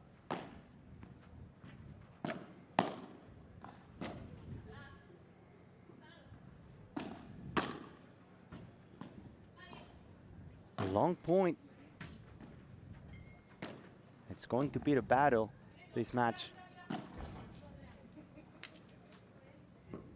Ustero lets it go. Hits it after the bounce. Then she tried to go to the opposite direction, opening the racket. 15-30. Smart block, though, blocking that back up the line as she had to fill the void. Well done, Ariana Sanchez.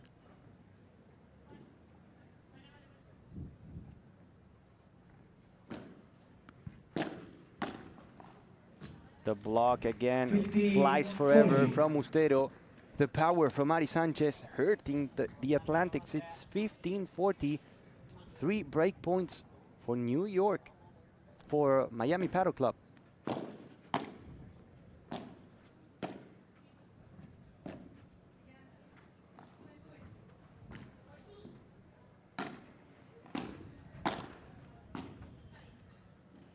Talaban to the corner, now to the middle.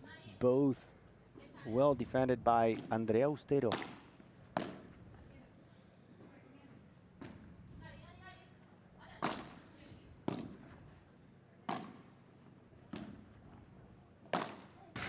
And the mistake now from Talaban. Good patience from Andrea Ustero. 30-40, still 2 break points for Miami Paddle Club.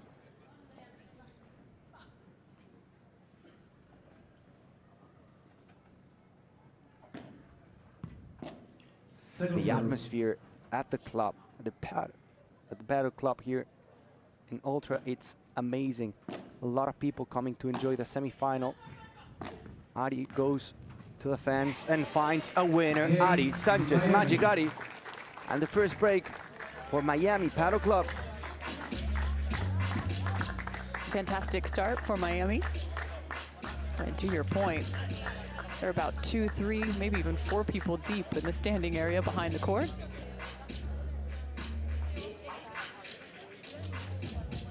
Important to see how Tamara Ricardo is after missing one game. You need to be at your best in terms of the physicality required for the semi-final at the Pro Paddle League.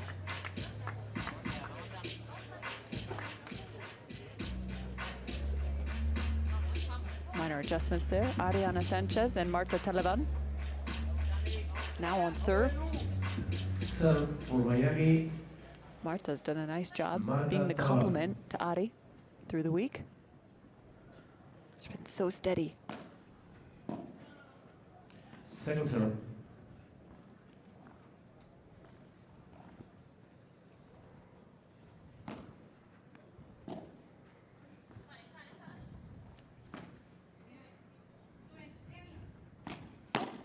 Flattening that, Ricardo. Fantastic lob. Oh, Andrea Ustero. What a dig. Scooping that like she's got a shovel. Blocked. And once more. Getting too far around that Taliban. Great point from Ustero.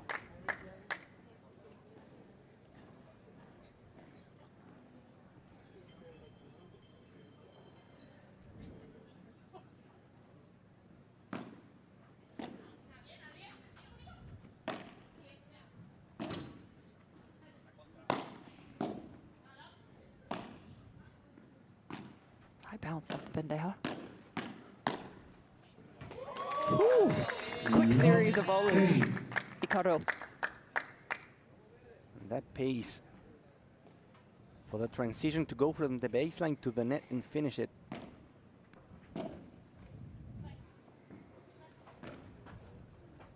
That's as good of a lob as you can find. They're going after Taliban right now. It's working in their favor. Quick reaction from the Atlantics.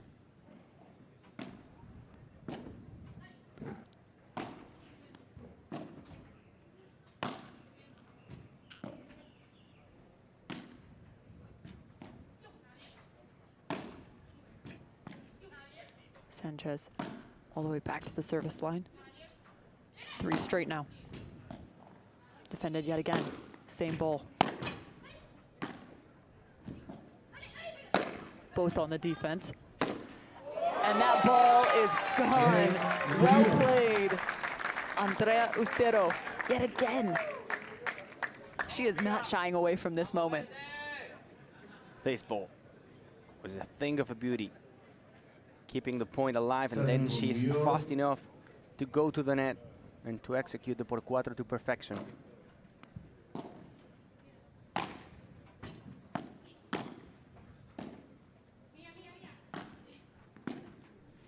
It's 1-1.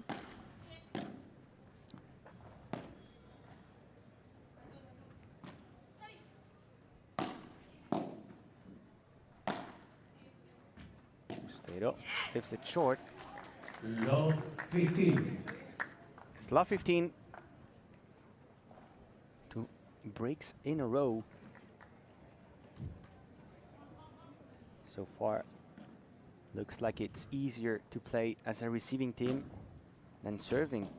Second serve.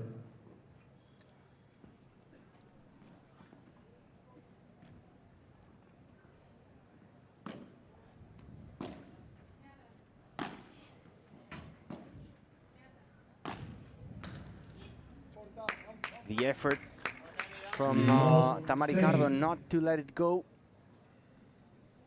Forced the mistake. She went straight into the fence. Love 30. A couple blocks from Ari Sanchez. Now one from Taliban.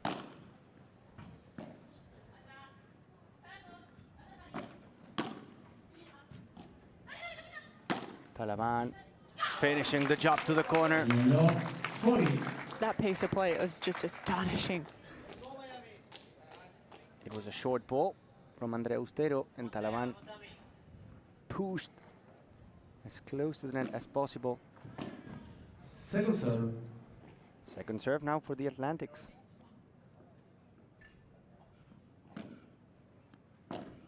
Three break points for Miami.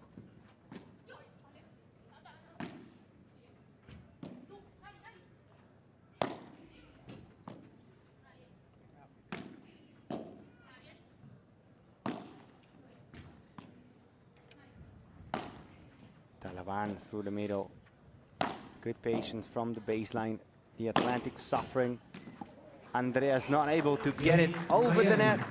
Another break, 3 in a row in the beginning of the match. 2-1 up for the Miami Padel Club.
Time.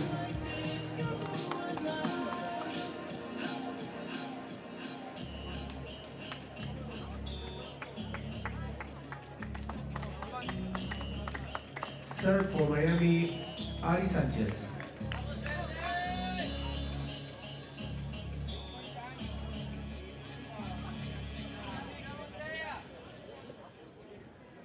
This was a first for us this week. To see 3 breaks straight.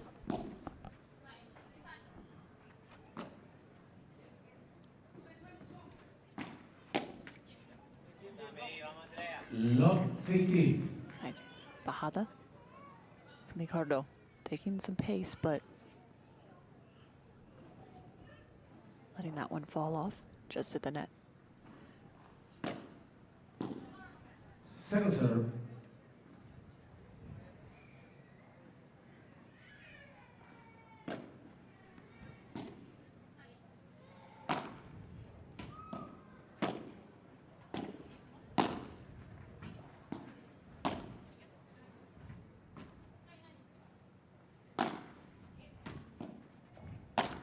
Keeping all the pressure on Taliban.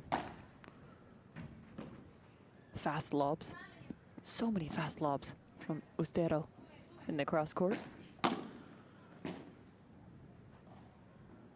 That lob just finding the side glass, so tough.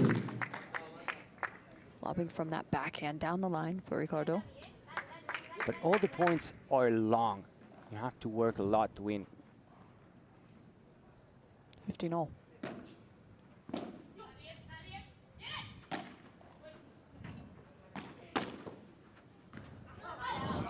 Stretching, reaching, Ariana. The previous ball was not ideal from Ari Sanchez. It gave too much bounce off the wall.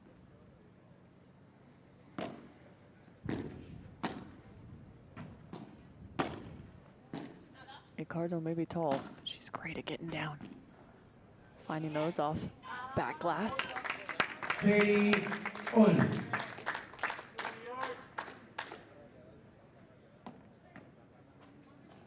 30-all.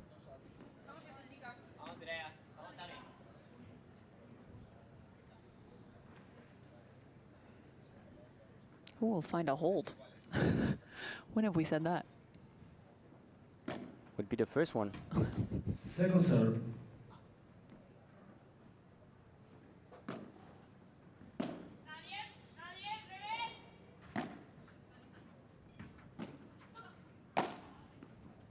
They continue to lob quickly in the cross court, the Taliban.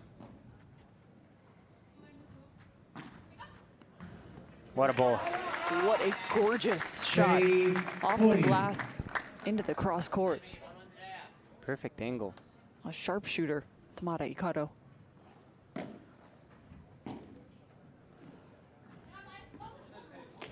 Deuce. Golden point. Golden point here. First of the match. The 3 points for Miami were off a bad lob shot from Tamara Ricardo. Golden point. Next point wins the game. Oh. That was fantastic. Tamara Ricardo whirling around. She looked like a helicopter. And another break. 4. This is crazy. Feels like getting a break. It's holding the serve.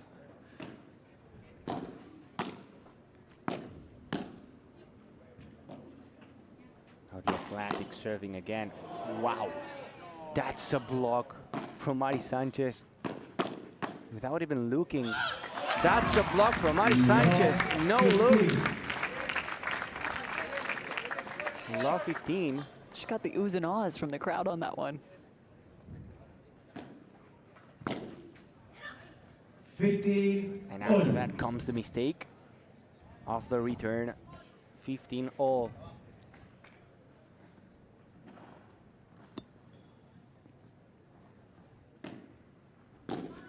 Second serve.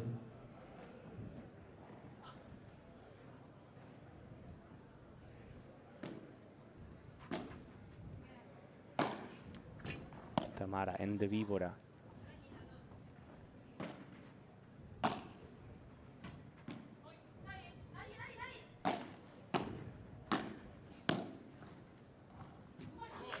Glass finder from Ustero. 15-30. Again, Miami Padel Club pushing.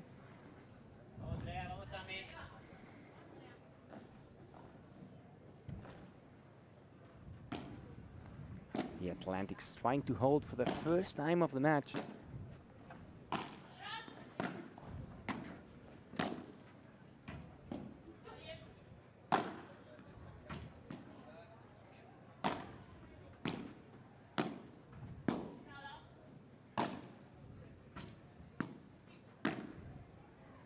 Tamara with patience. Now going with the lob shot down the line to push to the net, but Ari. It's always Ari Sanchez. 15-40. 3 break points again. Great ball from Taliban to set that up. Putting that at the foot of Ricardo. To make it 5 in a row. The jump dodging the ball from Ari. But Ustero says no more. They save the first break point. They'll have a couple more. 30-40.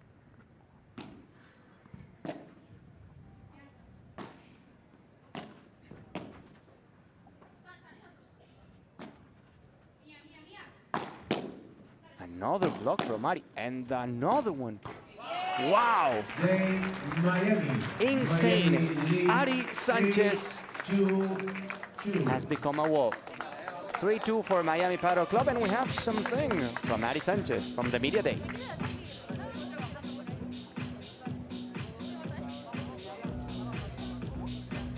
Mi nombre es Ari Sánchez y pertenezco al Miami Padel Club. Bueno, pues muy divertido. Tenemos a John, a Agus, a Talabán, a Nuria y a mucha más gente, y nada, estamos pues encantadas. Con Nuria y Marta durante el año pues son mis rivales, pero la verdad que súper bien, y como te he dicho, los torneos por equipos pues crean un ambiente especial y una unión también especial que durante el año no se ve.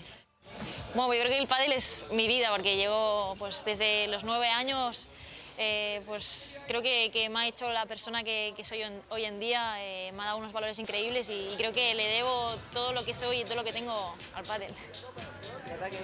Ari talking about her love for the sport.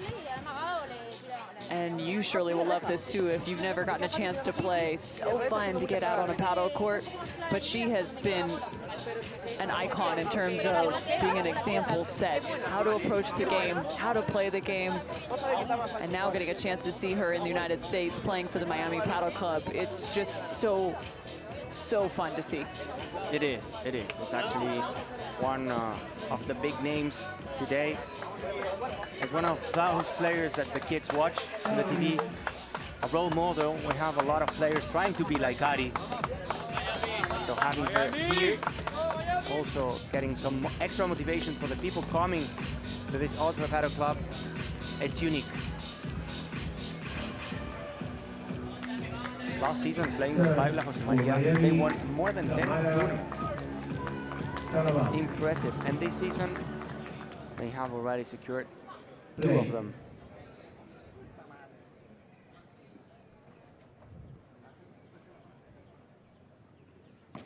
Found yet another break. Still trying to find someone with a hold.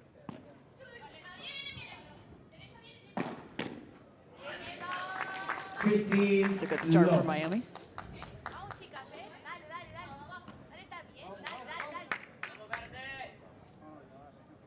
She gets so much power with that bajada de pared. Second serve.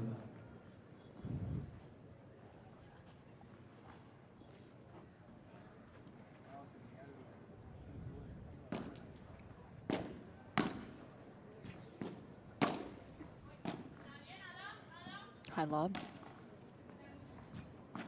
A high bounce back on the glass. Hikaru stays the back. Now creeping in. Good transition to the net. Flattens. Hikaru, there's that block yet again. And immediately you watch Ari after that first volley, and she's so quick to take that lunging step. She already anticipates exactly where that counter volley is going to come from. She's blocking everything now. It's hard to stay there in the net, not to give your precision away, because you have to take the rocket chips, and she's using that racket as a shield right now.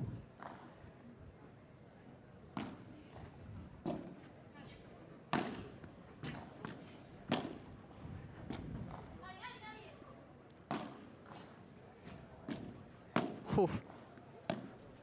Changing that to a topspin ball.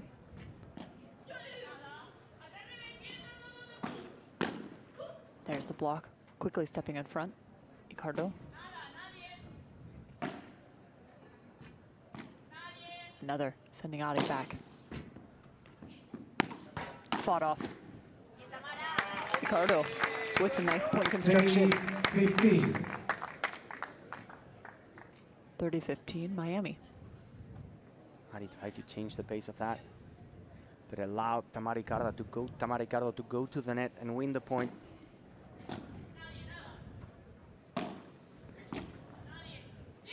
Continuing to lob over the top of Ari.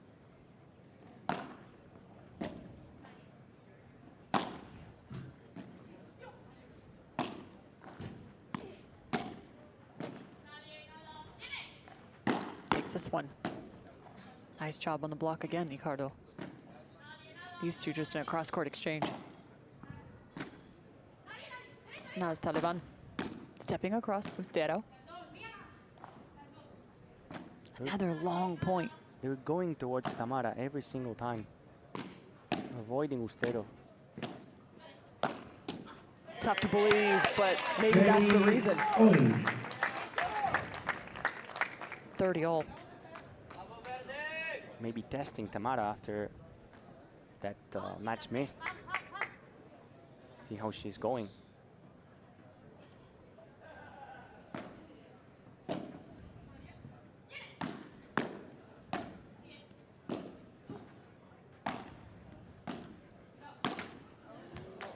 Ustero left one high, but somehow snuck away with the point. And now it's another break point. to make it 6. This is insane.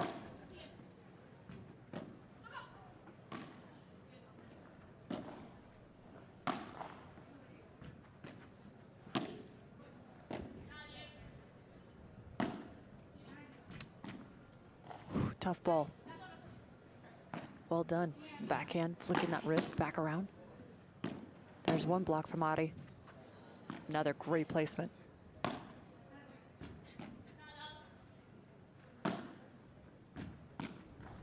Whew, fending that before it got to the side glass. And just missing the last ball. Tamara Hikaru. Golden point yet again. Chance for a hold. Chance for a break.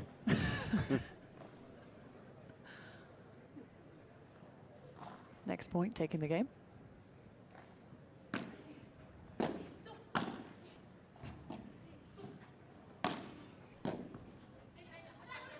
Fantastic lob, last foot of the court. A little love for Ari off the net. Using the sidewall now. Couple hard ones. And finally a hold. And our first hold. Ari coming across. Bringing that back to the cross court. Miami. They are putting the pressure on Ricardo right now. It's a miracle. Second serve. We found a hold. Cannot believe it. They do exist. Ricardo in the high lob shot. Down the middle goes Ari. Talamite waiting in the mid-court. Talaban to the fence.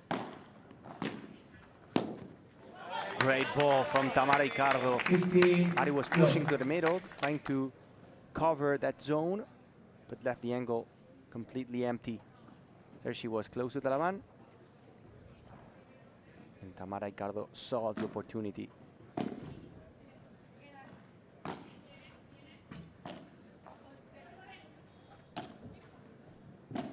Ari from one side to the other. Talaban goes to the backhand side.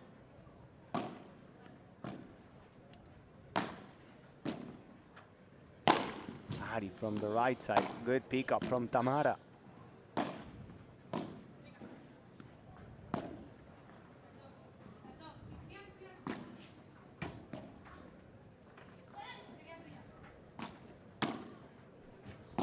Block from Talaban.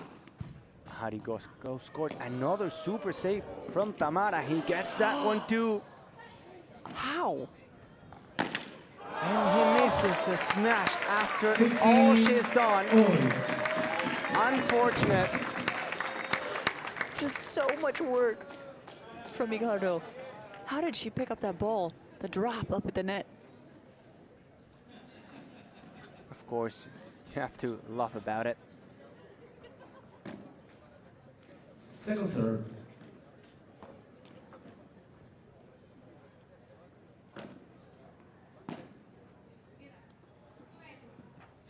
Oh, high lob shot from Tamara.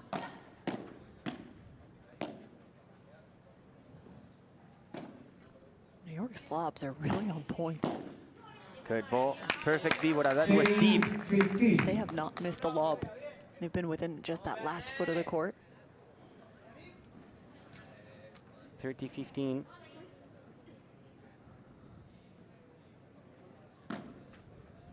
Second serve.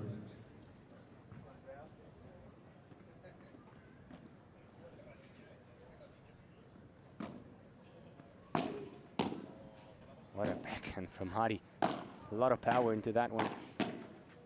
And now a block. Talaban before the ball goes to the fence. 40-15. But she found a glass. 40-15. Now the Atlantics with a chance for a hold. Second serve.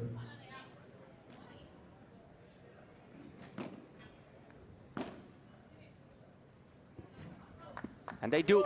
Game Finally, Miami. After all, they get a hold. It's 4-3 for Miami Paddle Club.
Serve for Miami, Ali Sanchez.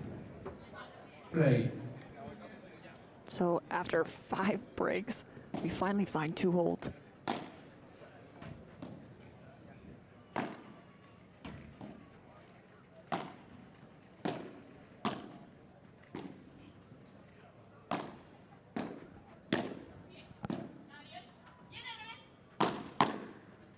Great block, sending that to backhand of Ari. Pressure right at her foot. Good coverage, Hikaru. She's fast. Only took 2 steps to get to this. Well done.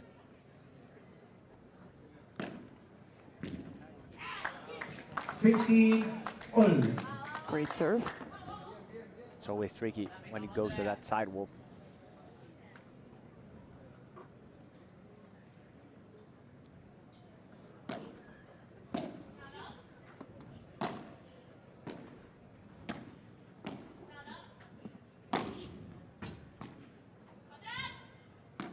Fantastic ball from Ricardo.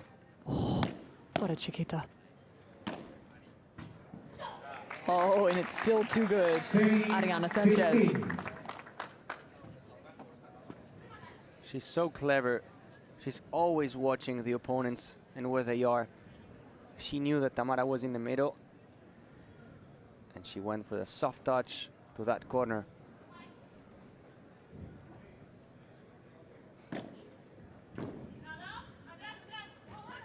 That's a second really tough serve. Finding the side glass. There's only about a 2-foot gap between where the last of the fence falls and the service line. There's just a bit of glass there.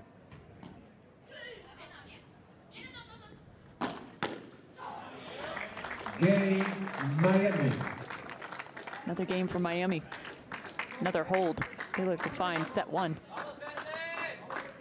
It would be interesting to see a percentage of how many balls Tamara is touching and how many Andrea Ustero is touching. I'm pretty sure it would 70-30? be... Yeah, around that.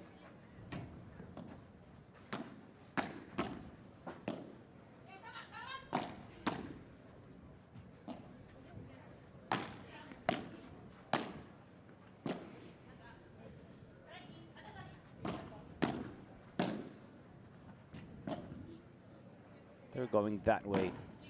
Anytime they need relief, feel the pressure, they go to the other side. Now the Atlantic serving. That's going to give a lot of bounce. Ricardo again. The angle, beautiful, chiquita, but well covered by Talaban.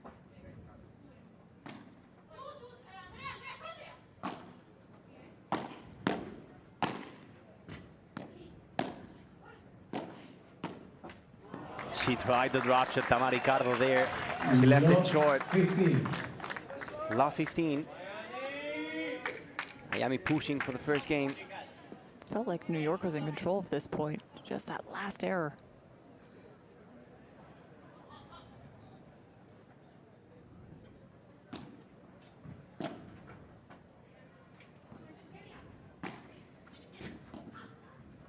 Great pick up from Ari. Now Talaban is going over Tamara Icardo. She's gonna need a lot of patience, Icardo.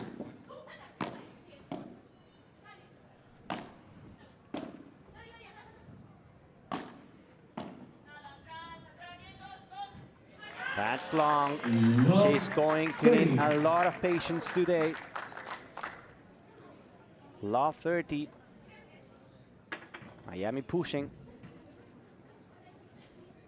Feels like Ustero, they've got to find ways to have her get into this a little bit.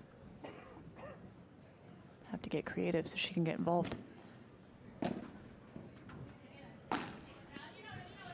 In order for that to happen, what Tamara should do is play down the line a couple more shots, change the direction towards Marta Talaban, and let Marta play with Andrea Ustero. But she's only doing this, going diagonal, playing with Ari.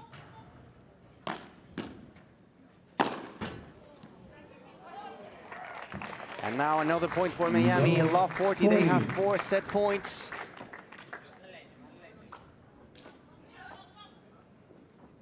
With a lot of power, Ari Sanchez.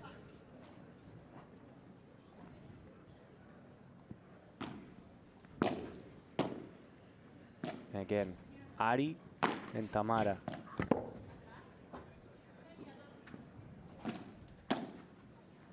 Talaban goes for the fence. Somehow, she saved it.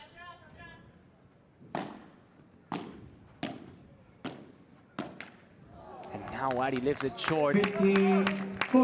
15-40, 3 more set points for Miami Paddle Club. But you see, it's always diagonal. Tamara should try maybe to go to the other side and let the right side players go to work a little. Exactly, want to play their 1v1. Another one saved, glass finder from Ari. 30-40. Ustero just dropping her racket. She was ready to pounce.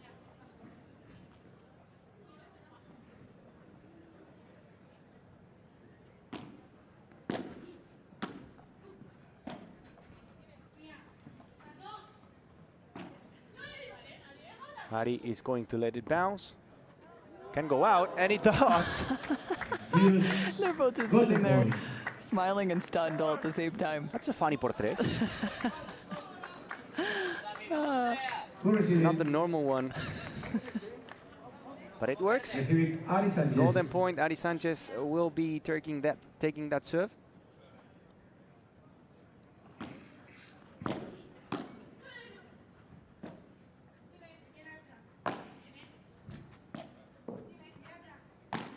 Tamara into the net.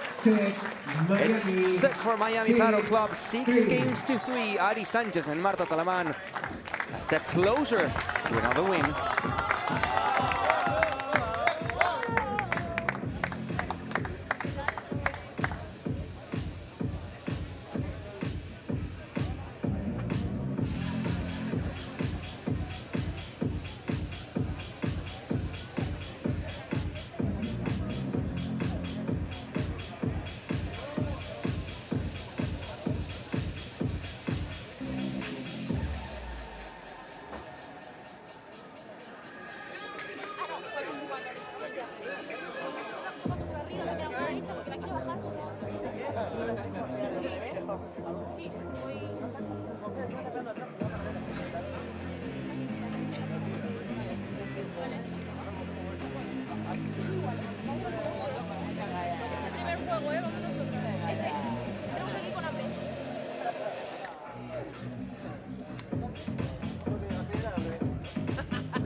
New balls.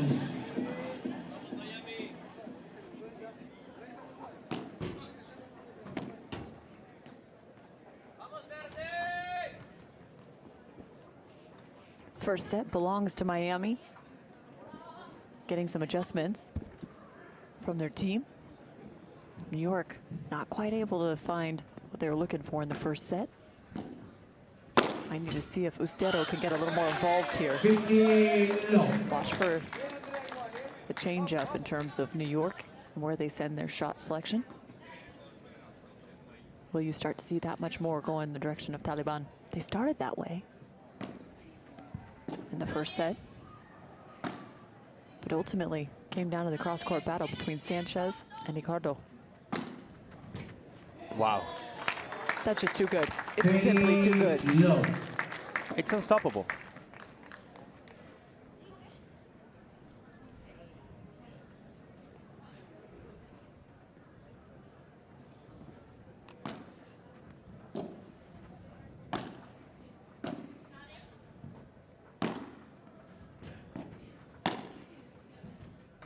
There's the ball back down the line. Through the middle now. Finding Taliban. Pulling off the line. Quick hands. Ricardo comes away with it. 15. She gets one. They push to the net as a team. Before it was Tamara going and Andrea Ustero staying in the back. This time they were both going and pushing to the net. Second serve.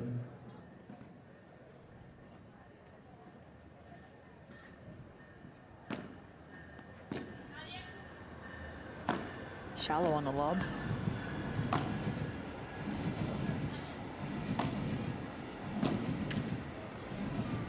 Some help from the net for New York. Finding a friend right here, Andrea Ustero.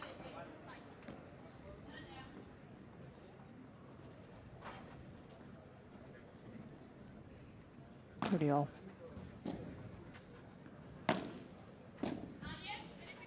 Just slicing that backhand volley. So much spin.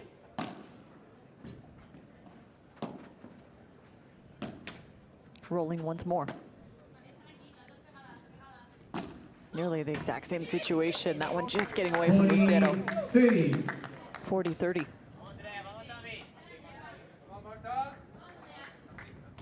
Ustero's got the net on her side. Two in a row.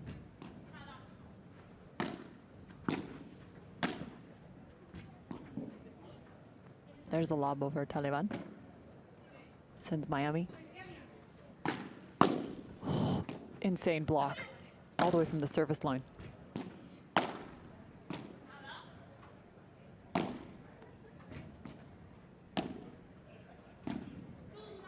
Bringing it back once more, Taliban. The Chiquita, right at her feet. And it becomes a winner. 40 deuce. Deuce, golden point now. A chance for a break. This would be big for New York here. And see, Tamara changed down the line. A couple times aiming for Taliban, and she get the point. Stays on Taliban.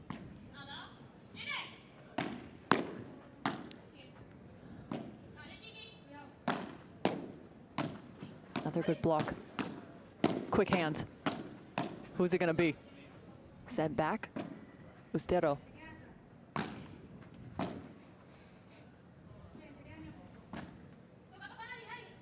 Taliban. Again, just placing the ball.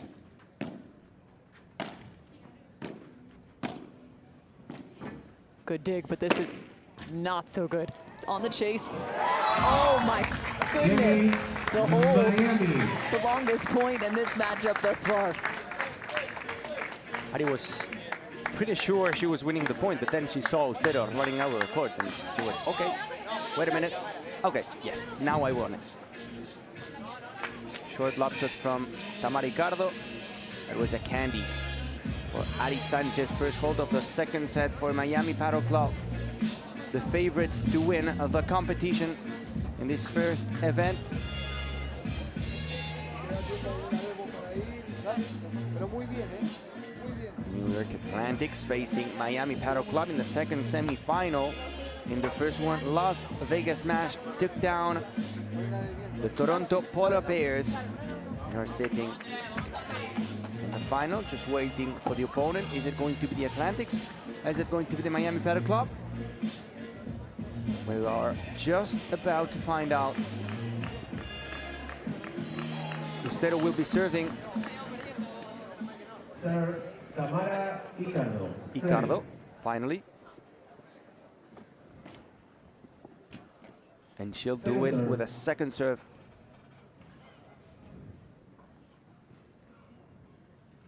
In the first point, we saw a lot of break points.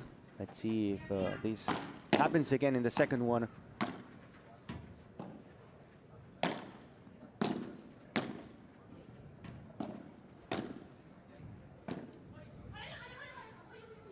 Hari wants it so bad, but now she has to go back. Contra pared. Block. That was too much. 15 low. She wanted every single ball. It's like she's floating across the court. Yeah. So quick, everywhere she goes.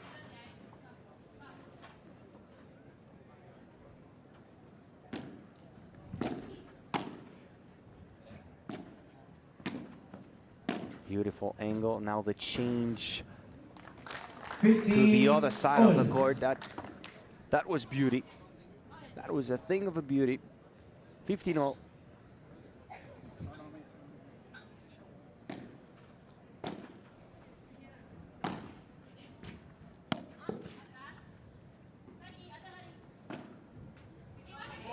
Ustero leaves it short. She went for an angle, aiming for the side fence. 15-30. Again, Miami Paddle Club pushing. First serve.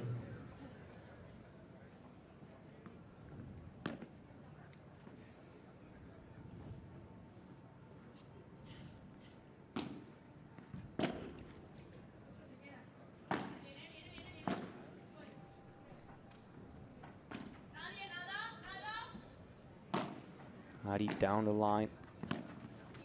Going close to Talaban. Now it's wide. Ari all over the place, this time with a mistake. It's 30-all.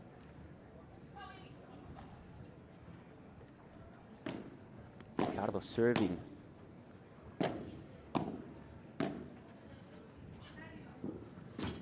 Contra pared. And the power smash from Ari Sanchez.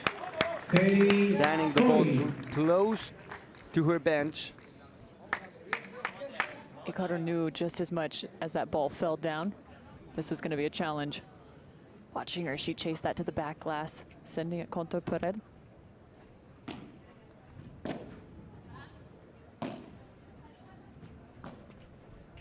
See, every single time Talaman has a shot, she goes for Tamara.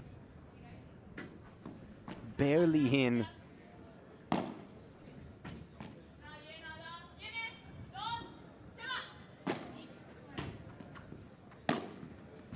Ari goes forward.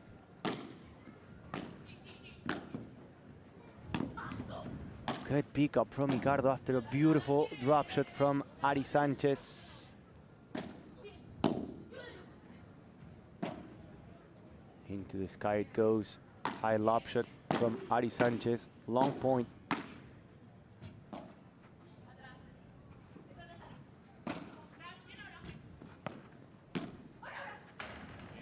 Nicely done by Andrea Ustero to the fence, opening the racket, using that beautiful backhand to win the point. Second golden point in a row. If that's what it takes to take a point away from Miami, New York's in for a tough one. They're going to have to be patient, grovel for those points.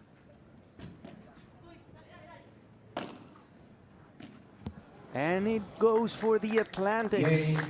Miscommunication in the middle between Marta Talaban and Ari Sanchez. One game apiece. First hold for the Atlantics. Came off a golden point. Serve, Ali Sanchez.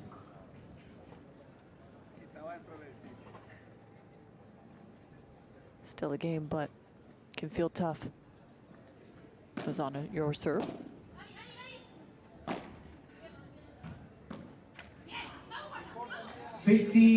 Low. Andrea trying to shove that one across.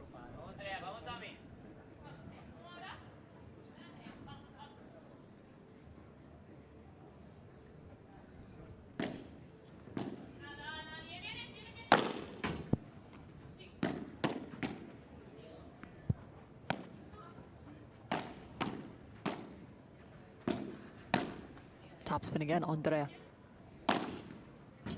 Now scooping those off the wall. Another good one. Racket dragging along the ground.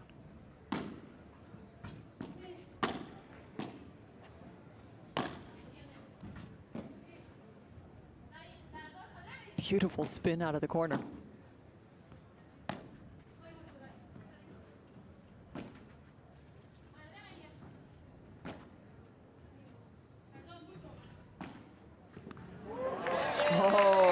Well done. It had to be perfectly placed, and it was from Ricardo. At some point, you have to go for the risky play. And those long rallies, it's going to be one player to go for it. This time it was Tamara Ricardo in a beautiful way. 15-0.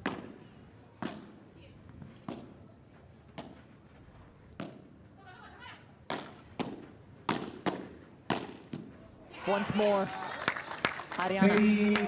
15. It's like the ball slows down for her. Racket there, anticipation. Insisting, going there, bam, bam, bam.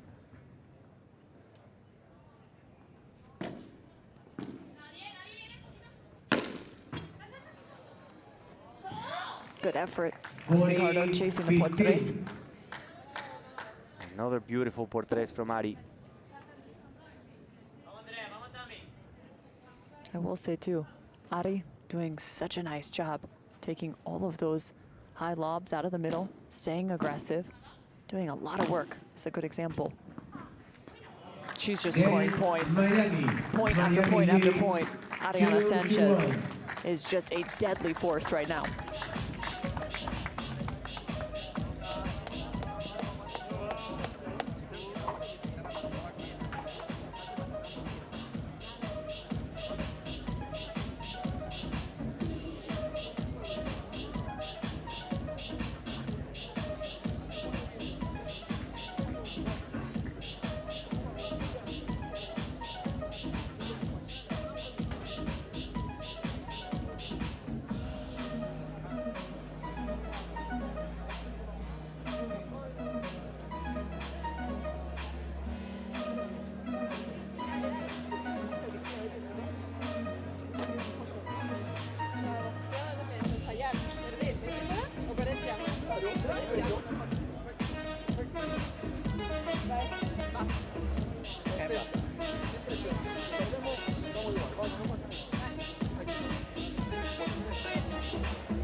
Time.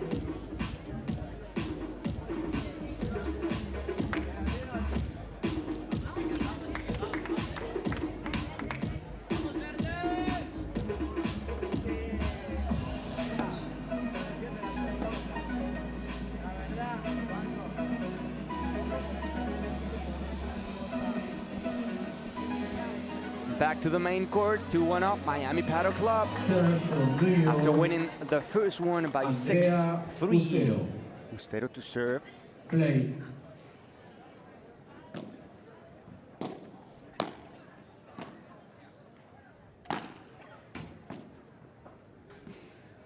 That's a high lob shot from Ari Sanchez. Just in. Talavan putting it close to the fence.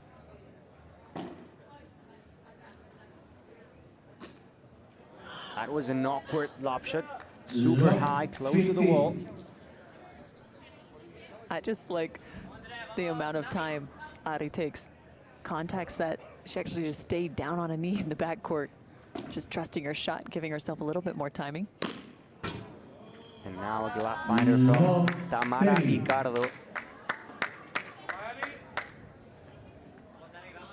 Feels like she's playing in slow motion, floating.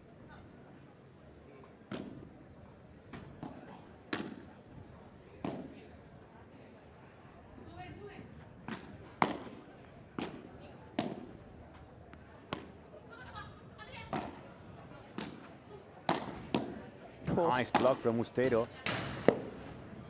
What a defense. This kid. Unthinkable. Oh. And now the finish. Ay, ay.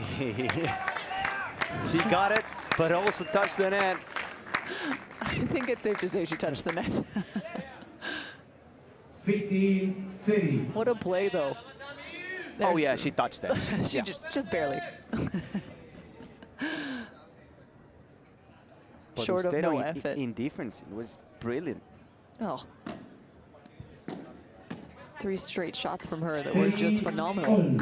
And now a good serve from love 30 to 30 all.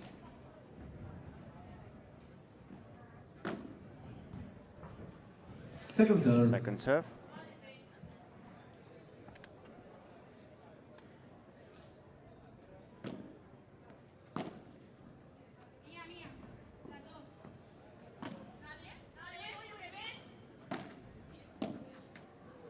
Half volley from Ustero.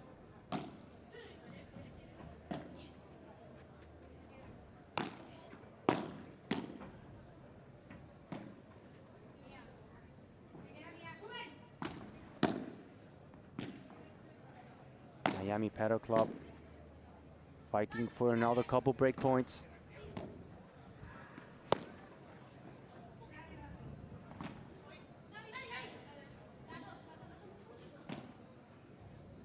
Long point again. But he goes back. She picks it up, but touches the fence. 40-30. Good work from Tamara Ricardo. I'll say too, New York, still trying to build a little energy. Find that moment where things are going to shift for them. Second serve.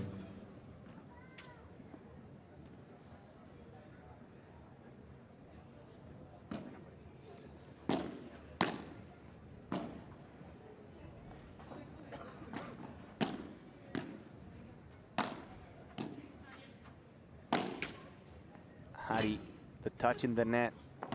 The point stays alive. And now we're going to have another golden point. Another break chance for Ari Sanchez. And of course, for Marta Talaban to take the lead in the second set. This would be the first break of the second chapter. In the first one, we got a few of them.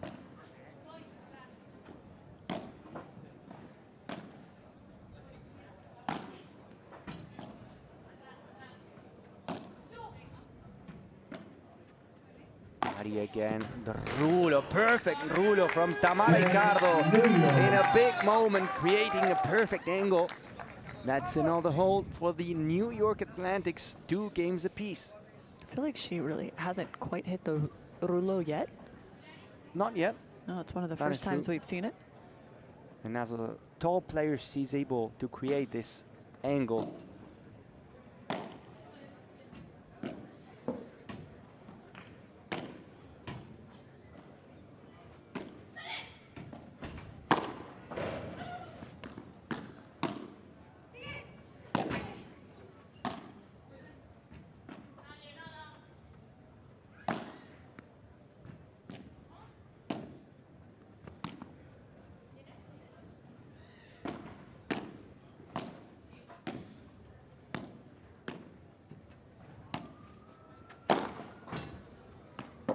Just a insane point. Continued. Trying to fight off the numerous chiquitas going that direction. The last one a drop from Ariana. Great defense from Marta Talaban, saving 3 or 4 balls. And then beautiful finish from Mari Sanchez. Off the wall, chiquita to the corner.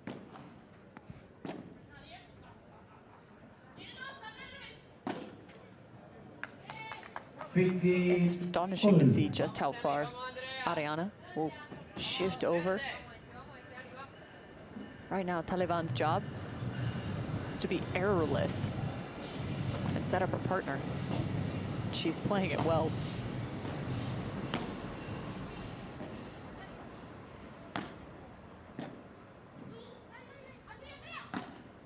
Even there, good management, good communication. And fantastic defense. Out of bounds. Taliban took that point.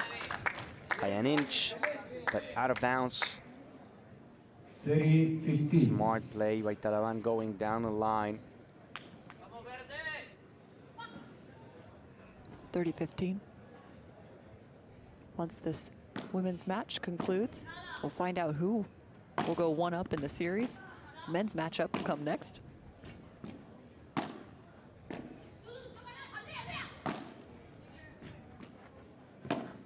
Oh, fantastic setup shot. Ultimately, it becomes a winner. Well done. Ricardo has to pick and choose her times to go that direction. Wisely, that time was perfect. 30-all. A break here for New York would be huge.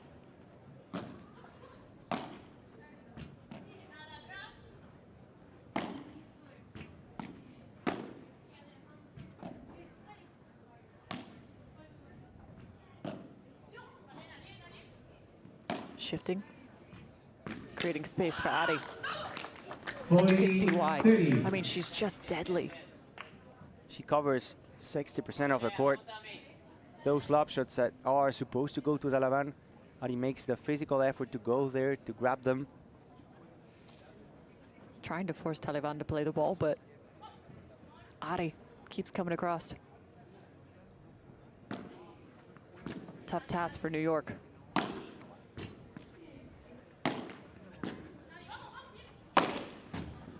Once more, Ariana, the walk-off to find the game. 3-2. 3-2-2.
Time.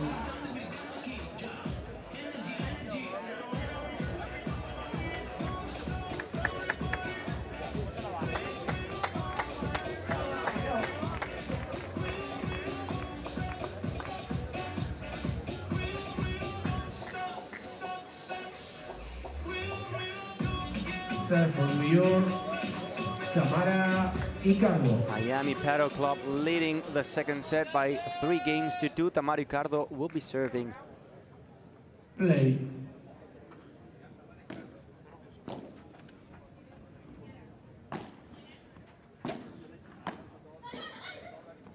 shot. Good enough to make Talaban miss. 15 love.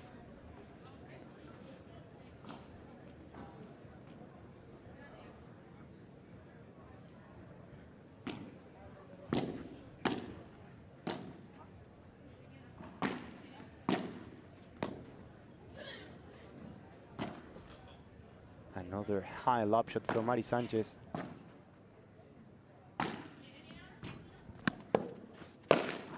Great defense from Ari Sanchez. Going forward. Now the mistake from Ustero. On Ustero was going to send that straight down the line while Ari was still stuck along the fence.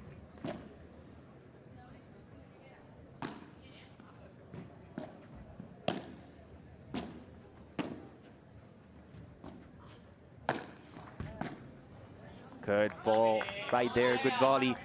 The sidewall from Tamara Ricardo, 30-15. In the first set, Cam, we saw so many break points.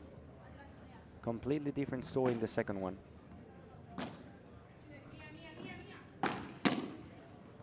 Another block from Ari Sanchez, playing cross court with Ricardo.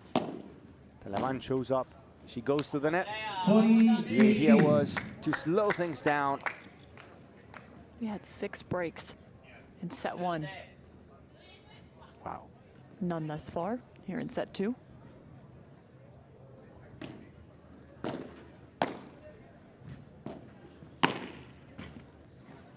Ari to the net.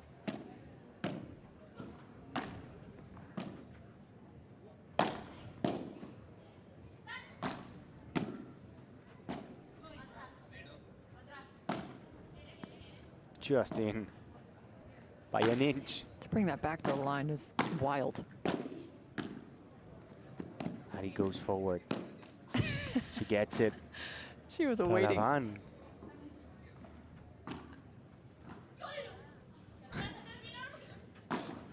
She wants them all. She wants them all. 40-30. Ariana Sanchez is just everywhere.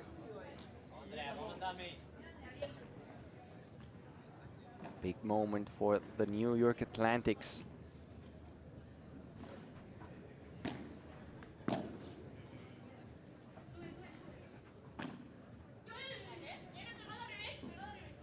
She wants them all.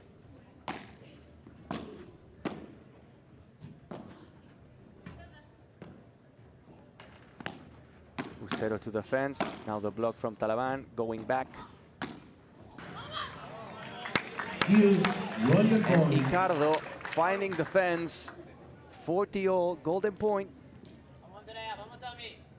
Another breaking point for the Miami Paddle Club.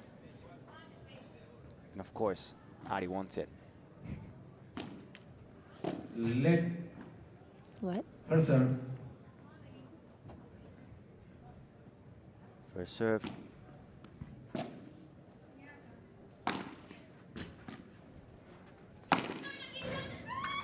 Ricardo with power, punishing the short lob shot. Another hole for the Atlantics. 3 games all. Had that not hit the side, Ari was on it. Well done, New York.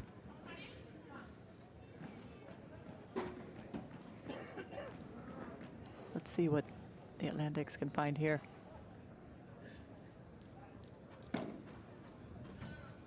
Second serve. Just long on the serve.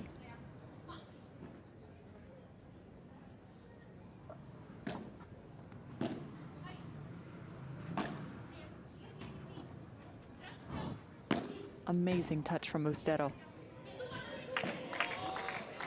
Can't follow it up. But Ari Sanchez complimenting Marta Talaban for the build-up right there.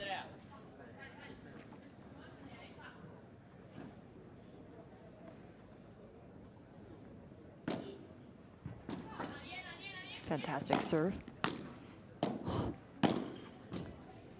Good ball from Ricardo, as well as Ustero.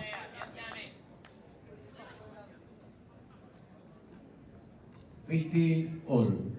Ustero definitely more involved here in set 2.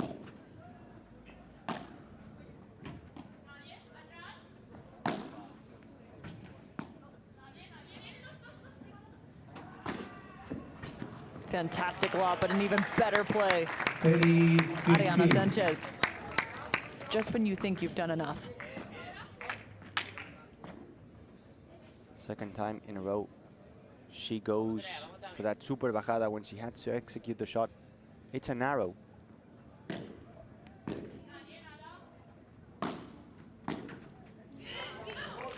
(40-15). Ricardo almost wincing after that miss.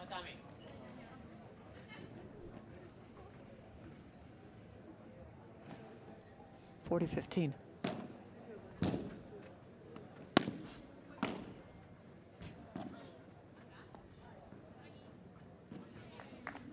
That's sliding down the glass. 40-30. Make it 40-30. It's a good moment right now for New York.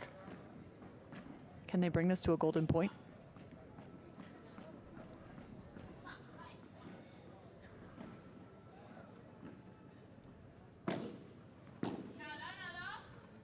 Working the lob all the way to the cross court. This time, Taliban comes across. Force her into the corner. Airborne was Ekado. Once again. Ustero.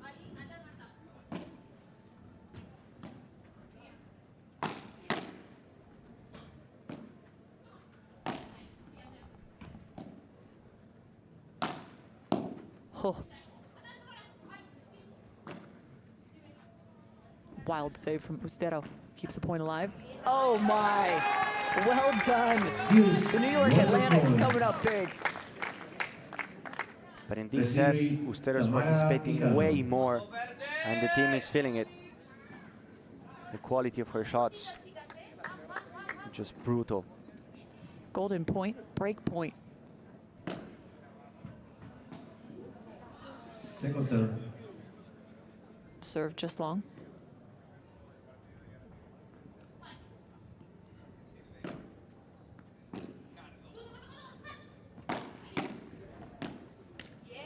The break for New York.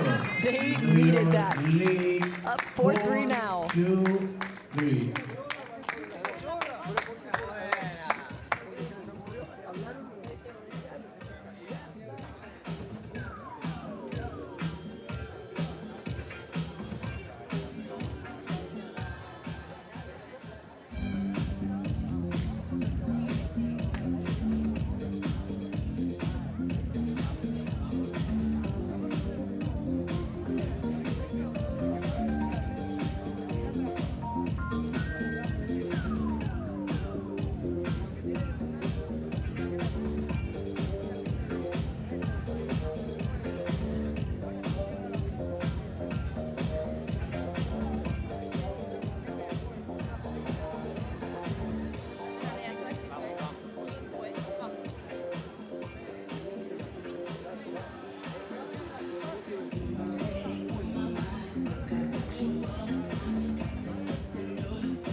Time.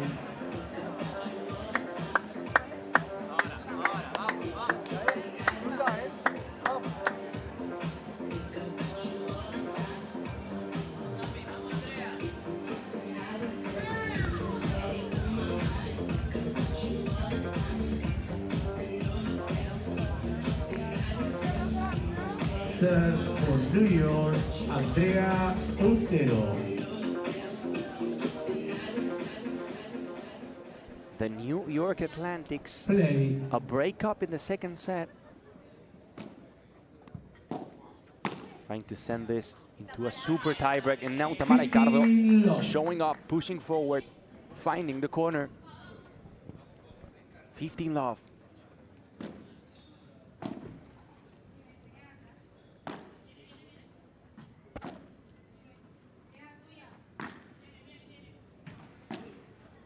Down the line she goes, Ari.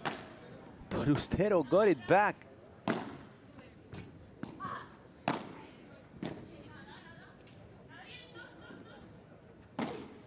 Ari down the line. Another beautiful bajada de pared.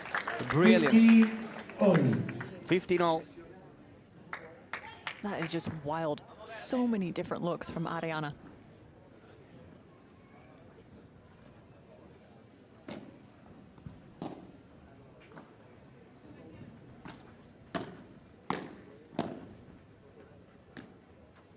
The angle from Tamara, and Ustero is going for the soft touch. Ari lifts it short, 30-15.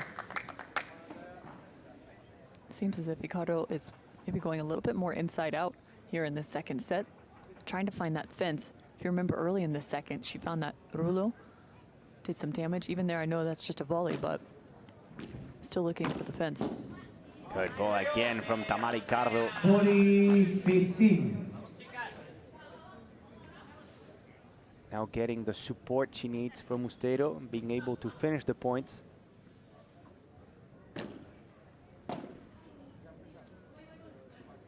Ustero wants it.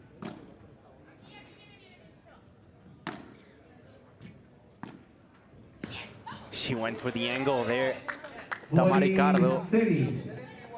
She pushed it wide. 40-30 now. Still a chance for a hold for the New York Atlantics.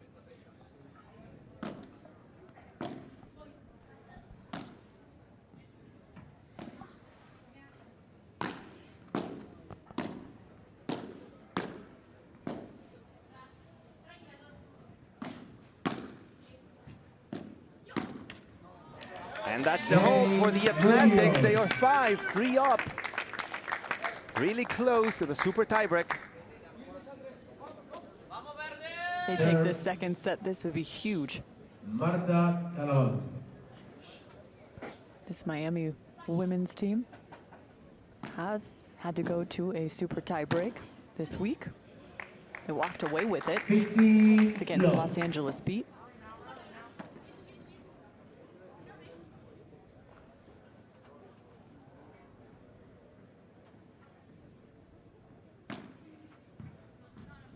Second serve.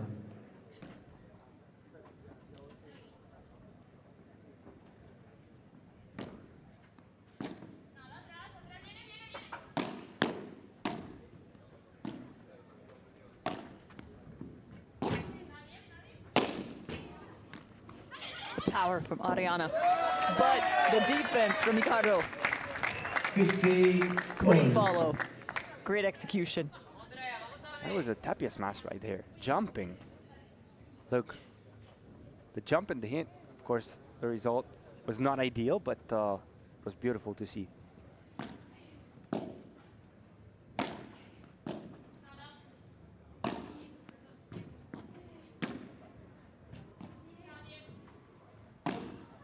Miami working to the cross court and then working back to the middle. Oh. That was an incredible save. Ricardo just dropping that racket to the carpet.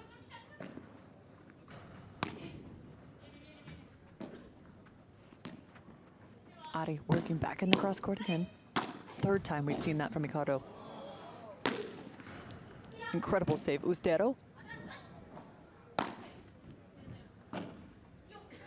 High lob. Now fast to Taliban.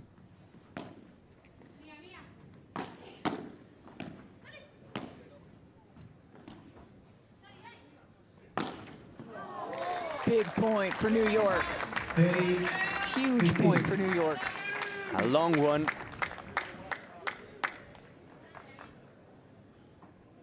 Again, they started using that quicker lob now against Taliban, hoping that Ari doesn't have enough time to get over the top.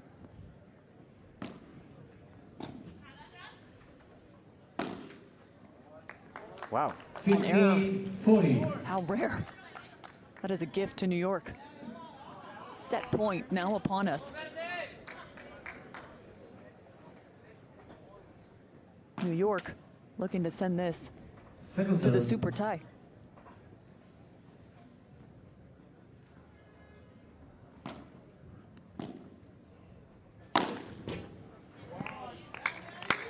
That's fantastic. 30-40. Second break point, second set point. Now for New York. Don't let this go to a golden if you're New York.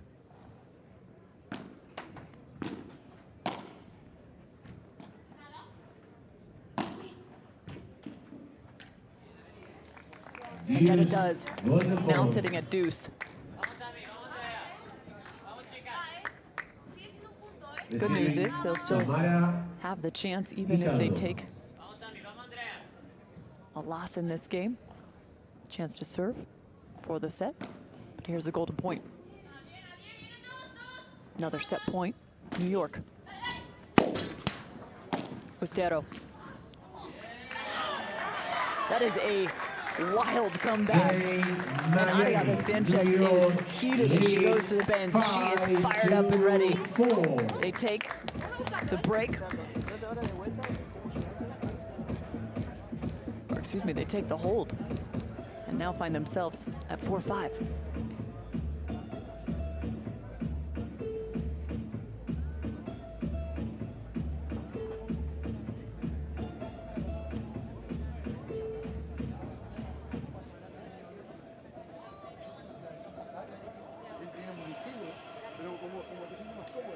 Una opción es ahí.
Atlantics had 3 set points, all of them saved by Miami Paddle Club. Now New York with a chance to serve for the set.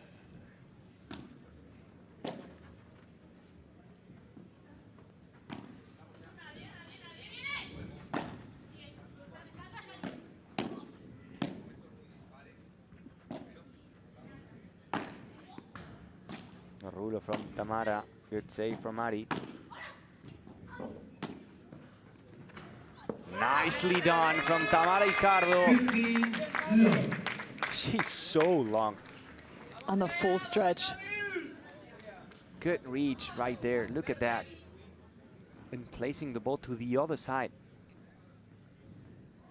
15 love.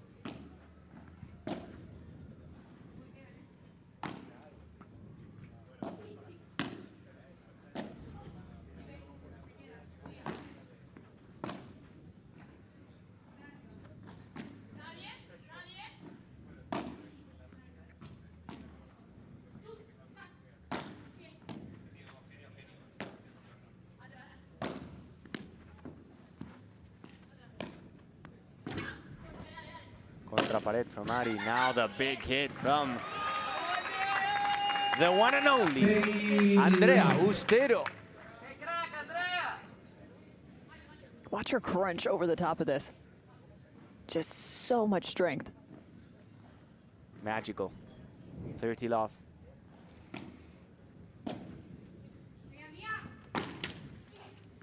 Lucky break right there for the New York Atlantics.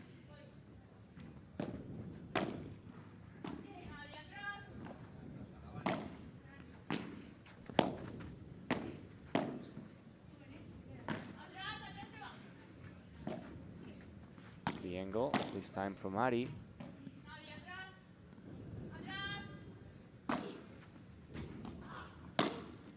What a reach from Tamara Icardo. And there she goes again. Tamara Icardo down the line, 40 love. 4 set points for the Atlantics.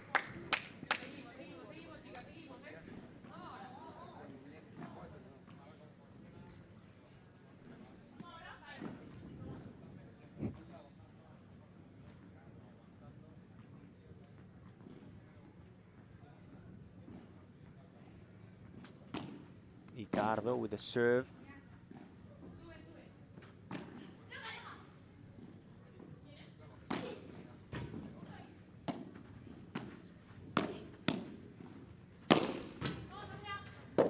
Andrea, no touch.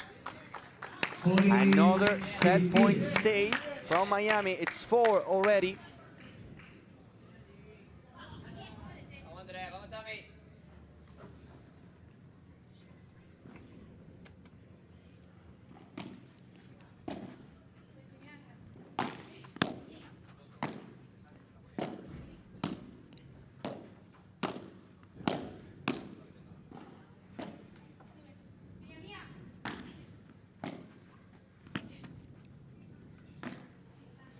Second set point in this game for the New York Atlantics. Ooh. Contra pared. And it works. And they have it. And it's set for the New York Atlantics, 6-4. We were going to have a super tiebreak in camp. The big question is, who knows? Maybe the Miami Paddle Club could be out of the final. We will know after this short break, and coming back with a super tiebreak between the New York Atlantics and Miami Paddle Club.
Time.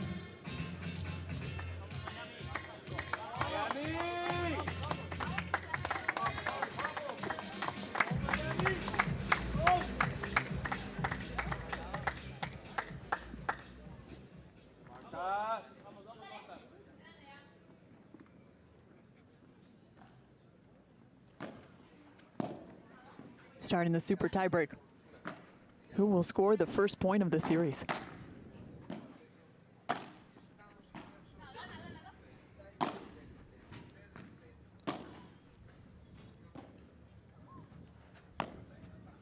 Sends it over the top of Icardo.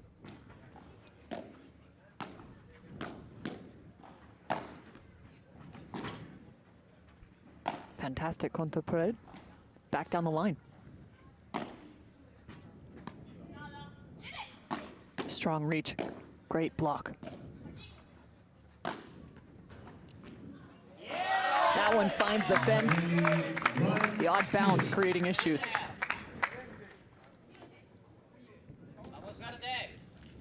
First point goes for Miami Paddle Club. Ricardo to serve now.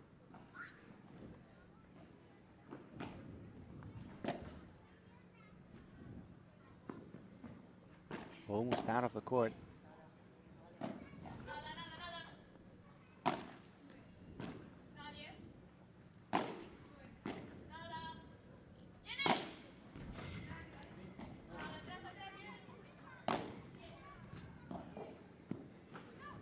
Great pickup from Ustero.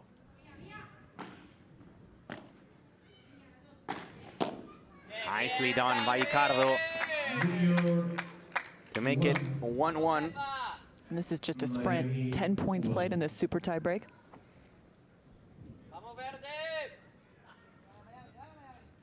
First match of the series. After this, Agus Tapia and John Sanz will be facing Ramiro Moyano and Lucas Campagnolo.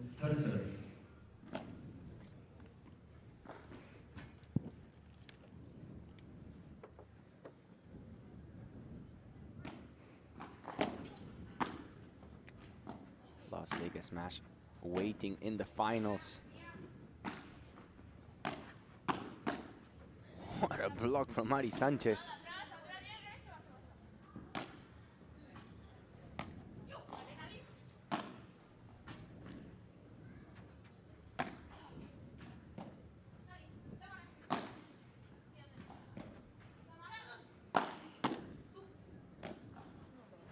Now the angle stays short from Marta Talaban. 2-1 for New York. Couple points in a row. This is looking fantastic for New York.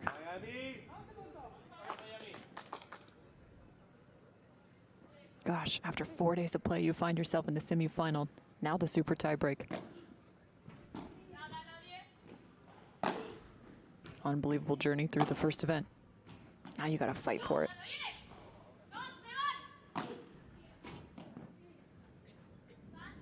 Well placed, back over Taliban.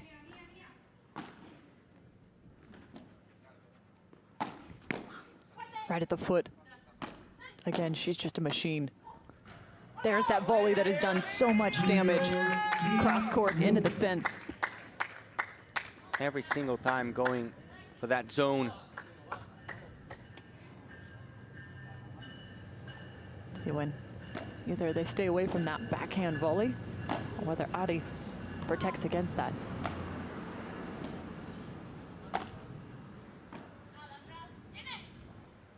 (3-1).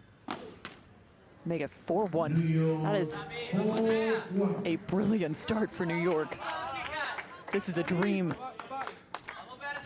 This women's team from Miami has gone unbeaten when they've played together.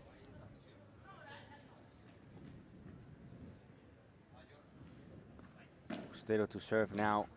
And it's a perfect one. 5-1. Heading off to the benches. Huh. And now it's a real thing.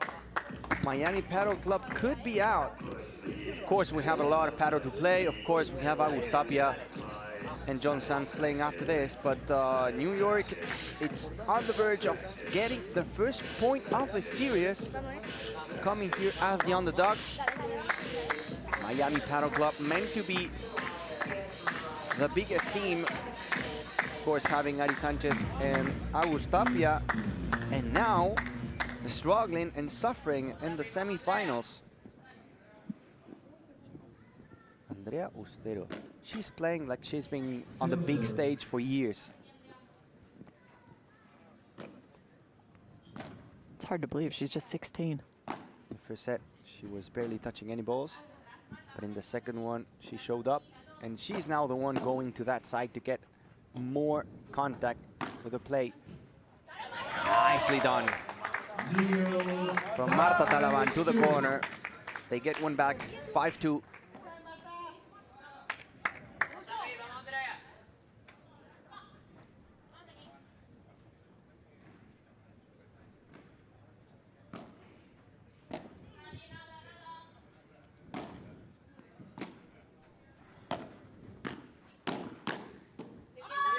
Quick hands again, Ricardo.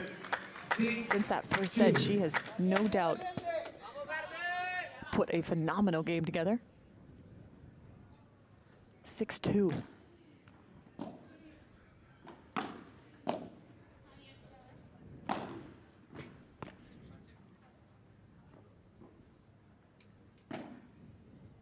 High lob, Ricardo.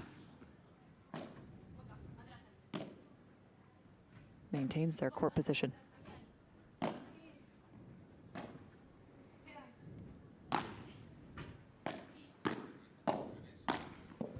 Picking the right time. Gosh, in the middle of that rally, so fun to watch. Just the control, taking their time, not overhitting until it's the right moment. 7-2. Ricardo's so steady and precise in the net.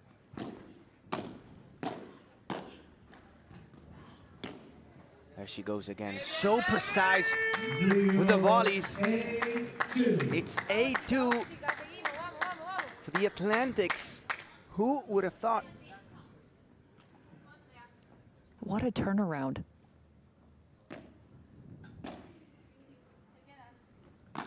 Ricardo to the corner.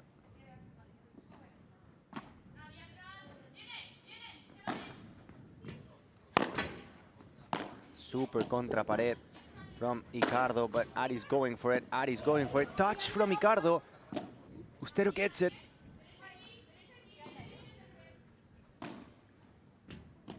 Ricardo from the right side of the court.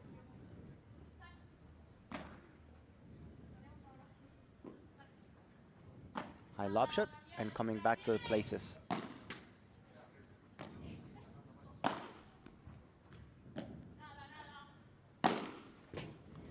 Ari in the víbora. Ari winning the point. 8-3, New York Atlantics.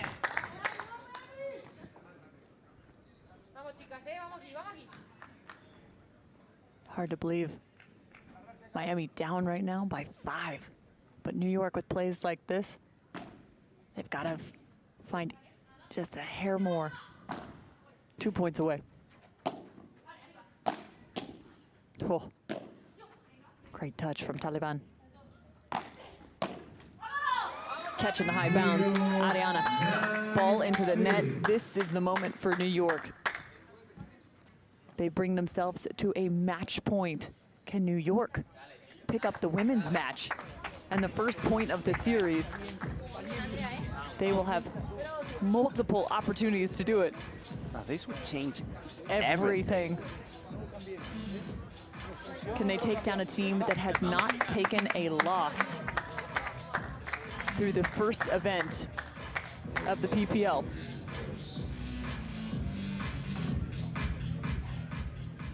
A 16-year-old on their side. A top-tier pro right next to her. Match point.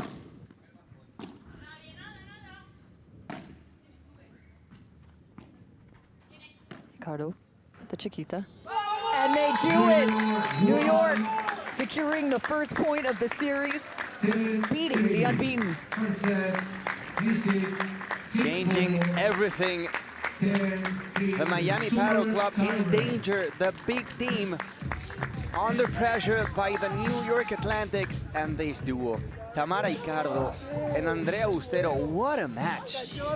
Brilliant. Only 16 years of age for one of them.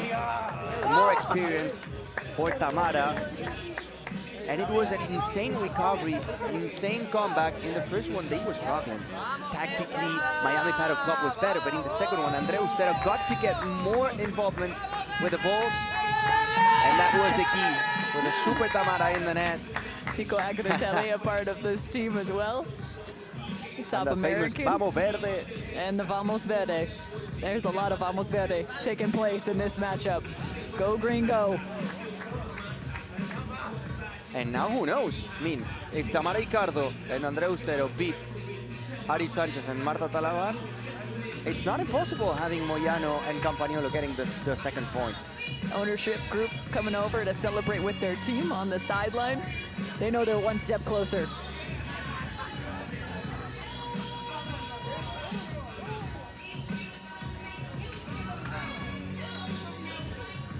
16-year-old in a big moment with a big win.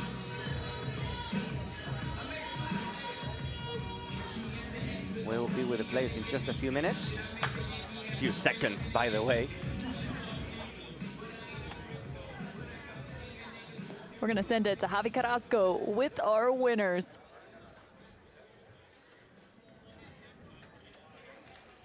Partido durísimo, partido increíble, amazing game que hemos visto entre Tamara Icardo y Andrea Austero. Han tenido que remontar. Tamara, ha sido un partido que hemos tenido de todo, muchísimas emociones. We had a lot of things in this match, emotions, shots. ¿Cómo estás ahora mismo? Porque How are you te veo feeling? sudando, el esfuerzo ha sido titánico. Because the effort was a big one. It was a tough match. Bueno, ha sido a 3 sets. Pero It was nada, a muy contenta 3-set con match. Andrea, que ha estado acompañándome hasta el I'm final, super la happy to verdad, be playing with felicidades.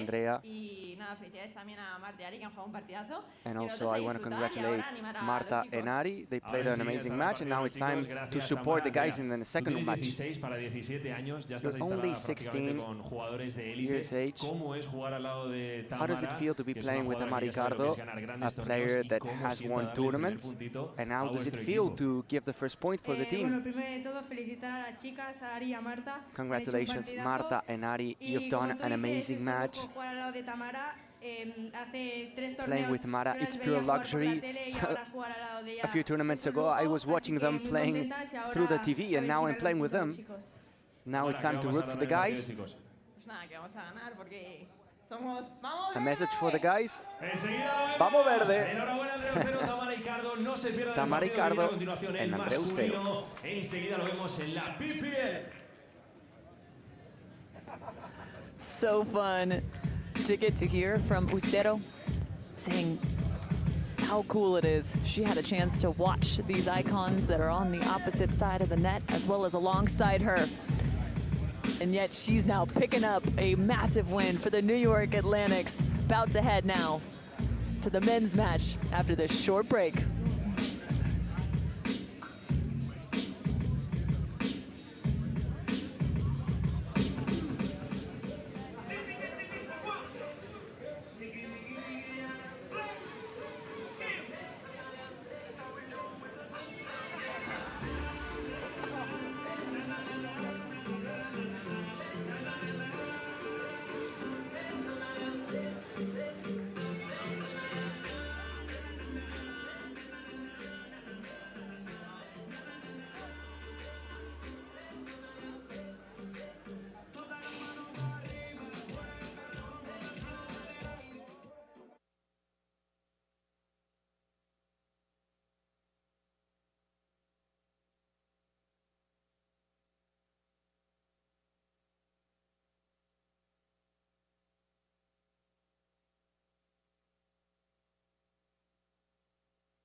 A brilliant start for the New York Atlantics against the Miami Paddle Club. The women picking up the win in the super tiebreak. Andrea Ustero and Tamara Ricardo were absolutely stunning against Taliban and Sanchez. But now it's all about the men's matchup. Can that man even the score at 1 apiece? Agustin Tapia, the #1 player in the world, has come to Miami, playing alongside a fantastic teammate, John Sanz. There's a look, though, at Moyano. He'll be playing the backhand side. That's Ramiro Moyano. And alongside Lucas Campanolo. But this is a mean team in green. The Miami Paddle Club having already taken a loss here in the men's matchup in the group phase. As you now look to the matchup.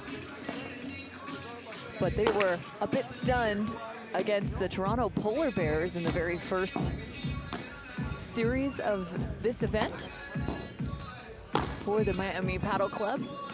Coqui Nieto and Javi Barahona took down Tapia and Sanz. Look at the Brazilian, Lucas Campanolo. How many players come from Brazil? Well, we have Campa now in this new generation, but when it comes to paddle in Brazil, we have to talk about Pablo Lima. The biggest name of all time, Pablo Lima. But it's true that we don't have a lot of them. Campa is now the big name, and we have also Bergamini. He's not playing in the Pro Paddle League, but he's within the top names. Brazil, another country where the sport is growing a lot. Now we're taking a look at Ramiro Moyano from the New York Atlantics, born in 1989 in Argentina. He's giving us a couple highlights throughout the week, as well as the DJ, John Sanz, from the Miami Paddle Club, born in 2000 in Spain, sharing the court with the #1, Agustin Tapia. There he is as well, born in 1999, a year before John Sanz, in Argentina, Catamarca, playing on the backhand side of the court. Now Cam, after the win from Tamara Ricardo and Andrea Ustero, Tapia and John Sanz have to win if they have a chance, if they want to have a chance to send the series to a third and final match. This will be an insanely physical matchup between these two teams. When it comes to Agustin Tapia, he is just able to do the physically impossible on a paddle court. There's no doubt that he's mastered physics and geometry, as well as his own impressive skills with a paddle in hand, with a racket in hand. Probably the New York will go with a lot of motivation to this match, knowing that they have a chance to knock down the big team, the favorites. And now the pressure goes to Miami. They know that they have to win. But again, I think that Campagnolo and Moyano will be fighting hard for this one. And it's good to know that John Sanz and Tapia have already lost a match, so they're not... There's a little hope there. Exactly, there's a chance to beat them. If you play good, you can do it. So when you think back to the matchup versus the Toronto Polar Bears, there was a little bit of challenge in terms of Tapia having come internationally. He was on about 4 hours of sleep, having to deal with the time change as well. But nonetheless, those Polar Bears played a fantastic match. What did you see that worked against this team of the Miami Paddle Club? From the Toronto Polar Bears, I think it was all about the power from Barahona that day. He was hitting the ball hard. In this case, this is good news for the New York Atlantics, because we have two aggressive players, Ramiro Moyano and Lucas Campagnolo. They both can smash the ball. Campa is a former backhand player. Now he moved to the other side of the court, but he has the shots from a backhand player. He's another guy playing on that side that can win points, and this could be the key for the New York Atlantics. Well, they've now removed themselves from the court as they're getting those last and final anecdotes from their coaches. Getting set for this matchup, the semifinals, the second of PPL event number 1. Second event just around the corner. We'll be hanging out here for the whole week. Get a chance to do it all over again for event number 2. Everything leading up to the PPL Cup final. You score points based off of your finish, 1 through 10 for our 10 franchises. Depending on your finish, those with the 8 highest scores will move on to the PPL Cup final in New York City come November. Our 3rd and 4th event will be played in Los Angeles. And we have a sold out here, Cam. Sold out crowd. I would say there's standing room, but that no longer exists either. They're about 15 deep in the VIP. Some sitting on the floor just behind the court on the side of the Miami Paddle Club. We play best 2 of 3. If we head to that tie break, you just saw it on the women's side. Be a super tie break for the 3rd set. Tapia will start us off. Miami Paddle Club serving, and the first point goes for the Atlantics.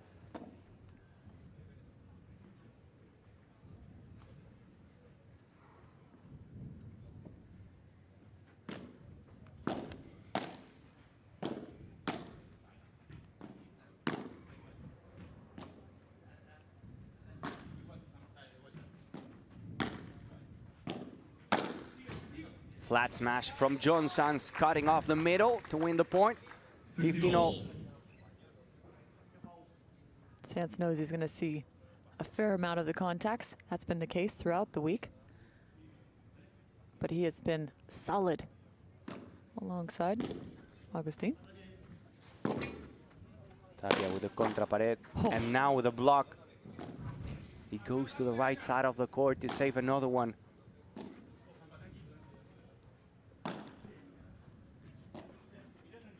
Now John Sanz comes back to the right side, but Tapia finds a glass wall. 15-30.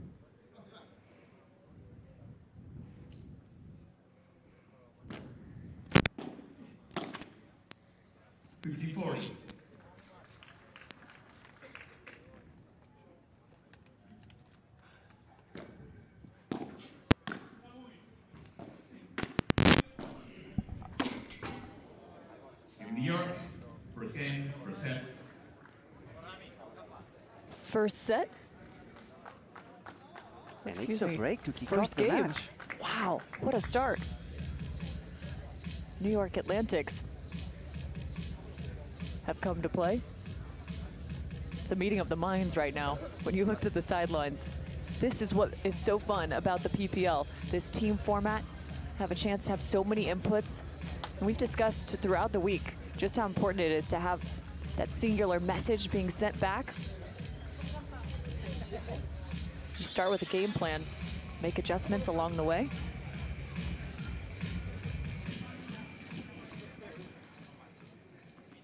The early break for New York.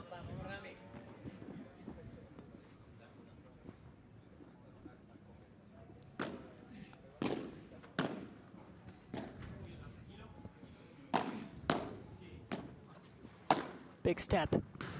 Great court coverage, Tapia.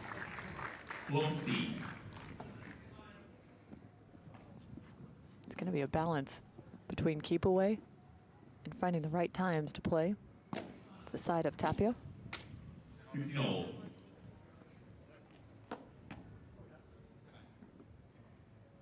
Freebie for New York.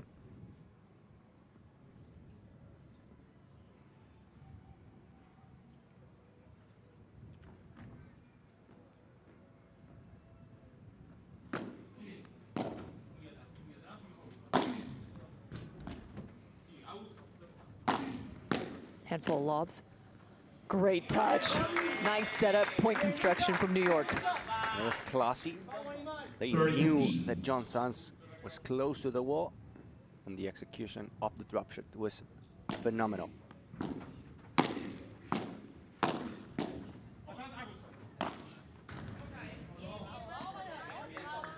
Once more. 30 all the air.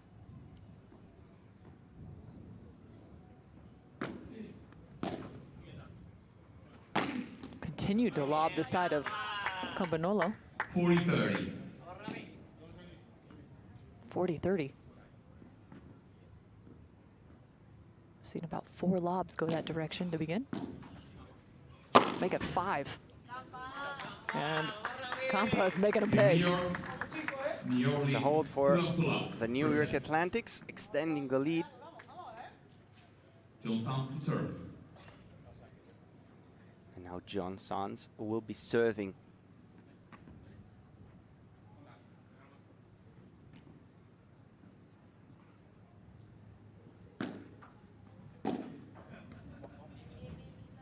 Another 3-point, this time for Miami Paddle Club. Good serve from John Sanz.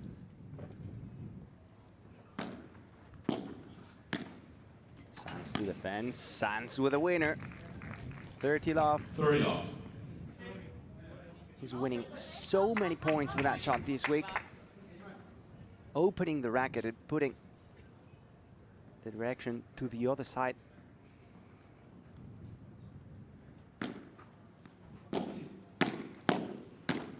Moyano playing in mid-court. Tapia down the middle. There goes Sanz. Between the legs with the twinner Moyano. But it was a perfect setup for Tapia. 40 love. 40 love. A punishment of the ball there. Nice tweener. At least it looked cool.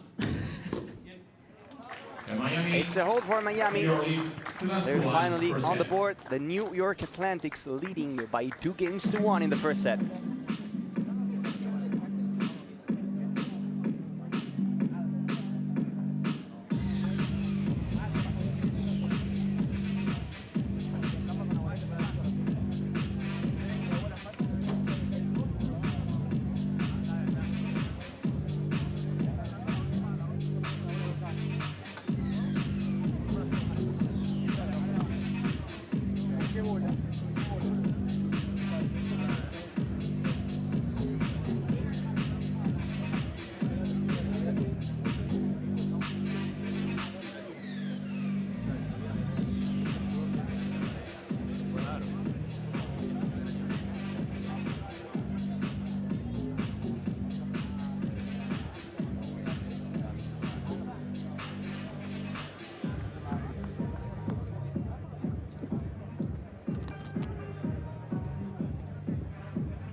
Time.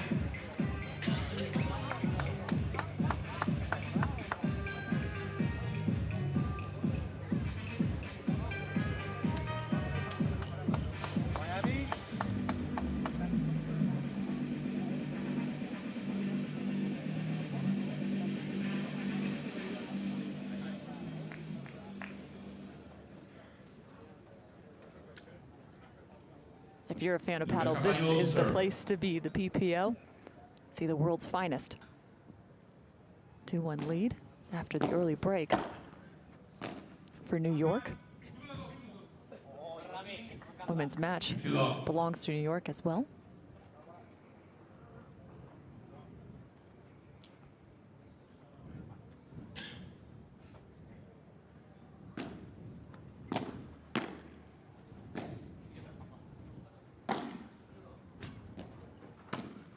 Cutting across. Romero standing up at the net and sends it right back to their side. Well done, New York. That's exactly what we were talking about, the ability that has Campagnolo to smash, to win points. Former backhand player, now on the right side of the court, but he is able to do what he just said in the previous point. Now, a mistake.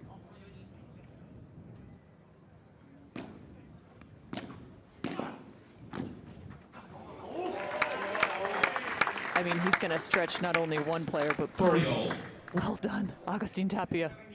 Opening the racket, finding the angle. You have to be so precise. There's no room at all right there.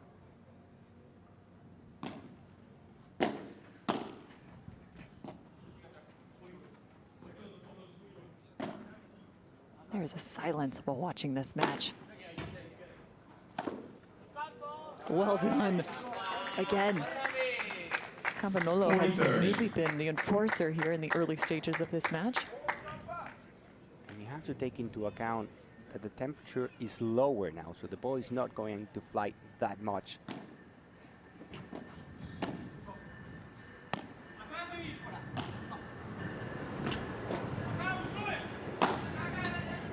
Kick. And there's no vertical high enough to find the recovery there. 3-1. Your lead 3-1. Does fly for Moyano. Agustin Tapia to serve. Good start for the Atlantic. So far, nothing going on for Miami Paddle Club. Tapia to serve again.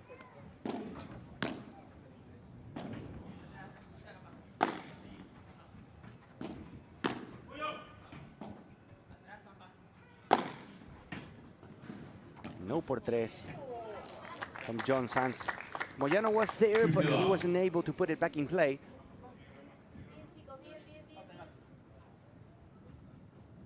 Love. Full. Net first serve. Let. And now a free point for Miami. 30 love.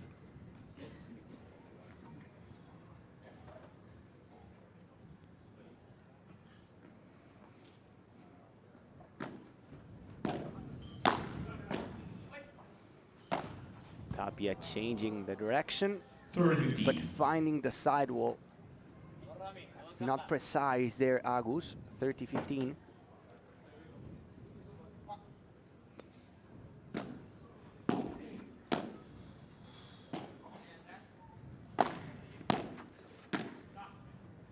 Sanz fast enough to recover, get back to the net, and then smash it. 40-15 now. 40-15. Pure physicality right there from John Sanz.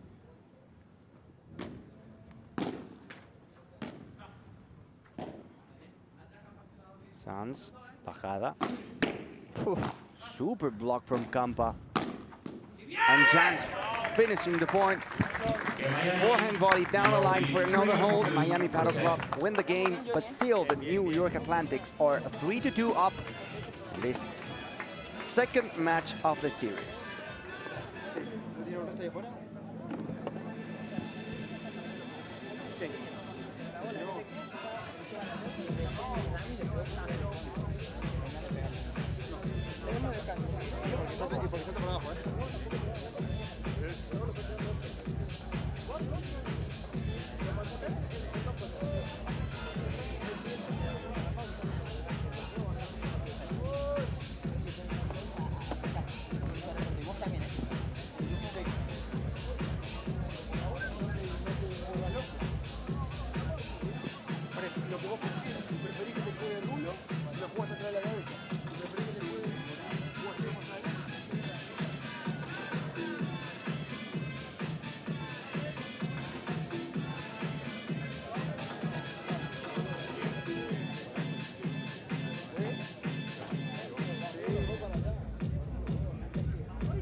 Time.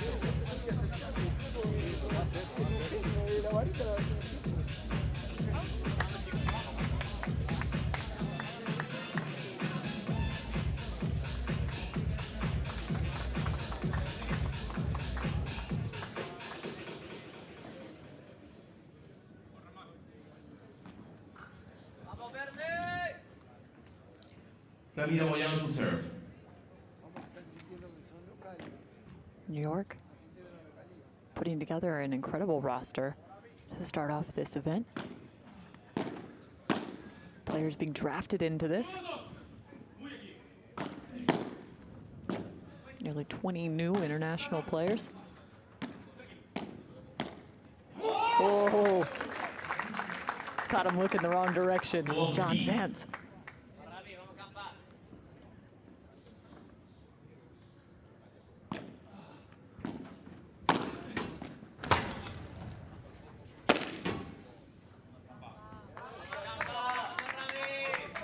$15 15-all here. Watch this. Just hardy kick. Classic flat smash from Kampa. He doesn't usually kick it. He goes for pure power.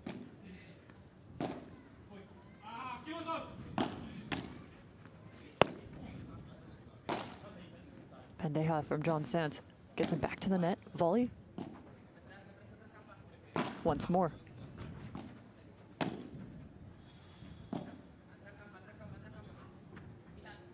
Bajada.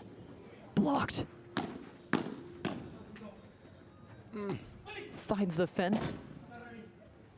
And now Tapia. You got to beat him to the glass. Point to New York.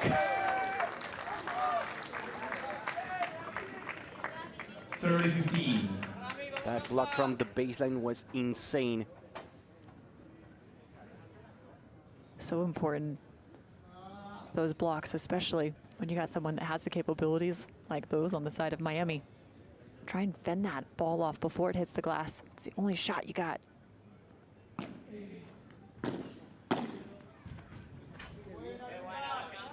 New York's looking really good, Gonza. They are. And Tapia is clearly not comfortable in the game. You can see his body language, not happy.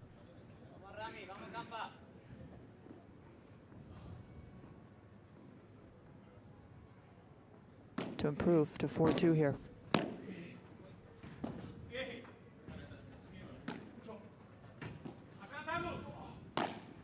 Backspin on that lob. Crashing down. Ball.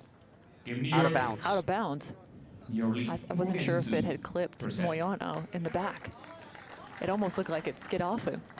Again, I feel like Tapia is not enjoying the game so far. Such an emotional player. He needs to find something. Find some rhythm, some momentum. And so far, it's all the New York Atlantics.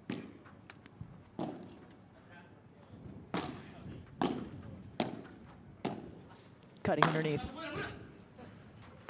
Oh. They were both there.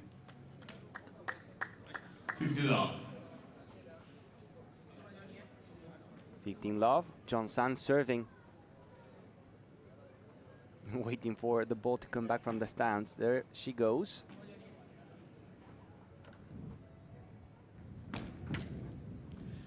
Second serve. No, not second serve. Lead first serve.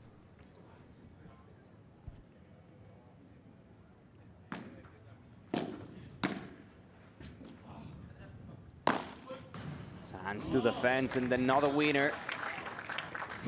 Flattening that ball down. God, nearly taking that back over the top of his head. Really let that one get away, or get around him. Tapia off a super high lob. The touch now by Moyano in the net. Almost like he was limboing to stay out of it. And the block is no good from Agus Tapia. 30-15.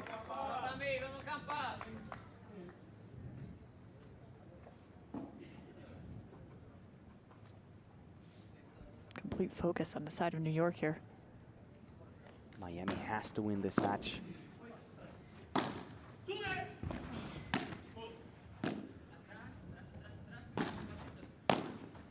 Kampa pushing to go to the net now, forced to go back. Tapia is going to let it bounce. Tapia went for the sidewall. 3-all. Sent it out of the court. 30-all.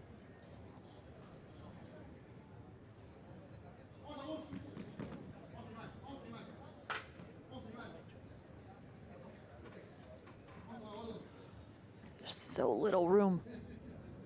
Tried to go for the highlight.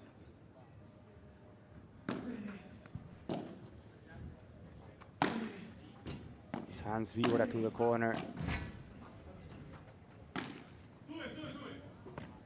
Tapia, another ball out of bounds. 30-40. Correction, 30-40. 2 break points again for the New York Atlantics. Handful of errors on the side of Miami here. Good volley from John Sands to the corner. Carrying the team. John Sands. Oh, I was just going to say, to your point, I think this is where John Sands might actually be the energy here. Golden point. Campa taking the serve.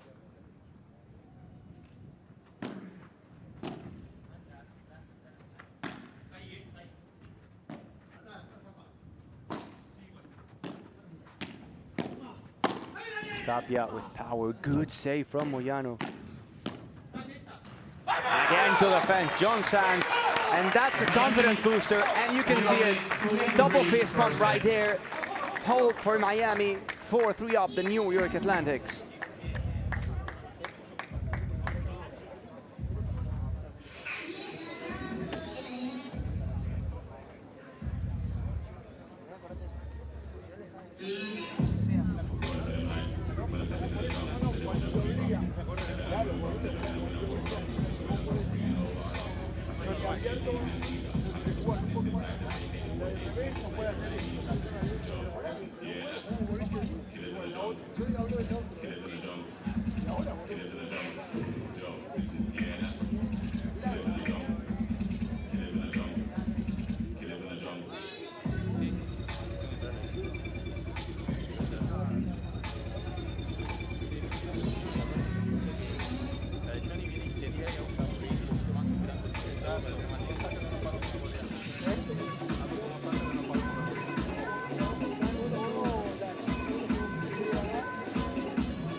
Felt like a war cry going into the change of end from Agustin Tapia, taking the golden point, finding the hold.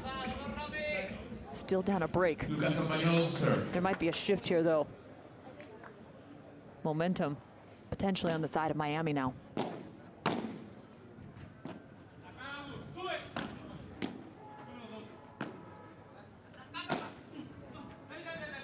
Change in tempo. Moyano still working defensively. Watching. Great ball. Good first block.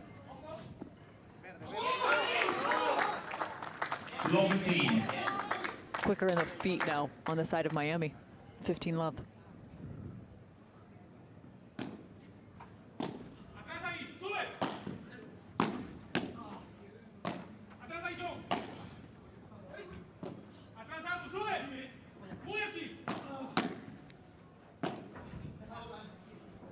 Moyano sends one up to the moon.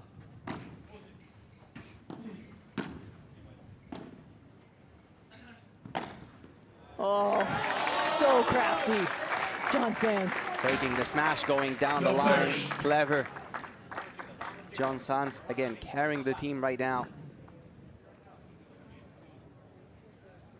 Moyano went to the middle, trying to cut the court.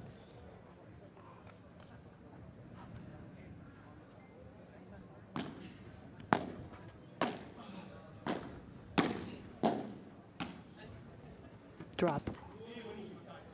Using the door frame as leverage to get back, John Sands.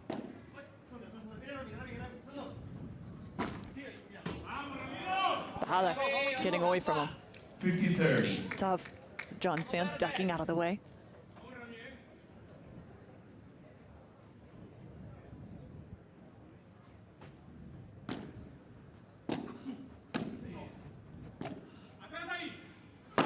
Moyano. Put tres. And there's the highlight. Symphony number 40. No look. And the kiss. 15-40. Look at that. Going out. No look. Behind her back. Putting the ball asleep. Right there, close to the net.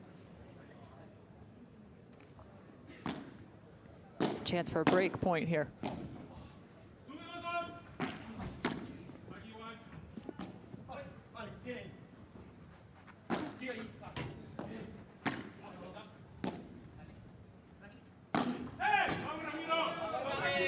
From the opposite side, tough.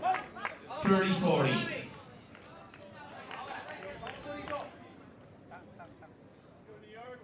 30-40 here. Couple more break points. The amount the strategy shifts and changes just between each given point.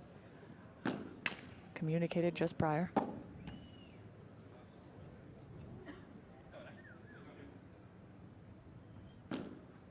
We literally have people now standing on chairs just to get a look at this court. Tempo change, again, finding the right ball and bringing us to deuce, golden point. The last golden point going to Miami. Moyano with power. That was the discussion, the change of pace, creating the opportunity. Golden point, next point earns the game. Who takes it?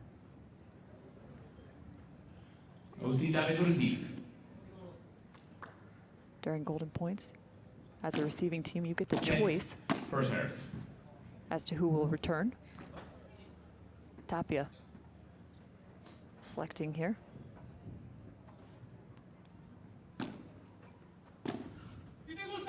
High ball. Moyano. The kick and the game. Coming back to find the hold. 5-3. And it was Campagnolo, the one talking and telling Ramiro Moyano to hit it. He said before he hits it, si te gusta, if you like it, just go ahead, and he did. Still a breakdown. The Miami Padel Club now serving. Love 15, another mistake from Agus Tapia, not his best first set.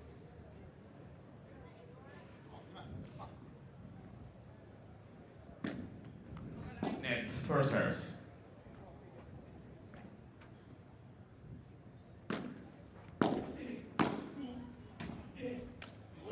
Just so close from Ramiro Moyano. Bringing the possible ball back. 15-all.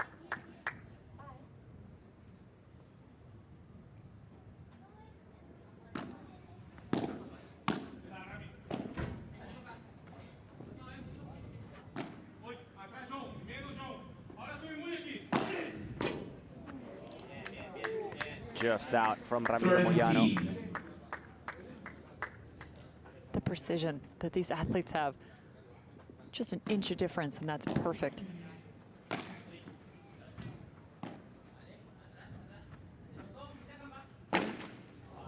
Now to the net, John Sanz, 30-all.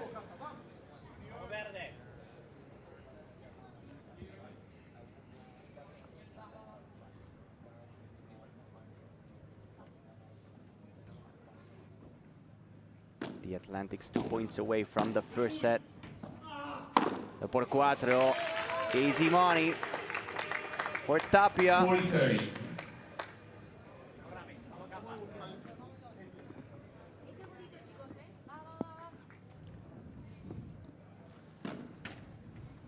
Net first serve. 40-30 now.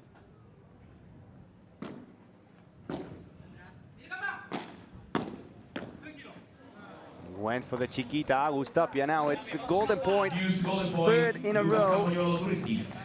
Set point for the Atlantics. Campa takes it. Campa brings it back. Not this one. That was too much. They escape. Tapia and Sanz make it 5-4, surviving a set point.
Ramiro Mayano to serve with new balls.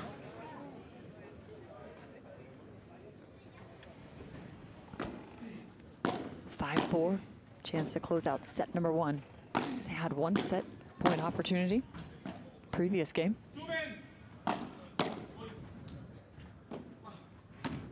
Oh.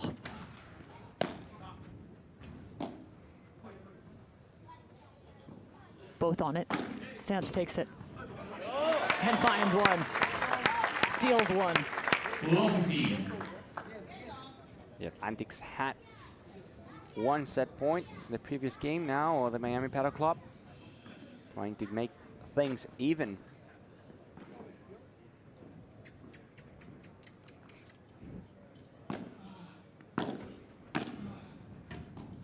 Moyano, back to back. Tapia on the full sprint, but the ball doesn't go por tres. He thought it was going out, but the ball just came back to the other side of the court.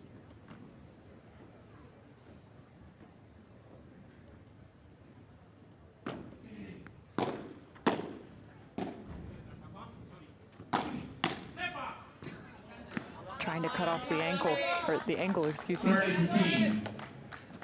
30-15. This would be huge for New York to pick up this first set.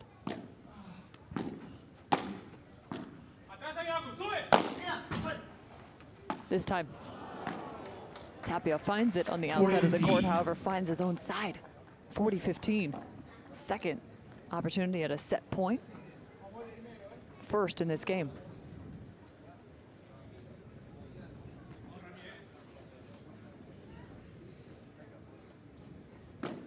In the right place. Should not able to execute. The return goes long. Set number 1 to the New York Atlantics with the hold, 6-4. The ownership group is getting real happy over there right now. They know they are just one set away from picking up the win. We head now to Juan Martin Diaz about the development of paddle in the U.S. Soy Juan Martín Díaz y juego, bueno, que no juego, soy coach de New York Atlantics.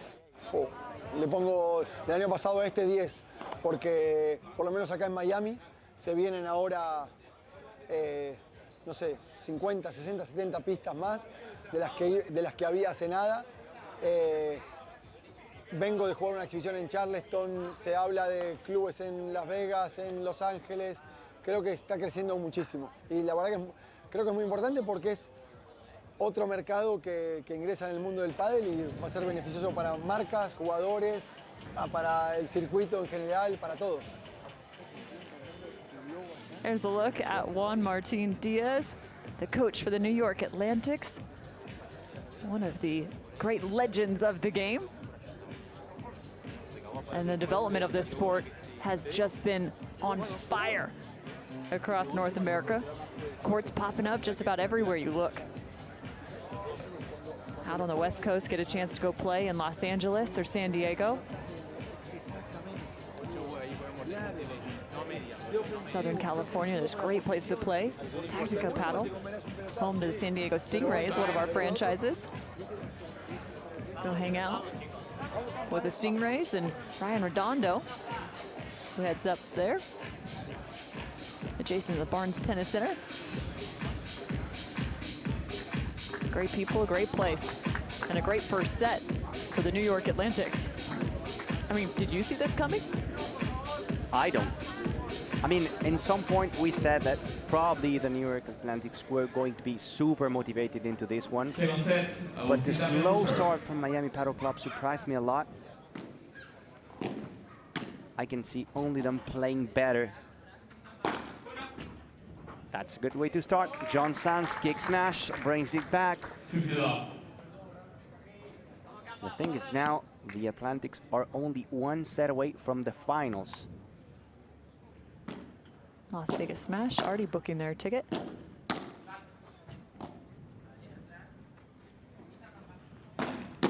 Oh.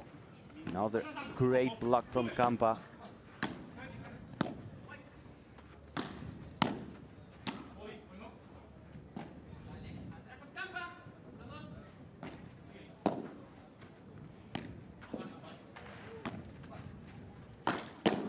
Angulo blocked by Moyano. And now the miss from John Sanz. I'm sorry, but that defense on the side of New York is pure insanity. The block from Moyano to stay alive in the point, to make it 15-all.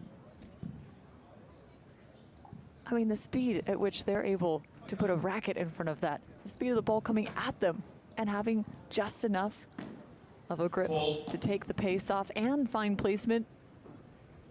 It's just wild.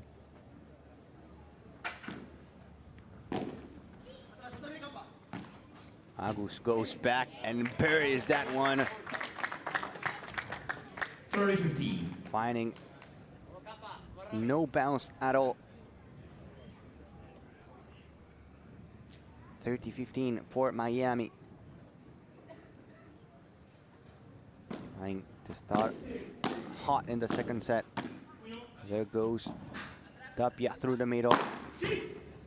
Big hit in the touch from Campa.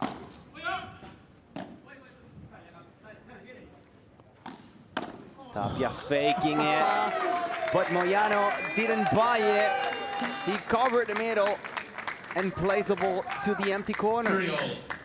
It's some of the best anticipation that I've seen. Was prepared for this match, but instead just takes 2 steps and cuts it off. Nicely done right there. 40-30. Miami Padel Club with a chance for a hold.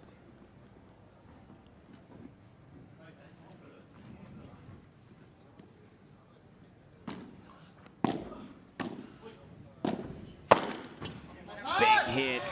Por tres down the line. Tapia in the first game for Miami Padel Club in this second set. Gosh, Tapia looked almost like a cobra sitting there ready to strike, finding that last ball. Getting better, Agus, right here. The team needs him. They have to win this match because in the first one, Tamara Ricardo and Andrea Austero beat Ari Sanchez and Marta Talaban, giving New York Atlantics the first point. Already in the finals, we have Las Vegas Smash waiting. I love it. The owners of the New York Atlantics just sitting right behind the court. They are on their feet at any given juncture.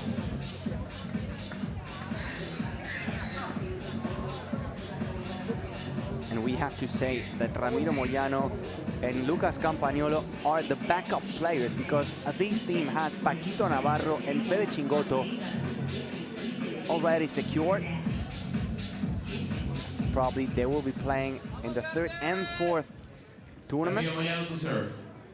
What a team, what a roster. Yeah, these two currently sitting in the top 30, just within the top 30 in their individual rankings.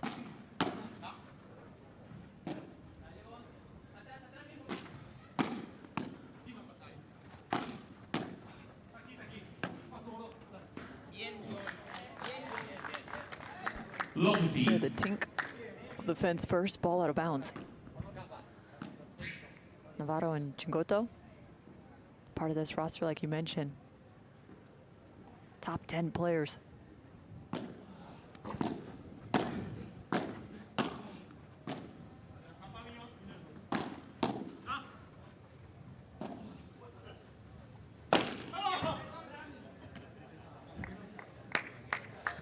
I think that might have clipped Moyano. Low 30. It did. Good thing it only clipped him. Yeah. 30 love. Excuse me, love 30. New York on the serve. It was expected. Miami Padel Club fighting back. You can beat them, yes, but you have to fight hard. Felt like that change from Miami came at about the 3-4 mark. 50-30. It's a big play in the first set from Agustin Tapia.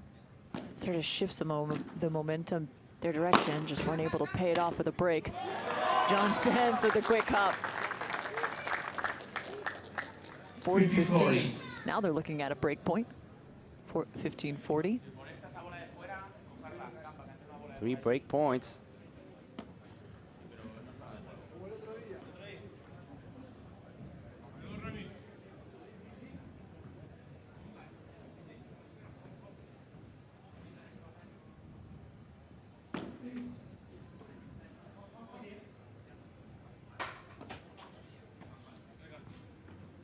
Looking to go up 2-0.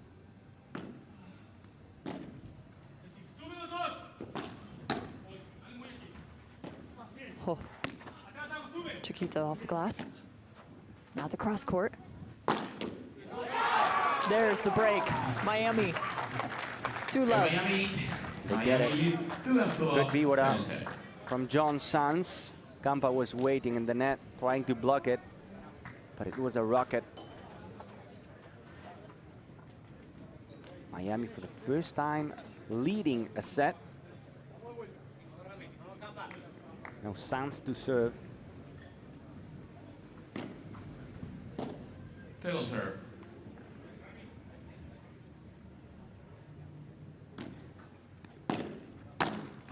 Good ball again. John Sanz showing up for the team. He's been playing fantastic throughout this first event.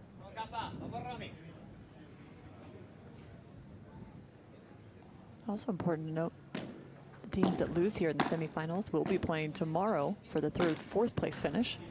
Nice. Again, John Sanz. Now Rulo. 30 love. The DJ playing some music.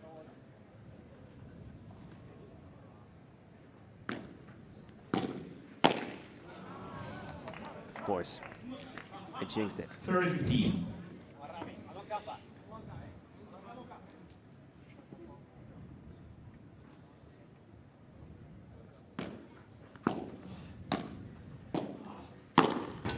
Bam.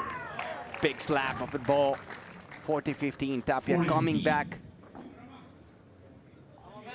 His vision just is outstanding. Saw Campa sitting a bit more middle there, attacking the exterior of the court. There he goes, Tapia.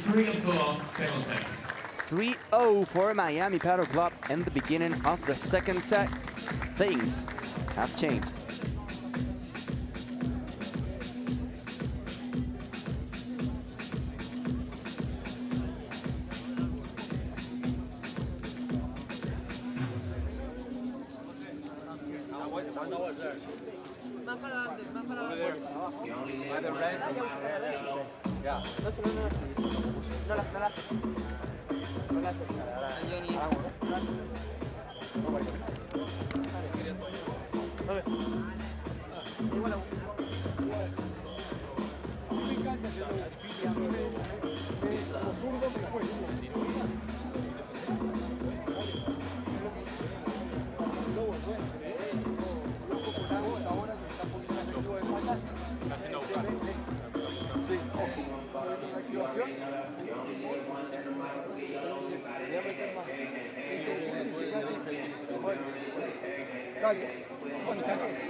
Nunca hablamos de ganar 2 sets, hablamos de ganar un set.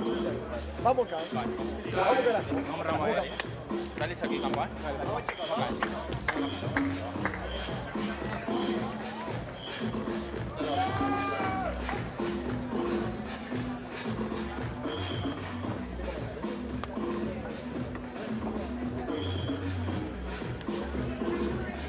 Quiero poner la 4 de menos. Más que ahí, música más alta, más gente.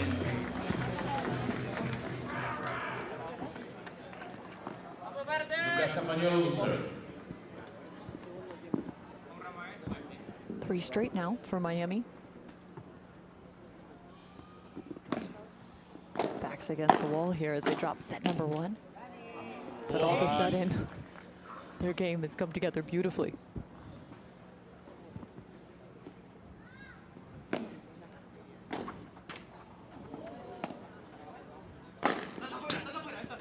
The recovery. Barely able to hang on to it, but nonetheless, No 30. Tapia is just sitting and waiting up at the net. I love the finish. Just putting the racket there.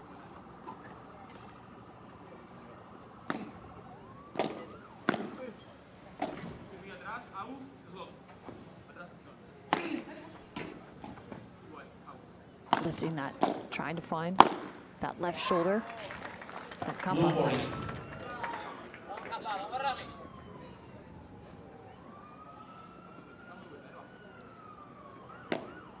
Complete change of the tide here in the second set.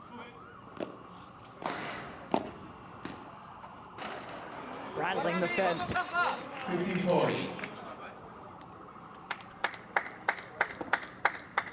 Still 3 break points.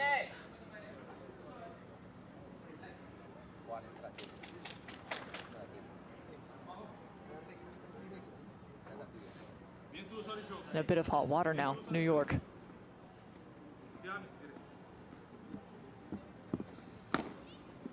Four.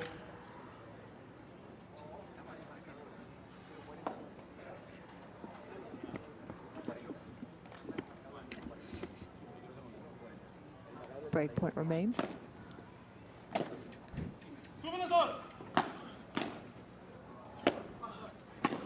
Rolling that over to the corner. Short edge of the court. Tapia, Sands switch back. And missed the volley. I was laughing because Juan Martín Díaz was talking to the umpire. He was saying, I think the scoreboard is wrong. It says 15-40, and the umpire said it is 15-40. Now 30-40. It's more of a wish than anything. That was an unbelievable block. John Sands earns the break point. This is a completely different team here in the second set. It is. Extending the lead. Looks like we're going to have a super tie break. If we don't have a miracle, of course. Hard to come back from 2 breaks versus John Sands and Agus Tapia. They're playing much better.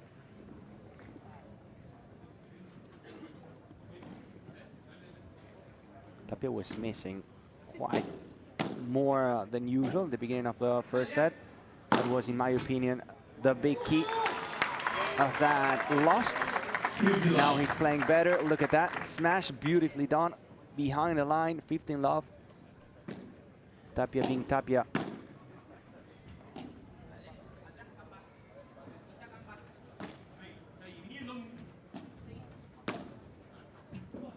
Nice volley. John Sands through the middle. Slicing it.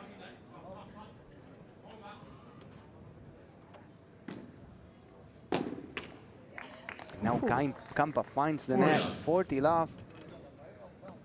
They're running away with this.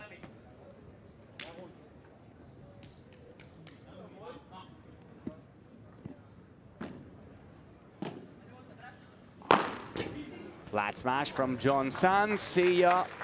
It's another hole and another game for Miami Padel Club. 5 games to love.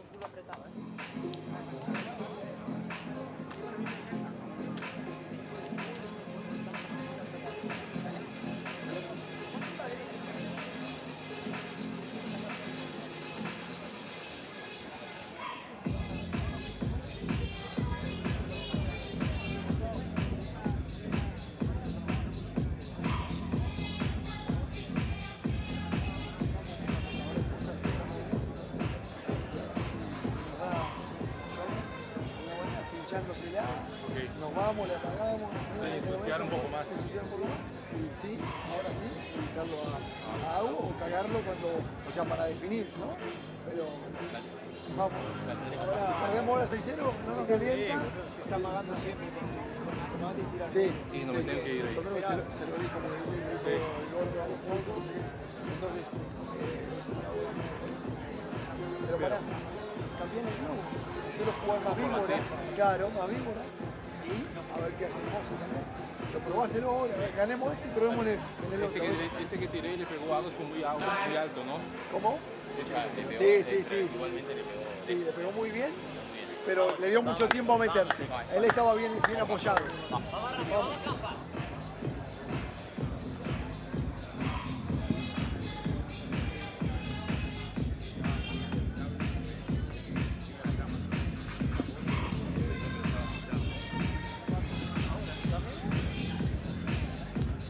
5-0 here in the second set.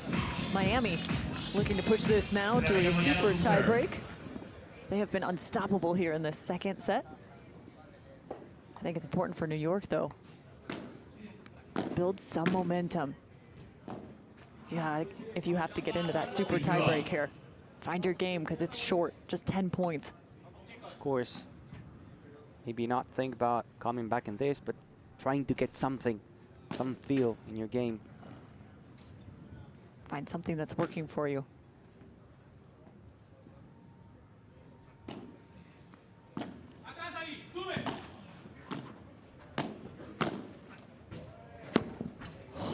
He ducked out of the way, tried to play it back. Sanz is winning so many points.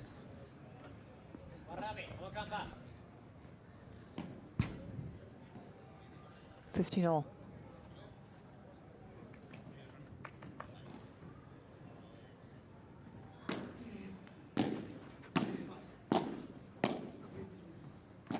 Flat shot, high lob, cross court. Making the switch. Oh. What a touch from Agustin Tapia. One more. Lifted. Down the line. But a great point. 30-15. 30-15. Ball just wide.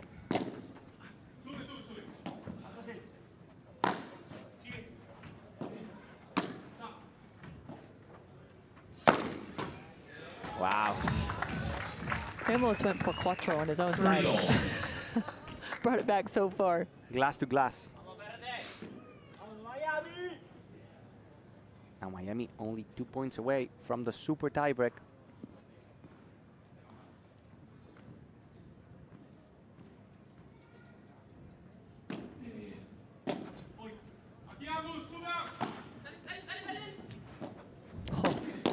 Insane hustle behind his back, picking up a huge block.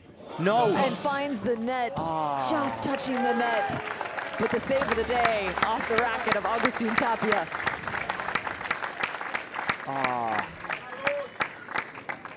He deserved to win that point.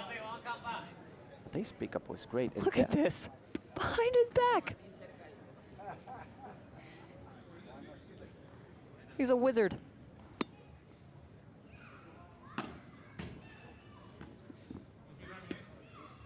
And just coming down after touching the net. 40-30.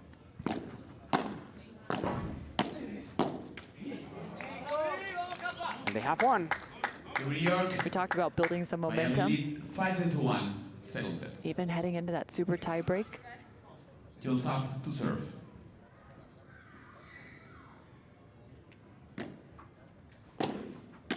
Now Sanz serving. Miami to close the deal, to go to the third set.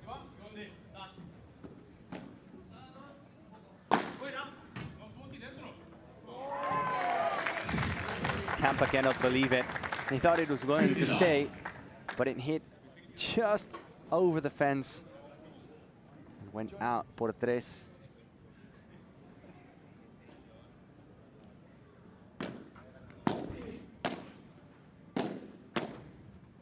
Now the classy touch to the fence. John Sanz is playing magnificent paddle right now. Like he's got a knife in his hand, just cutting that ball.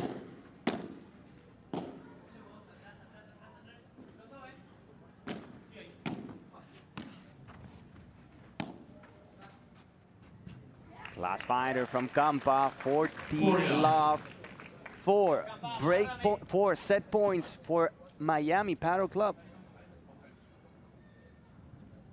to send this to a tiebreak. Through the door, Tapia.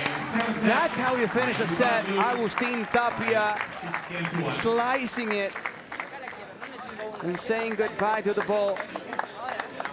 Set for Miami Paddle Club by 6-1, and we will have a super tiebreak.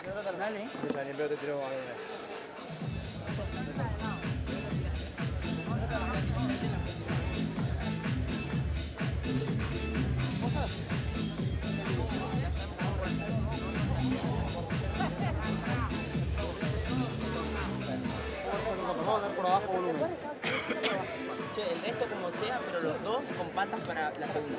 Eso es, segunda bola. eso es. Que viene Pati, taca, taca. Tira por abajo. Igual, Vamos a ver, rato, Jonás. Vamos. Vamos, Seguite parando para lo que estás haciendo. Te tiene el lobo.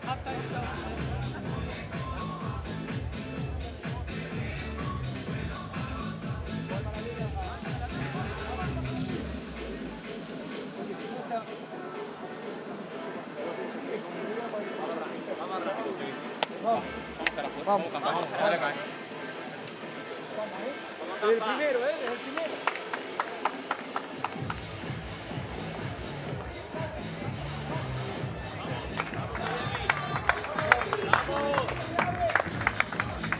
Event number 1 of the PPL in 2024 is proving to show some incredible paddle. The best in the world right here at the Ultra Paddle Club. We've now found ourselves in yet another super tiebreak. The men's match.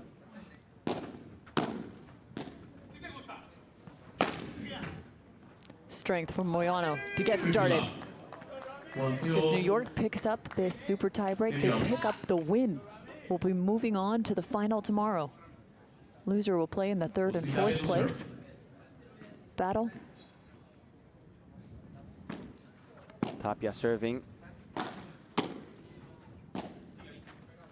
Lucky break for John Sands. Small touch in the net, rolled over it. 1-1.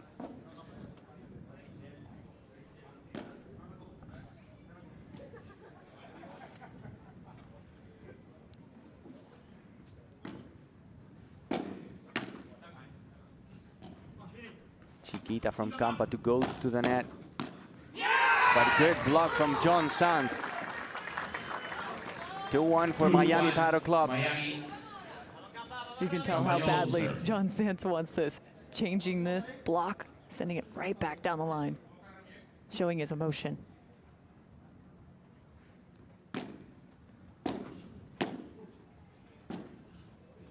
High lob, but it's shallow. Oof. Couple brilliant volleys on the side of Miami. 3-1 Miami. Couple angles, soft balls, and then Tapia finding the empty corner. 1-3. Ouch. Everyone giving a bit of a chuckle. 3-2 Miami. Augustin, the calf finder.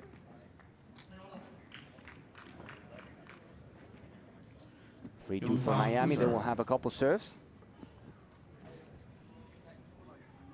They're a mini breakup.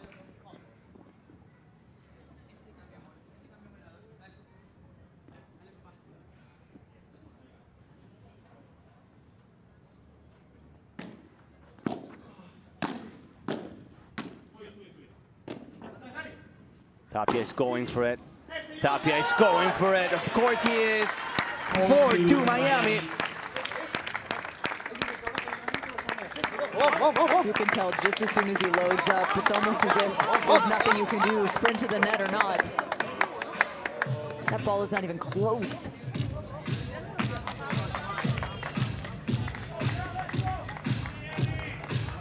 Brilliant smash right there from Agus Tapia. Miami Paddle Club will have another serve. And this super tiebreak, we're playing up to 10 points. You have to win by 2. Por tres from John Sands finding the light post. 5-2 Miami. 5-2 Miami.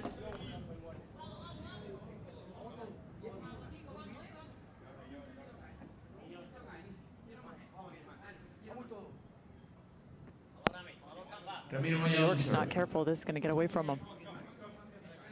They drop this. We head to the mixed match.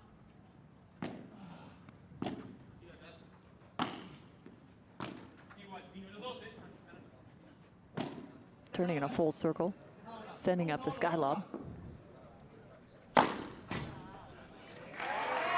And it's just another strong ball from Agustin Tapia.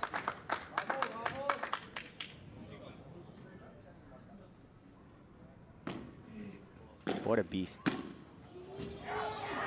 7-2 Miami. It's a full runaway.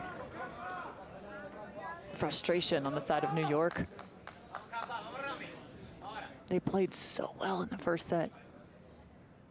Tapia serving, 7-2 up.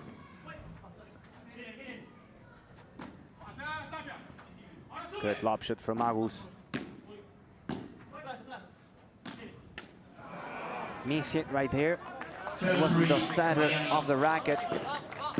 Giving away 1 point right there. Miami Paddle Club 7-3 up now.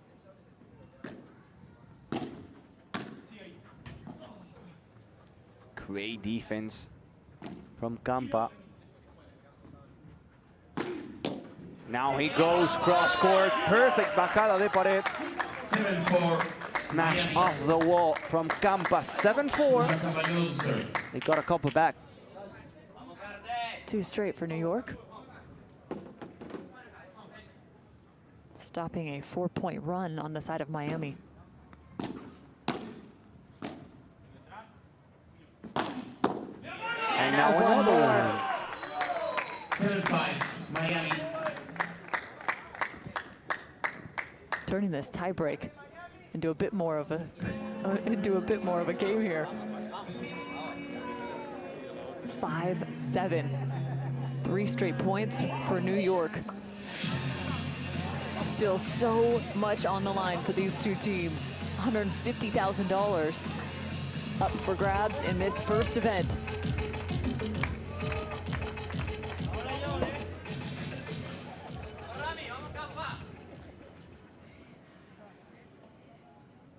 Trying to mount the impossible here.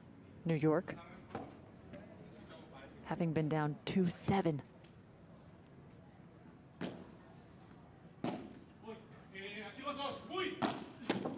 Whew. Quick hands. Back to neutral. John. Once more. Finds the middle. John Sands. All over the net. 8-5. Make it 8-5. Stopping the run. Remember that name. John Sands to serve. John Sands. And now 8-5 for Miami Paddle Club. Only 2 points away from the win.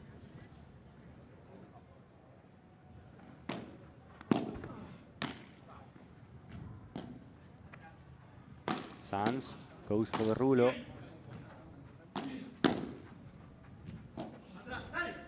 Tapia from the line going for it. It's gonna stay short. And the winner from Ramiro Moyano. Close to the net. 8-6 Miami. Big jump. And now it's only 2 points the distance between the two teams.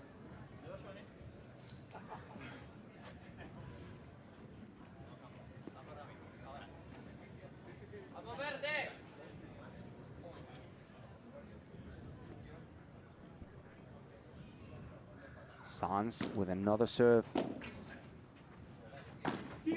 This time he goes for the fake smash. What a contra pared from Campa.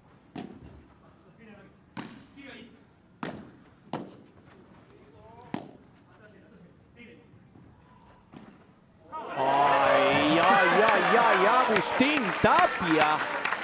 What an angle. How good you are.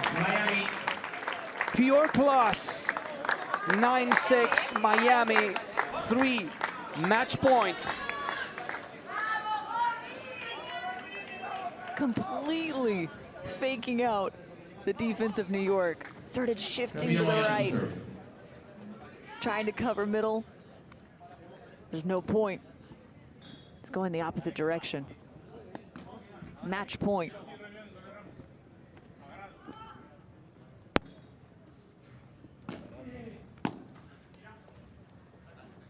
High ball in the return. Tapia from the air. Earning the tiebreak and the match. Miami Paddle Club evening the score, 1 apiece. And for the second time tonight, the series will be decided by the mixed doubles. After a slow start from Sanz and Tapia, they found something different in the second set. They were dominant, they were a machine. And then in the super tiebreak, Tapia showed up with class, relying on a super trustful John Sanz. And now Miami Padel Club have their first point, and we will go to a mixed doubles to see who moves on into the big final, where the Las Vegas match is already waiting. Of course, we will see Tapia and Ari Sanchez, two number ones. They lost yesterday. Now they have to win. But again, the New York Atlantics are working well as a team in the mixed doubles with Andrea Austero and Lucas Campagnolo. They are solid, so it's going to be a fun match to watch. Another look at the match point with Agus Tapia faking the smash, pushing Campa back, and Campagnolo was not able to make it over the net. Good comeback from Miami. 1-1 Cam. Everything to be decided. I'm hearing it's going to be Tapia playing alongside Sanchez in this mixed matchup. We're still waiting to find out exactly who's going to be playing for New York. I expect Austero and Campagnolo, they're playing fantastic. And if things are working, you don't have to change them, especially in a semi-final. I would be very surprised to see any other lineup. Agustin more and paddle Ariana. to enjoy, huh? Some more paddle to enjoy, there's no doubt about that. And what fun. I mean, this is what makes PPL so enjoyable. The mixed matchups, the deciding factor.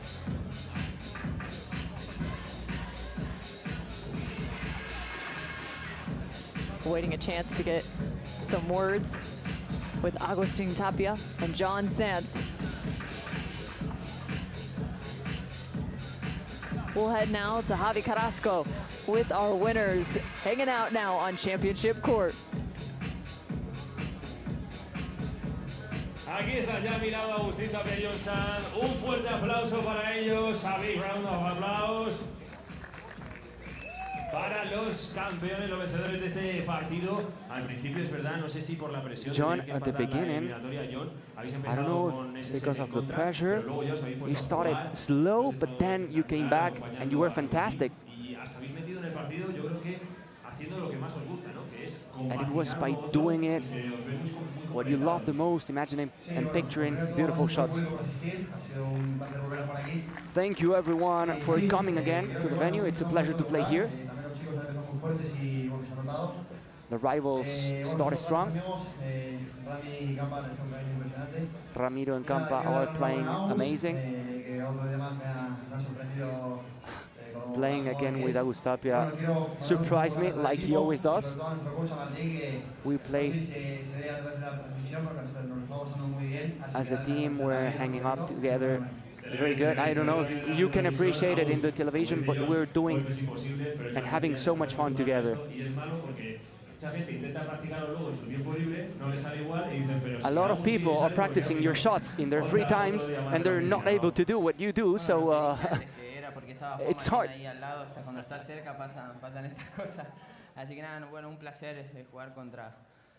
It's an honor playing with Ramiro, Moyano, and with Campa.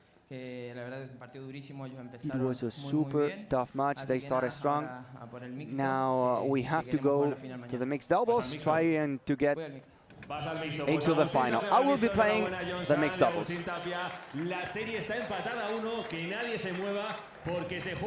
Agus Tapia and John Sanz, the winners of the match, and now time for the mixed doubles. So just to give you a little bit of a shock here, there is a switch up actually. Austero will be playing alongside Moyano, as there have been multiple lineups in the mixed matchup throughout the entirety of this first event. But now we will have the mixed matchup become the deciding factor for tomorrow's finale.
Nosotros.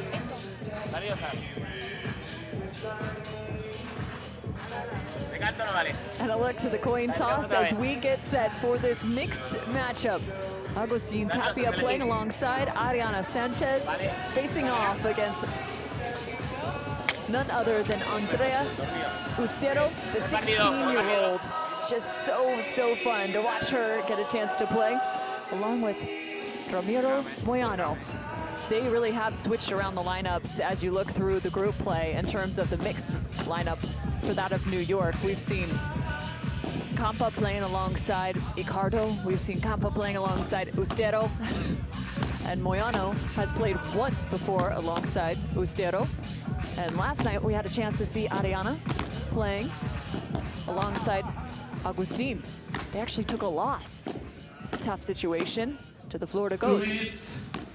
There's a look to the matchup. But how fun is this? The mixed matchup. But Cam, the situation is different today than yesterday night. Of course, Tapia and Ari were playing seriously, but they didn't need to win. Now they do need to win. They have one match together as a team, which is also going to help. As we have a look now to Andrea Ustero, an impressive tournament by this lefty born in 2007, 16 years, coming from Spain. Well, and it's wild too to think that she was somewhat avoided in the mixed matchup. She got more involved, or excuse me, in the women's matchup, she got more involved. Was able to put away some big time points as you now look to Moyano. Just saw him in action in the men's matchup. And we go to the other side of the net to welcome Ariana Sanchez, born in 1997. Usually playing on the backhand side, but today living that spot to this guy, Agustin Tapia, the Mozart born in Catamarca, Argentina. He just won, and now trying to get a second win and a place in the final for his team. Well, and yesterday, Sanchez and Tapia played what we'll call straight up, giving some ways to the little ones in the VIP section. So they served on one side and stayed on that side. Once they switched, they would also stay. See what they do in terms of how they want to approach this one. This is a must-have situation for both of these teams. Tomorrow's final depends upon it. Las Vegas Smash still remaining unbeaten as a team. Already moving on to the final. They faced off against the Toronto Polar Bears in our first semifinal. Also coming down to the mixed matchup.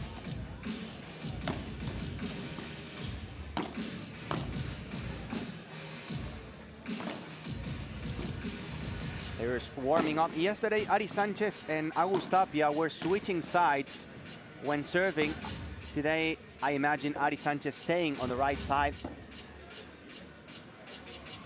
And Tapia playing the full match on the backhand position. I think it was important for Tapia and Ari to get to play with each other yesterday. Even if they lose, if they lost the match. You make a great point. Getting some experience on the court alongside one another, so important. It's never easy to play with a new person and in a new format. For the first time for them playing a mixed doubles. And now heading into this semifinals. They're not debuting here. Well, here we go, the final moments before the start of the set. Just one set will be played. If needed, we will play a super tie break at 6-all.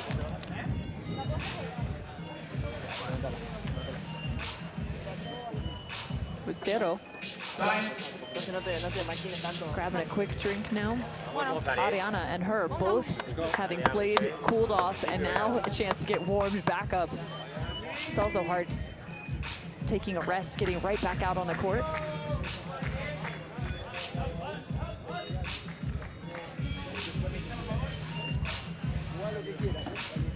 Lots of New York fans here in Miami. A lot, yeah. All the East Coasters. Final set. And here we go. The mixed matchup. The decider for tomorrow's final.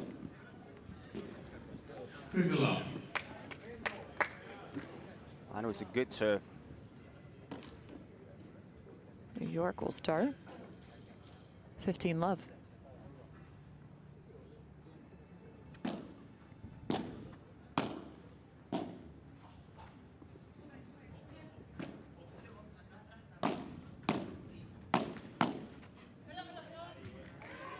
Catching Moyano on the line. Small touch there in the net,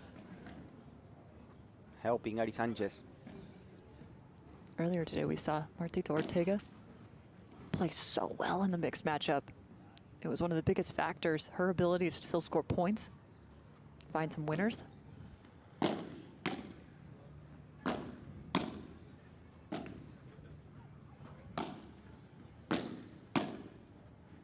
Cross-court battle continues.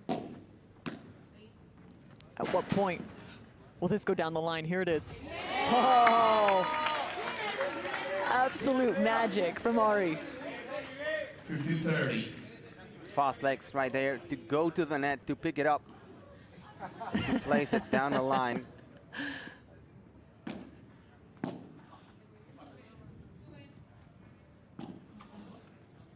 Fantastic lob down the line. Trying to send it back over Sanchez's head. Shallow. There cannot be a shallow lob, or Agustin Tapia is going to send that one away. 15-40 now.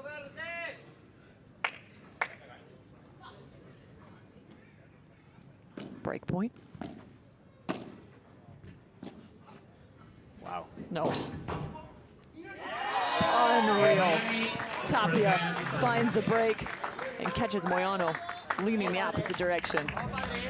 He's able to pick one up from the underground and to place the ball to the other side of the court. Not only defending, but attacking at the same time. Look at that. Andrea goes down the line and Tapia crosses the ball, surprises Ramiro Moyano and wins the point. Big moment for Miami Padel Club. First break of the match. The two number ones, Ari Sanchez and Agus Tapia, fighting to get the team into the big final. Agustin Tapia to serve. Agus Tapia will be serving for the first time.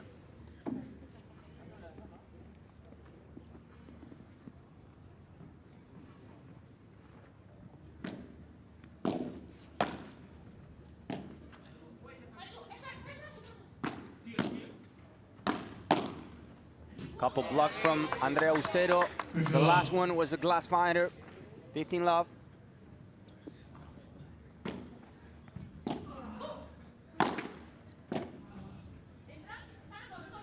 Just in that lob shot from Ramiro Moyano.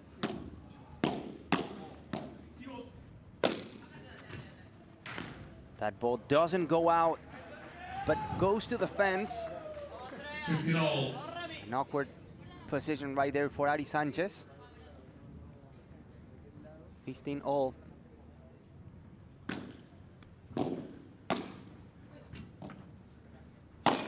Ari, big hit. Touch from Ramiro Moyano. And Agus Tapia cleaning up the mess. 30-15. He had the full court for himself. 30-15. Check this out. Can't believe he avoided the net somehow.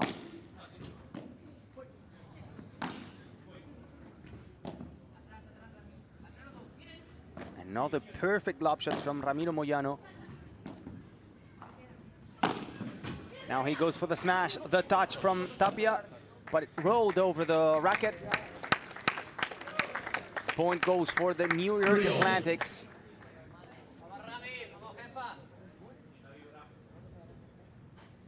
$30 all. Between the legs, Ramiro Moyano in a super block, and then Agus Tapia going to the other side of the court, catching Ustero out of position. Well, and this is a nice shot too. This is one of those areas in which it's nice they got a chance to play together last night. Ari ducking out of the way. letting Agustin go right over the top. And a hold for Miami Paddle Club. 2 games to love. This match is only played to 1 set. In case of a 6-6, we play a super tiebreak to 10 points. Ari again going fast to the net. Another! You gotta be kidding me. It's the second time he's found the tweener. Moyano is just a walking highlight reel right now. He is. Check this out. Behind, too, facing the opposite direction. Ended up being a perfect setup for Agus Tapia, though. No way. How? How is that even possible? That's wild. Just fighting off angles left and right. The number one's activating the fire mode now. I like that fire mode.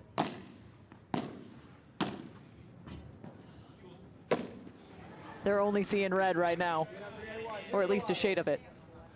And a miss hit from Andrea Austero. Love 40. They will have 4 break points to extend the lead right here. Miami Paddle Club, after losing the first game with Ari Sanchez and Marta Talaban, then a win from Tapia and Sanz, and now the decider.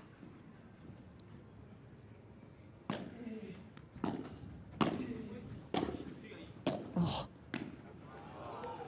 Just inches away. 50-40.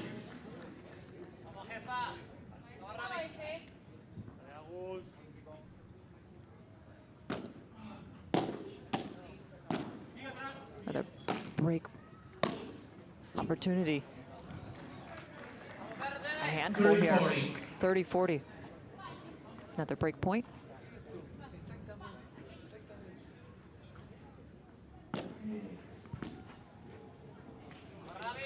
Tough serve, bringing us to deuce. Golden point now. This could be a confidence booster for the Atlantics if they survive 4 break points.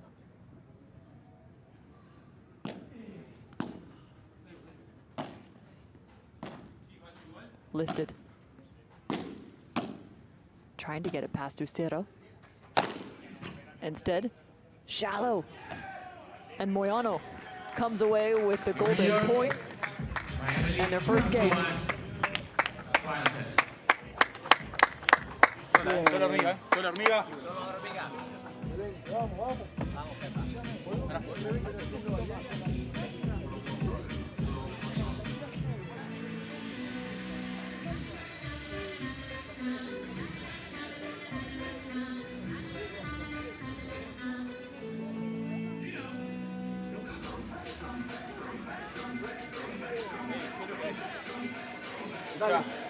Soltarse antes que termine el set. Escuchá, no es set y tiebreak acá. Soltate antes del set, porque si no, no vamos a cenar. Pero yo lo que le digo, Juan, es que cuando el libro que le pegue igual, porque ella sale, se enreda en la reja, se hace un quilombo. ¿Sale Tapia? No, pero que aunque no la saque. Aunque no la saque, se enreda también un poco, ¿verdad? No, va. Vamos suelta ahí, suelta con todo. Vamos. Para mí lo que haga esa pata también, ¿eh? Vamos. Vamos rápido. Vamos. Miami Paddle Club 2-1 up with a break. The 2 number ones playing together, Ari Sanchez and Agus Tapia. I like that shot. You just saw Joe, head of our social media, sitting with the children. Fitting place. Everyone's enjoying this match. Now Ari going for the fence. 15 love. It's a different kind of paddle with these two right now.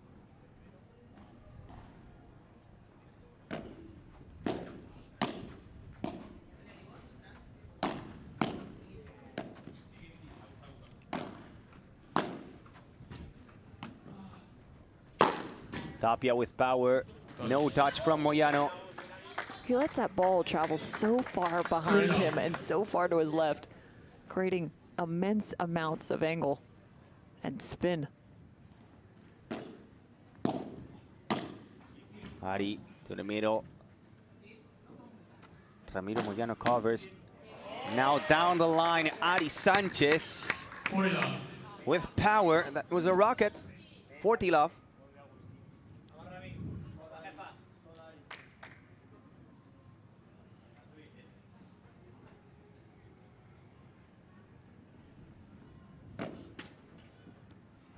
Net first serve.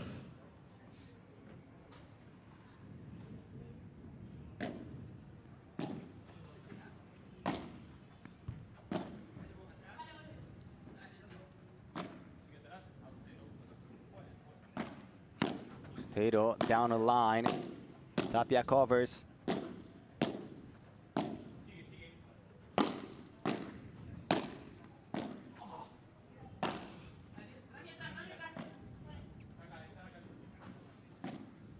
The angle from Ustero finds the fence.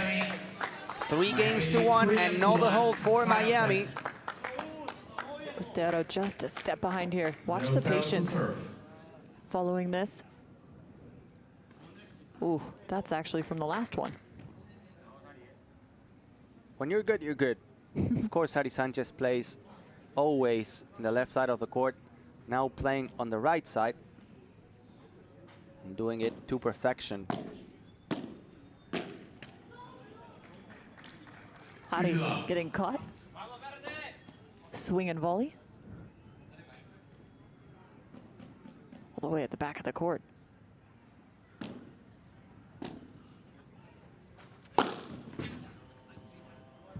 And once more for New York. 30 love. 30 love. Tapia thought that Moyano was going down the line, but he went for the por tres. Ustero. It's almost as if you just need to dig a hole through the carpet because that ball does not stay above it.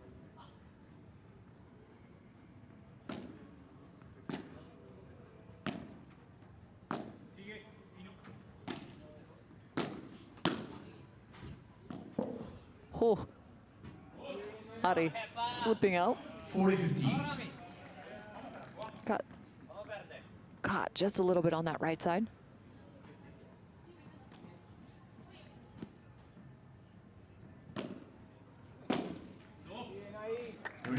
There's a good game. New York finding a hold. Down a break.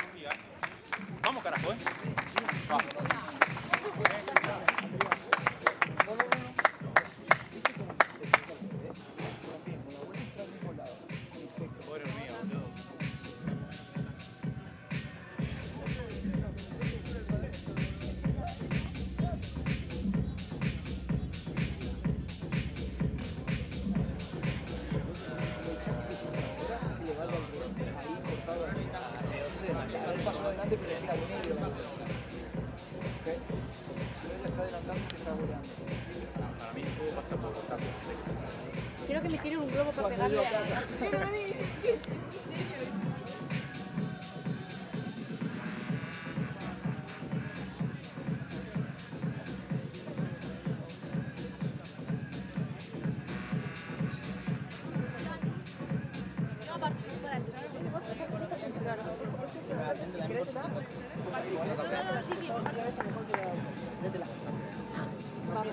Está perfecto, ¿ves aquí?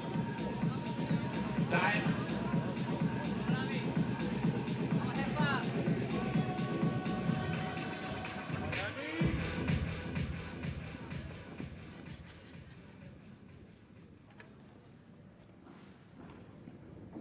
Miami Paddle Club up in this third match of the series.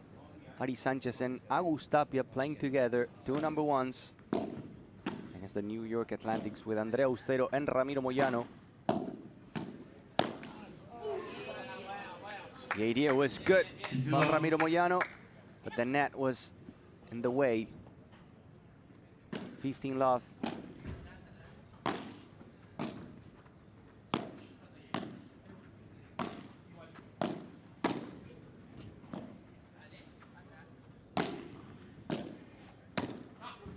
Tapia, too much on that one. 50-all. It was the right ball to come in on. Trying to cut that angle through the middle.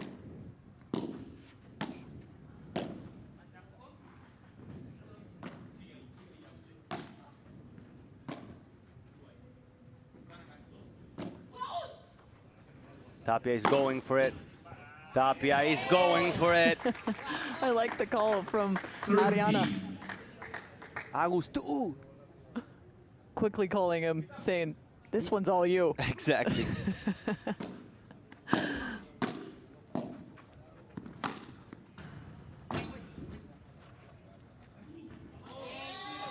(40-15).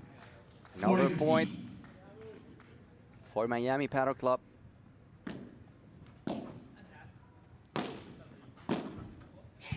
Glass finder from Ustero. Trying to push too much. 4-2 Miami. Ramiro Moyano to serve. New York still down a break.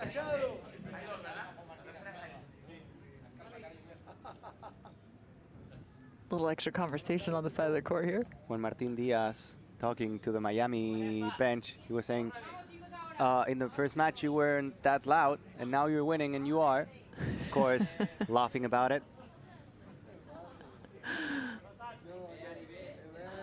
A little chippy trash talk, all in good fun.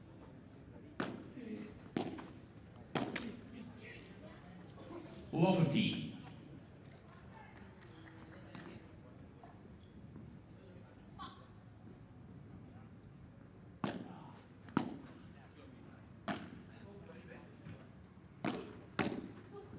Heavy swing there from Ustero. And once again, Ariana is trying to close out these points quickly. A frustration from Andrea Ustero because that ball was going out, but she hit it. What a joy to get to see the #1 players in the world, men and women, playing alongside one another. Oh, that's some tempo on the volley. Catching that one right off her toe. 50-30.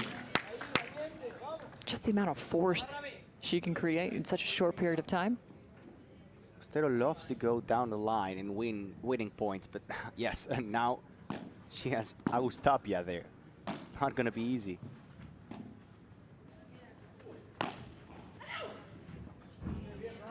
Good ball. 30-all. Taking the pace off.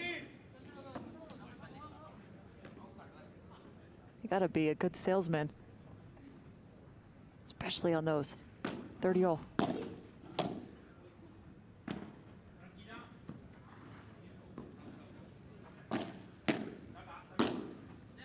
Oh, great ball, Ustero.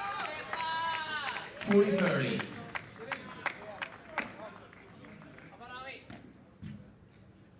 A fantastic job. And she's only 16. Very few that athletic at that age. No doubt a rising star. Tapia. Now on the right. And that out of bounds brings us to deuce and golden point.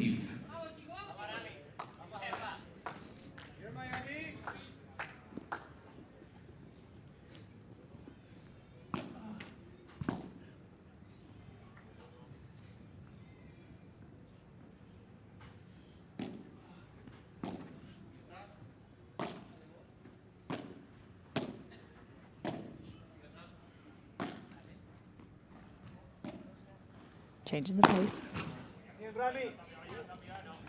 Vermont Moyano doing a beautiful job finding the golden point. Keeping this close, 3-4. Still down a break.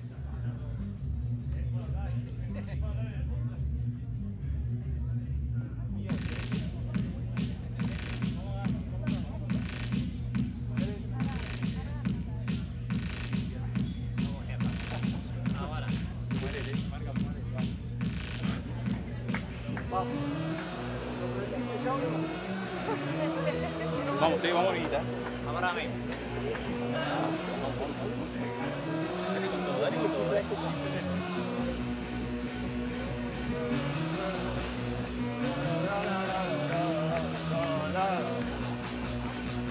Mira, tú cobra más que todos vosotros y no animas nada. Cobra más que todos y no animas nada. Bien cantada para que se meta.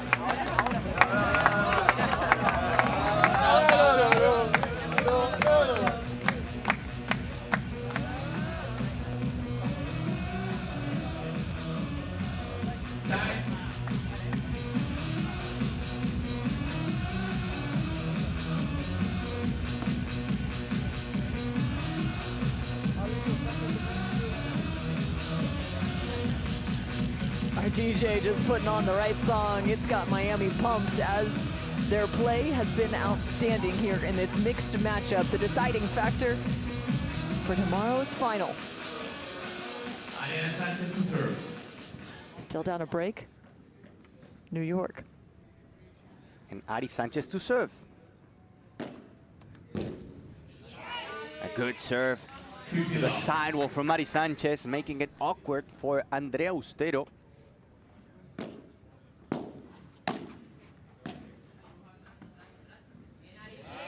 Ustero not finding anything right now, any feel on the ball. 30 love.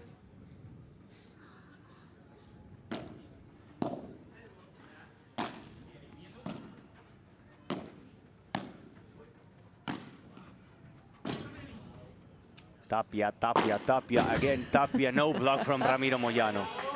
And I just love Ariana hugging the post, hiding in the corner.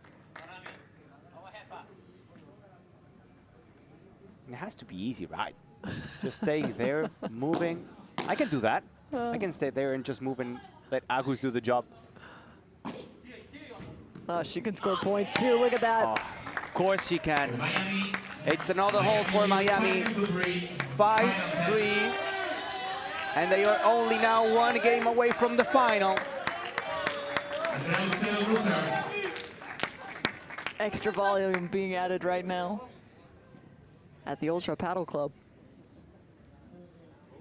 I think Juan Martin Diaz might be the loudest one here. He is now. Winning or losing, doesn't matter. Oi! There's a little salt in the wound. There's a few chuckles over on the sideline too. He's okay though. Ball off the bounce. To the back of the head of Moyano. Look at both Ari and Agus Tapia. Even Moyano just immediately turned with a smile on his head. 50 all.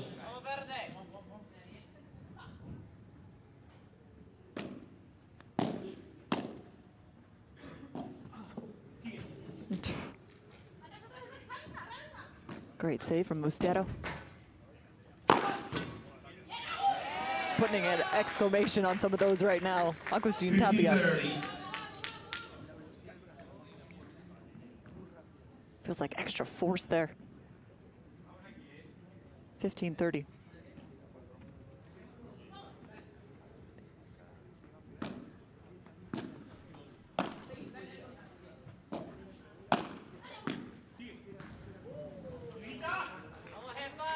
Thirty all. 30 all.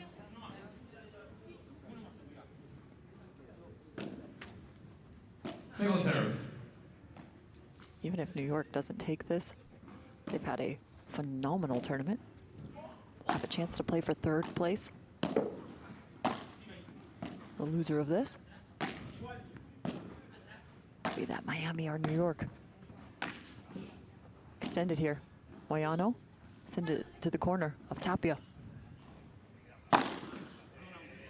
Trying to find that behind his back. Nearly went the other direction. I mean. These two just taking shots at each other now.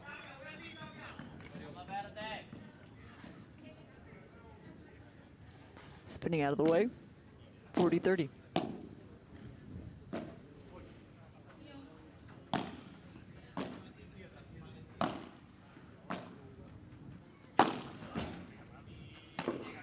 popped up and out.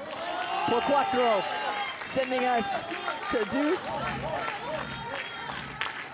Deuce, golden point. And match point. Series point. Miami Paddle Club.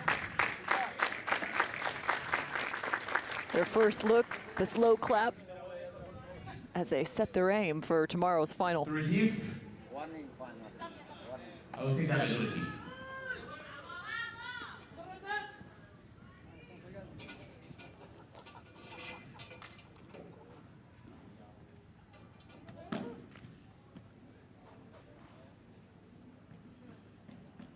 Ustero. Second serve here.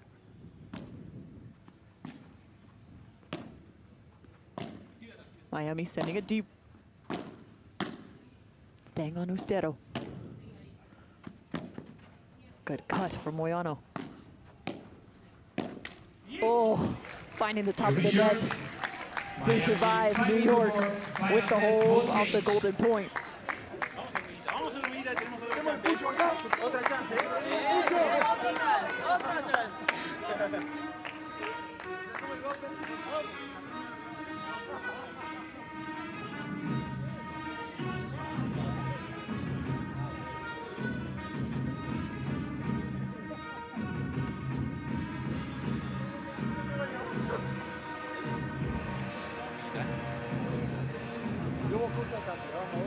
Porque los largos lo están pegando bien. No sabemos si luego corto.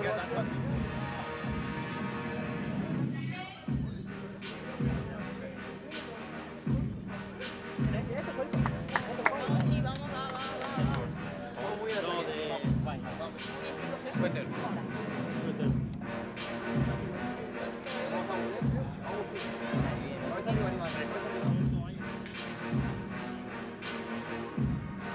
Time.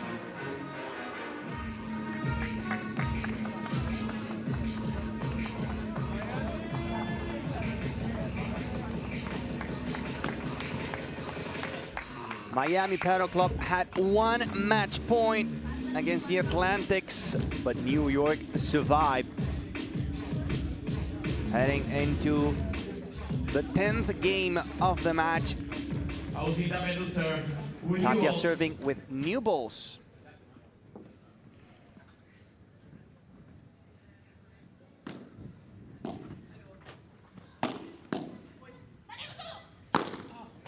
Tapia finds a fence. Moyano dives for it and almost got hit on the ground. I think that was a warning shot.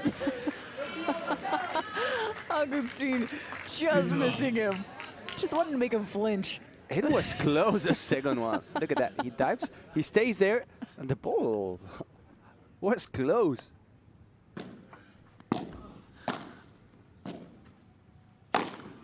Jumping, flying. Agus Tapia, 30 love.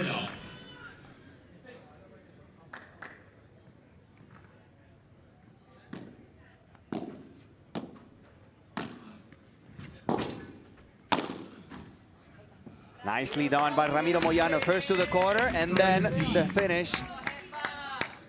Throwing that into the glass. 30-15.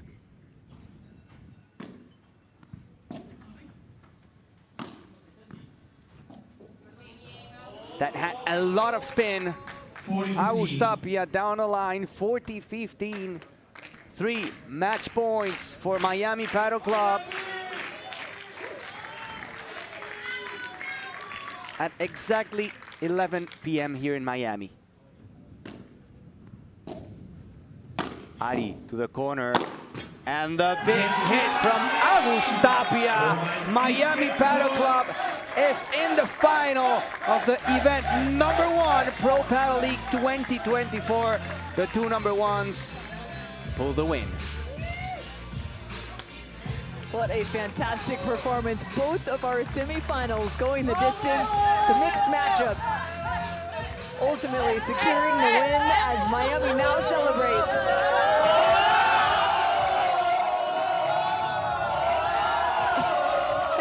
Chaos.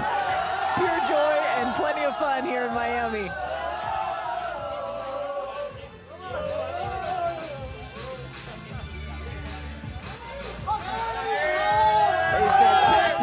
accomplishment. I'm not sure who they're lifting here. They will be joining Las Vegas Smash in that final to be played tomorrow, not before 2 p.m. We will have, of course, the third and fourth place match between the New York Atlantics and the Toronto Polar Bears. But now it's time for celebrations. Ari Sanchez and a big hug as well as all the fans from this club, from the Miami Padel Club, investing a lot in bringing these superstars and the number ones performing, delivering, giving results. They were the favorite coming into this event, just considering the roster, but so many fantastic names across the board between these 10 franchises. You gotta go hats off to New York too, just such tough play. The women's match going their direction. A lot of hope still on the side of New York. Come event number 2 just around the corner. They'll have a chance now to play for third place and face off against the Toronto Polar Bears tomorrow.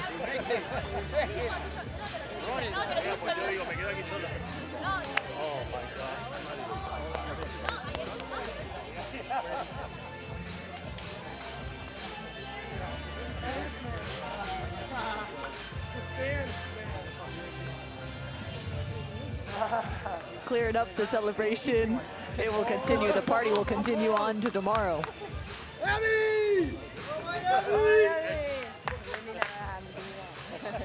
They brought in #1 player, Agustin Tapia, on the men's side.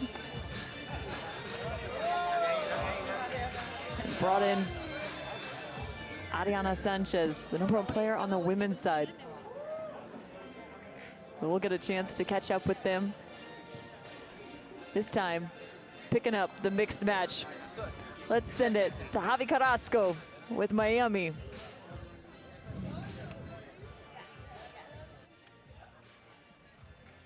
Ya están en la final Ariana Sánchez y Agustín Tapia, que lo celebrabais, y de qué manera, chicos. Aquí está todo el equipo de Miami detrás de ellos.